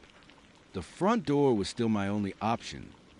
I scrambled backward, tripping over the coffee table, sending the tea mugs crashing to the floor. She was on me in an instant, her strength incredible. She pinned me to the ground, her face inches from mine. The beautiful features were twisting, shifting. Her eyes were no longer human, but pools of inky blackness. Her jaw unhinged, stretching wide, impossibly wide, revealing a cavernous maw filled with rows of glistening needle-like teeth. A guttural growl rumbled deep in her chest, vibrating through my body. The smell was overwhelming now, a metallic, sickly sweet odor that made my stomach churn. "Such a shame," she hissed, her voice a chorus of whispers and clicks. "You were almost perfect, but your curiosity, it was your undoing." I thrashed, adrenaline surging through me. My hand blindly reached out, searching for anything to defend myself. My fingers closed around something cold and heavy. It was a small, ornate letter opener Amelia kept on a nearby side table. Not much, but it was something. With a desperate surge of strength, I plunged it into her side. She shrieked, a sound that was not human, a piercing, unearthly wail that vibrated through the apartment. Her grip on me loosened, and I seized the opportunity, shoving her off. She stumbled back, clutching her side, black ichor oozing between her fingers. Her eyes, those terrifying black pools, were fixed on me with a mixture of pain and pure, unadulterated rage. This was my chance. I scrambled to my feet, ignoring the throbbing pain in my arm, and lunged to the front door. My fingers fumbled with the lock, my heart hammering like a drum solo. Click. I yanked the door open and burst out into the hallway, not looking back. I ran. I ran down the stairs, 3 at a time, my injured arm screaming in protest. I heard a crash from Amelia's apartment, followed by another unearthly shriek. It was coming after me. I burst out of the apartment building and onto the street, gasping for breath. The cool night air shocked to my lungs. I did not know where I was going. I just ran. I kept running until my lungs burned and my legs ached, until I could not hear anything but the pounding of my own blood in my ears. I did not stop until I saw the familiar lights of my own neighborhood, a beacon of safety in the terrifying darkness. I barricaded myself in my apartment, pushing furniture against the door, every shadow a potential threat. I did not sleep that night. I just sat there, clutching my bleeding arm, staring at the door, waiting for something to burst through. The next morning, in the harsh light of day, everything felt surreal. My arm was a mess, deep claw marks scored into my skin. The letter opener was still clutched in my hand, stained with that strange, black substance. I called the police, but what was I going to tell them? That my date was a shape-shifting monster who wore human skin. They would think I was insane. I tried to explain I was attacked, but could not bring myself to give them Amelia's address. The fear, the sheer terror of what might happen if I led them there, was too great. I ended up in an emergency room, getting stitches for the gashes on my arm. I told them I fell, that I hit something sharp. They looked at me skeptically, but they patched me up. I never went back to Amelia's apartment. I never saw her again. I deleted all my dating apps, scrubbed my online presence as much as I could. I moved out of my apartment a month later, Just could not shake the feeling that she knew where I lived, that she was still out there, waiting. It has been a few years now. I have tried to move on, tried to forget, but some things you just can't unsee. That reflection, that grotesque, inhuman smile, it is etched into my memory. And sometimes when I'm out in public, I catch a glimpse of someone in a reflection, a store window, a shiny car, a passing mirror, and for a split second, I hold my breath, my heart seizing my chest. I look for that subtle shift, that unnatural grin, because I know now, I know that sometimes the most beautiful faces can hide the most monstrous truths. And sometimes the reflection tells a story that the face itself is desperate to conceal. So, be careful out there, everyone. Be careful who you invite into your life, because you never know what is truly smiling back at you from the other side of the glass. Hey, everyone. So, I have got a story for you. One that still keeps me up at night, even years later. It is about a road, a girl, and night that peeled back the thin veneer reality, showing me something truly monstrous underneath. Like a lot of people these days. I was on the apps. You know the drill, endless swiping, a few awkward coffee dates. Mostly just trying to find someone who did not make me want to fake a sudden emergency. My name's Alex, and I would pretty much given up on finding anything real. Then I matched with Chloe. Her profile picture was a shot of her laughing, wind in her hair, standing on a beach somewhere tropical. She had these incredible, bright green eyes and a smile that just seemed to radiate warmth. Her bio was witty, a little self-deprecating, and mentioned a love for old movies and late-night drives. Red flags. Maybe, if you are cynical, but after weeks of profiles that read like instruction manuals for a toaster oven, Chloe felt like a breath of fresh air. We chatted for a few days, and it was easy, effortless even. She had a sharp sense of humor, and we seemed to click on everything from obscure indie bands to our shared disdain for cilantro. I felt a genuine connection, something rare in the digital dating landscape. So, when she suggested we meet up for dinner, I was actually excited. The restaurant was a cozy Italian place downtown. I got there a few minutes early, heart doing that nervous little flutter it does before a first date. When she walked in, she was even more stunning in person.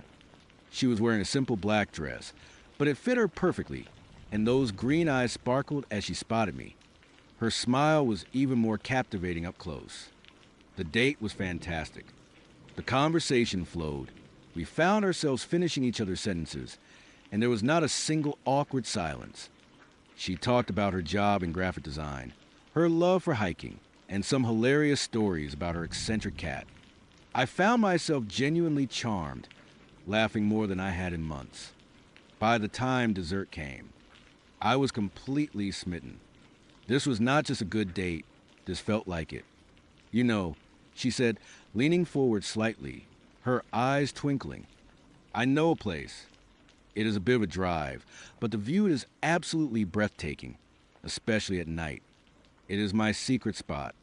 My heart did another flutter, but this time it was less nerves and more excitement. It felt like a natural progression, a spontaneous adventure after a perfect evening.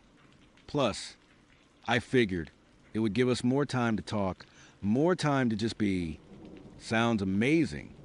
I said, maybe a little too eagerly. Lead the way. She grinned, that beautiful, genuine grin, and we left the restaurant. Her car was parked a few blocks away, an older model, a dark blue sedan meticulously clean. It smelled faintly of something sweet, like vanilla and old books. She opened the passenger door for me, a small gesture that somehow felt incredibly chivalrous in this day and age. As she drove, we kept talking, the easy conversation continuing. She put on some mellow jazz, the kind that just melts into the background. We wound our way through the city streets, then onto the highway. I was not really paying attention to the route, just enjoy her company, the soft glow of the dashboard lights, and the feeling that something truly special was unfolding. After about 15 minutes on the highway, she took an exit that led to a less populated part of the city, transitioning quickly into a more rural area. Streetlights became sparse, then disappeared altogether, replaced by the yellow glow of her headlights cutting through the darkness. The buildings gave way to stretches of dense woods. Almost there, she said, glancing at me with that sparkling smile. It is a bit off the beaten path, but trust me, it is worth it. I just smiled back, a warm feeling spreading through me. I trusted her. Why would not I? She was wonderful. She turned onto a smaller road, unpaved and gravelly at first, then transitioning into a narrow asphalt lane.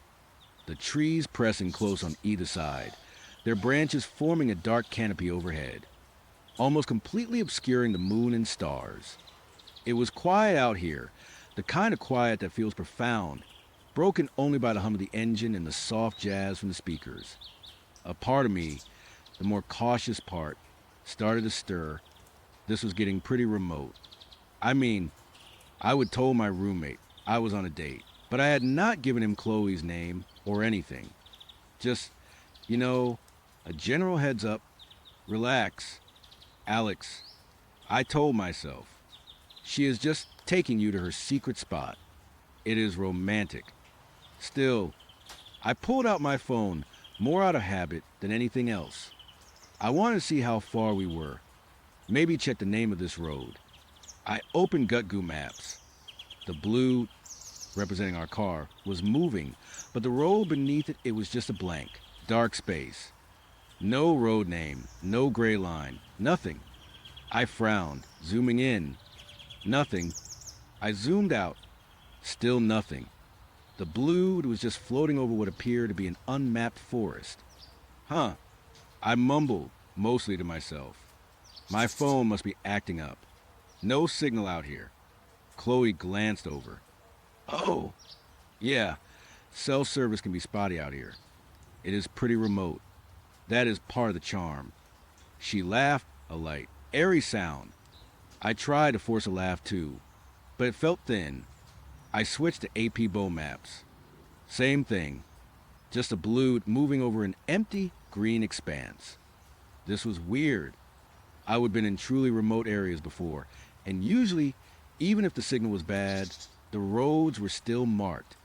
Maybe not all the tiny dirt tracks, but this looked like a somewhat maintained, albeit narrow, asphalt road.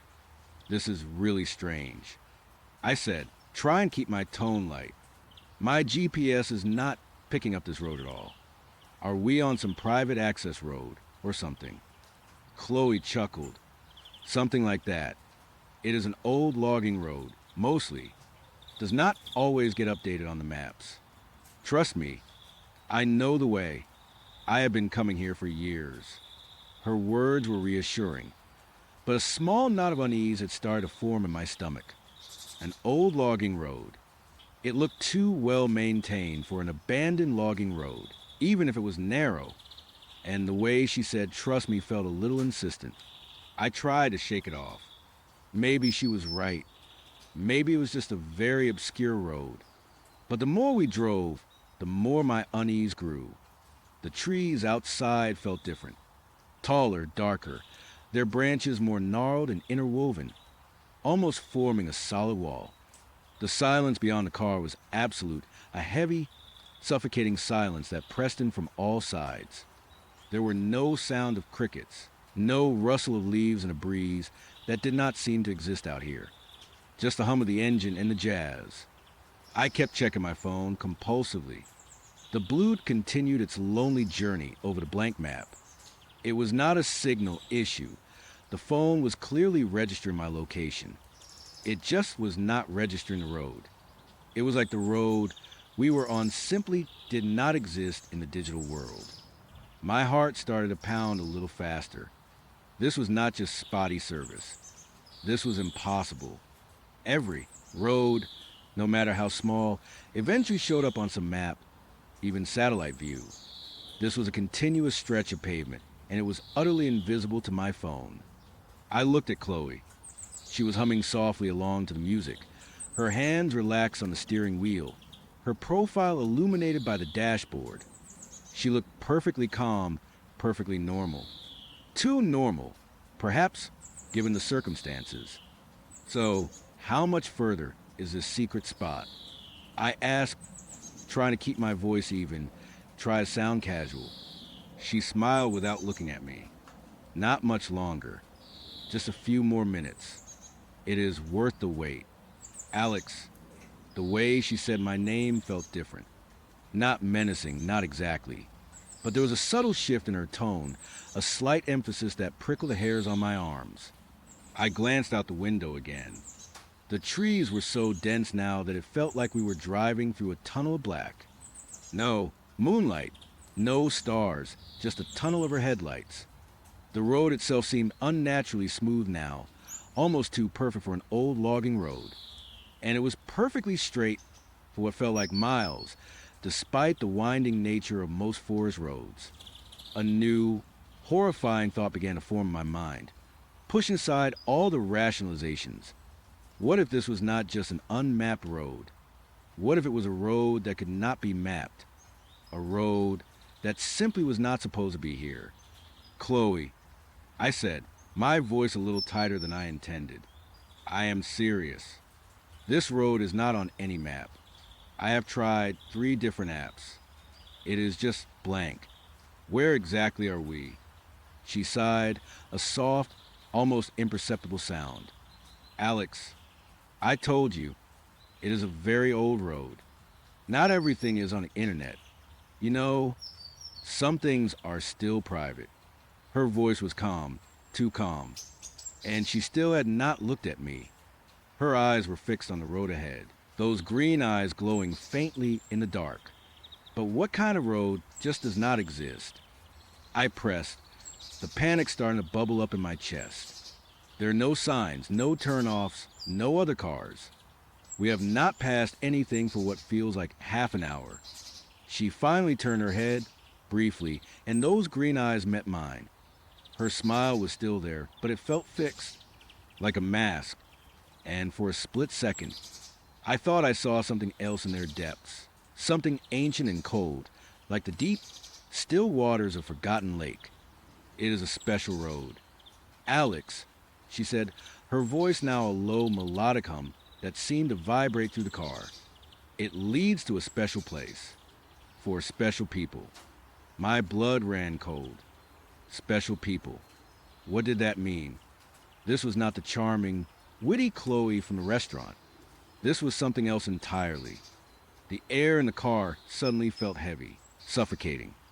The sweet, vanilla scent now seemed cloying, sickly. Stop the car. Chloe, I said, my voice barely a whisper, but laced with sudden, desperate urgency. I want to get out. She just kept driving, her hands still relaxed on the wheel, her eyes locked on the endless dark ahead. The jazz music continued, a smooth, unsettling counterpoint to the rising terror in my chest. We are almost there, she repeated, her voice losing some of its human warmth, becoming flatter, more resonant, like stones rubbing together. You will love it. Alex, everyone does. My gaze darted around the car. The doors were locked. I could see the little red indicator. The windows were up. Outside, the trees were a solid, impenetrable wall. There was nowhere to go. I was trapped. Panic seized me, a raw, primal fear that made my hands tremble. I had to get out. I had to. Chloe, I am serious. I shouted, my voice cracking. Pull over. Now. Her head turned slowly, those green eyes now completely devoid of warmth, reflecting only the dim light of the dashboard. The smile was gone, replaced by an expression that was utterly blank, yet infinitely chilling. Her face, which had been so lively and expressive, seemed to flatten, her skin taking on an almost waxy pallor. Do not be difficult. Alex, she said, her voice now a low rumble that did not seem come from her throat, but from somewhere deeper, somewhere else. We are so close. It would be a shame to turn back now. I reached for the door handle, fumbling with it. Locked. I tried the window switch. Nothing. My heart was hammering against my ribs, a frantic drumbeat of pure terror. Let me out. I screamed, my voice hoarse. I started pounding on the dashboard, on the window. Anything to get her attention, to break through whatever this was. She did not react, did not flinch. Her eyes were still fixed on the road, which stretched endlessly into the blackness. The car continued its smooth, unnerving journey. And then, I noticed something truly horrifying. The speedometer was not moving. It was stuck at 0. But we were clearly moving and at a considerable speed. My mind reeled. This was not just a strange road. This was not just a strange girl. This was impossible. A car moving with a 0 speedometer. A road that did not exist.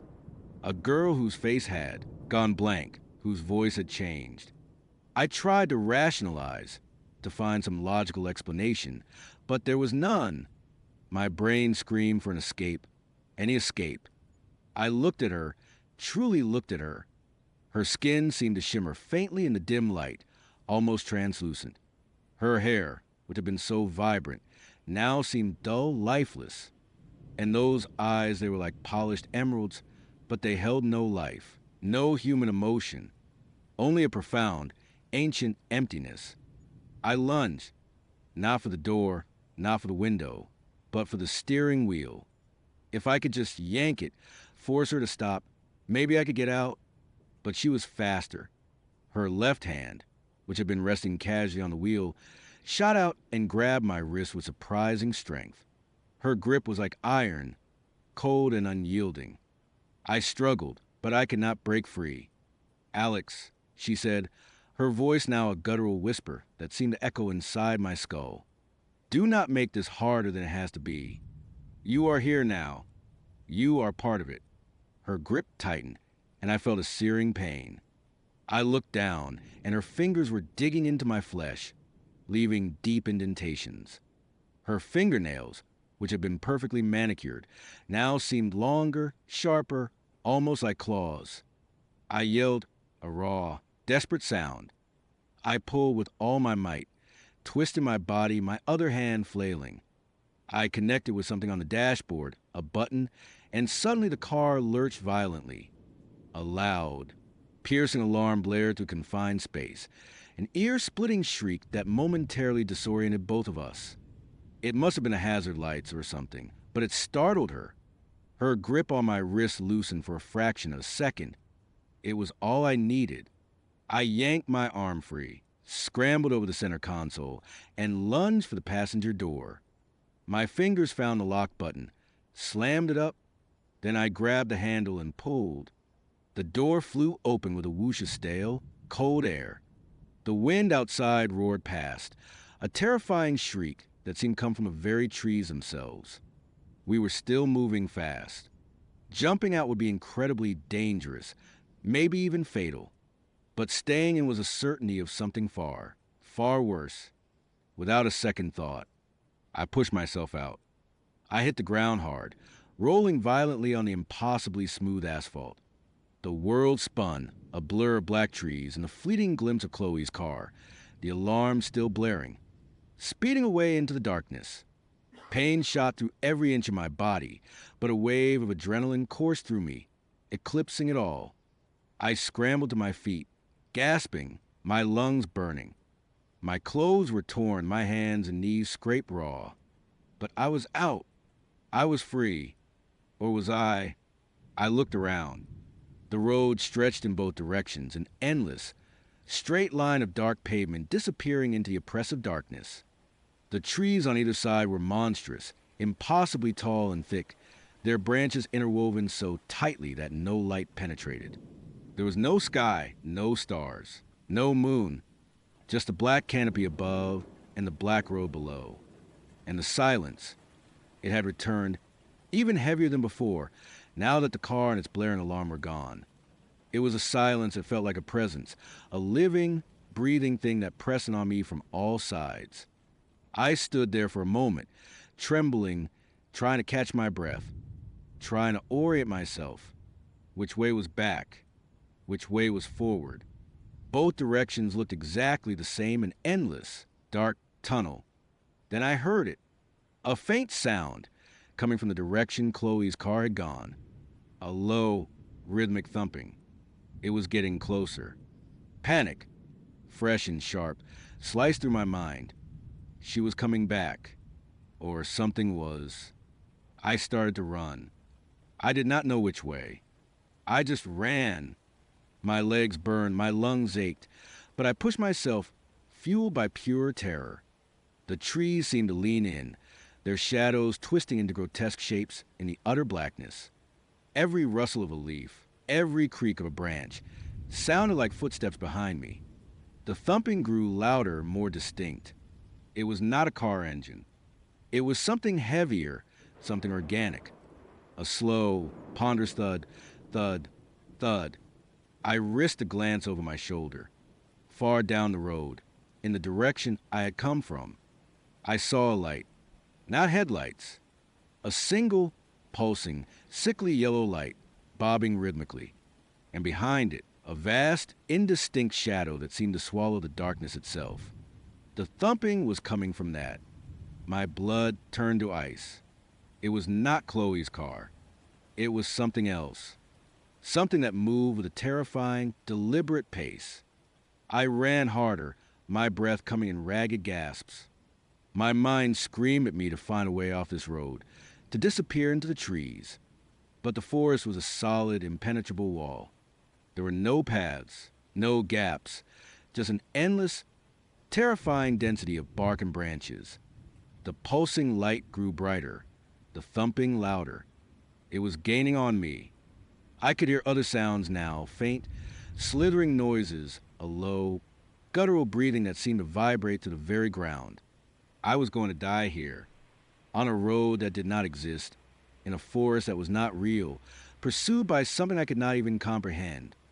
I stumbled, my foot catching on an unseen crack in the pavement. I went down hard, scraping my hands and face.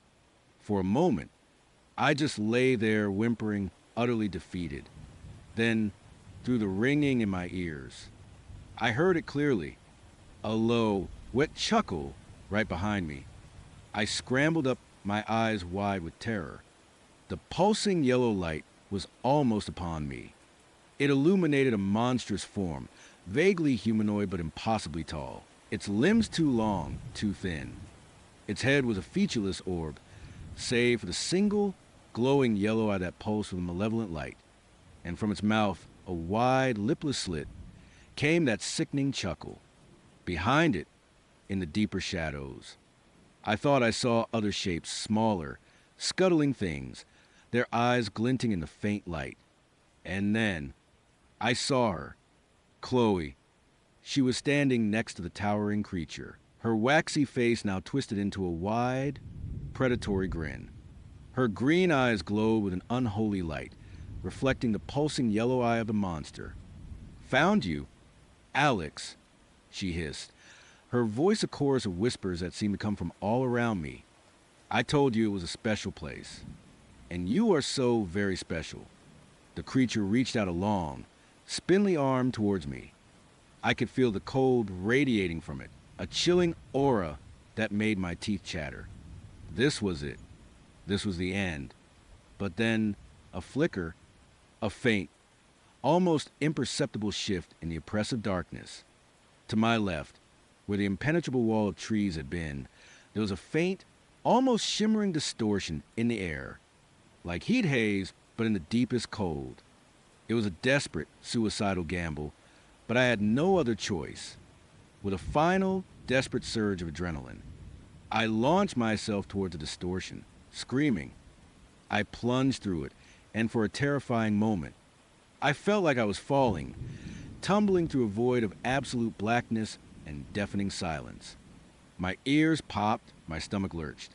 Then, I hit solid ground. Hard. I lay there, gasping, disoriented. The air was different here. Colder, but familiar.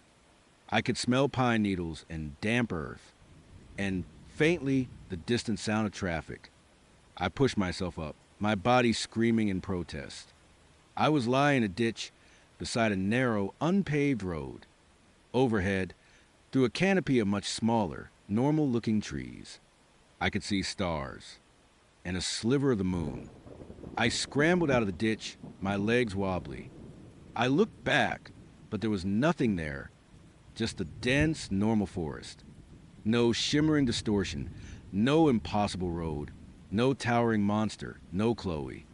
I was on a real road, a dirt road, yes, but one that I immediately recognized as a shortcut I sometimes use when hiking in the state park about 20 miles outside the city. I stood there, shivering, bleeding, trying to make sense of what had just happened. Had I imagined it? Was it a hallucination brought on by extreme stress? But the pain was real. The torn clothes were real. The lingering, bone-deep cold in my very marrow was real. And the memory, vivid and horrifying, was burned into my mind.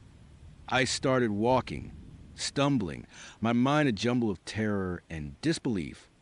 Eventually, after what felt like an eternity, I reached a main road.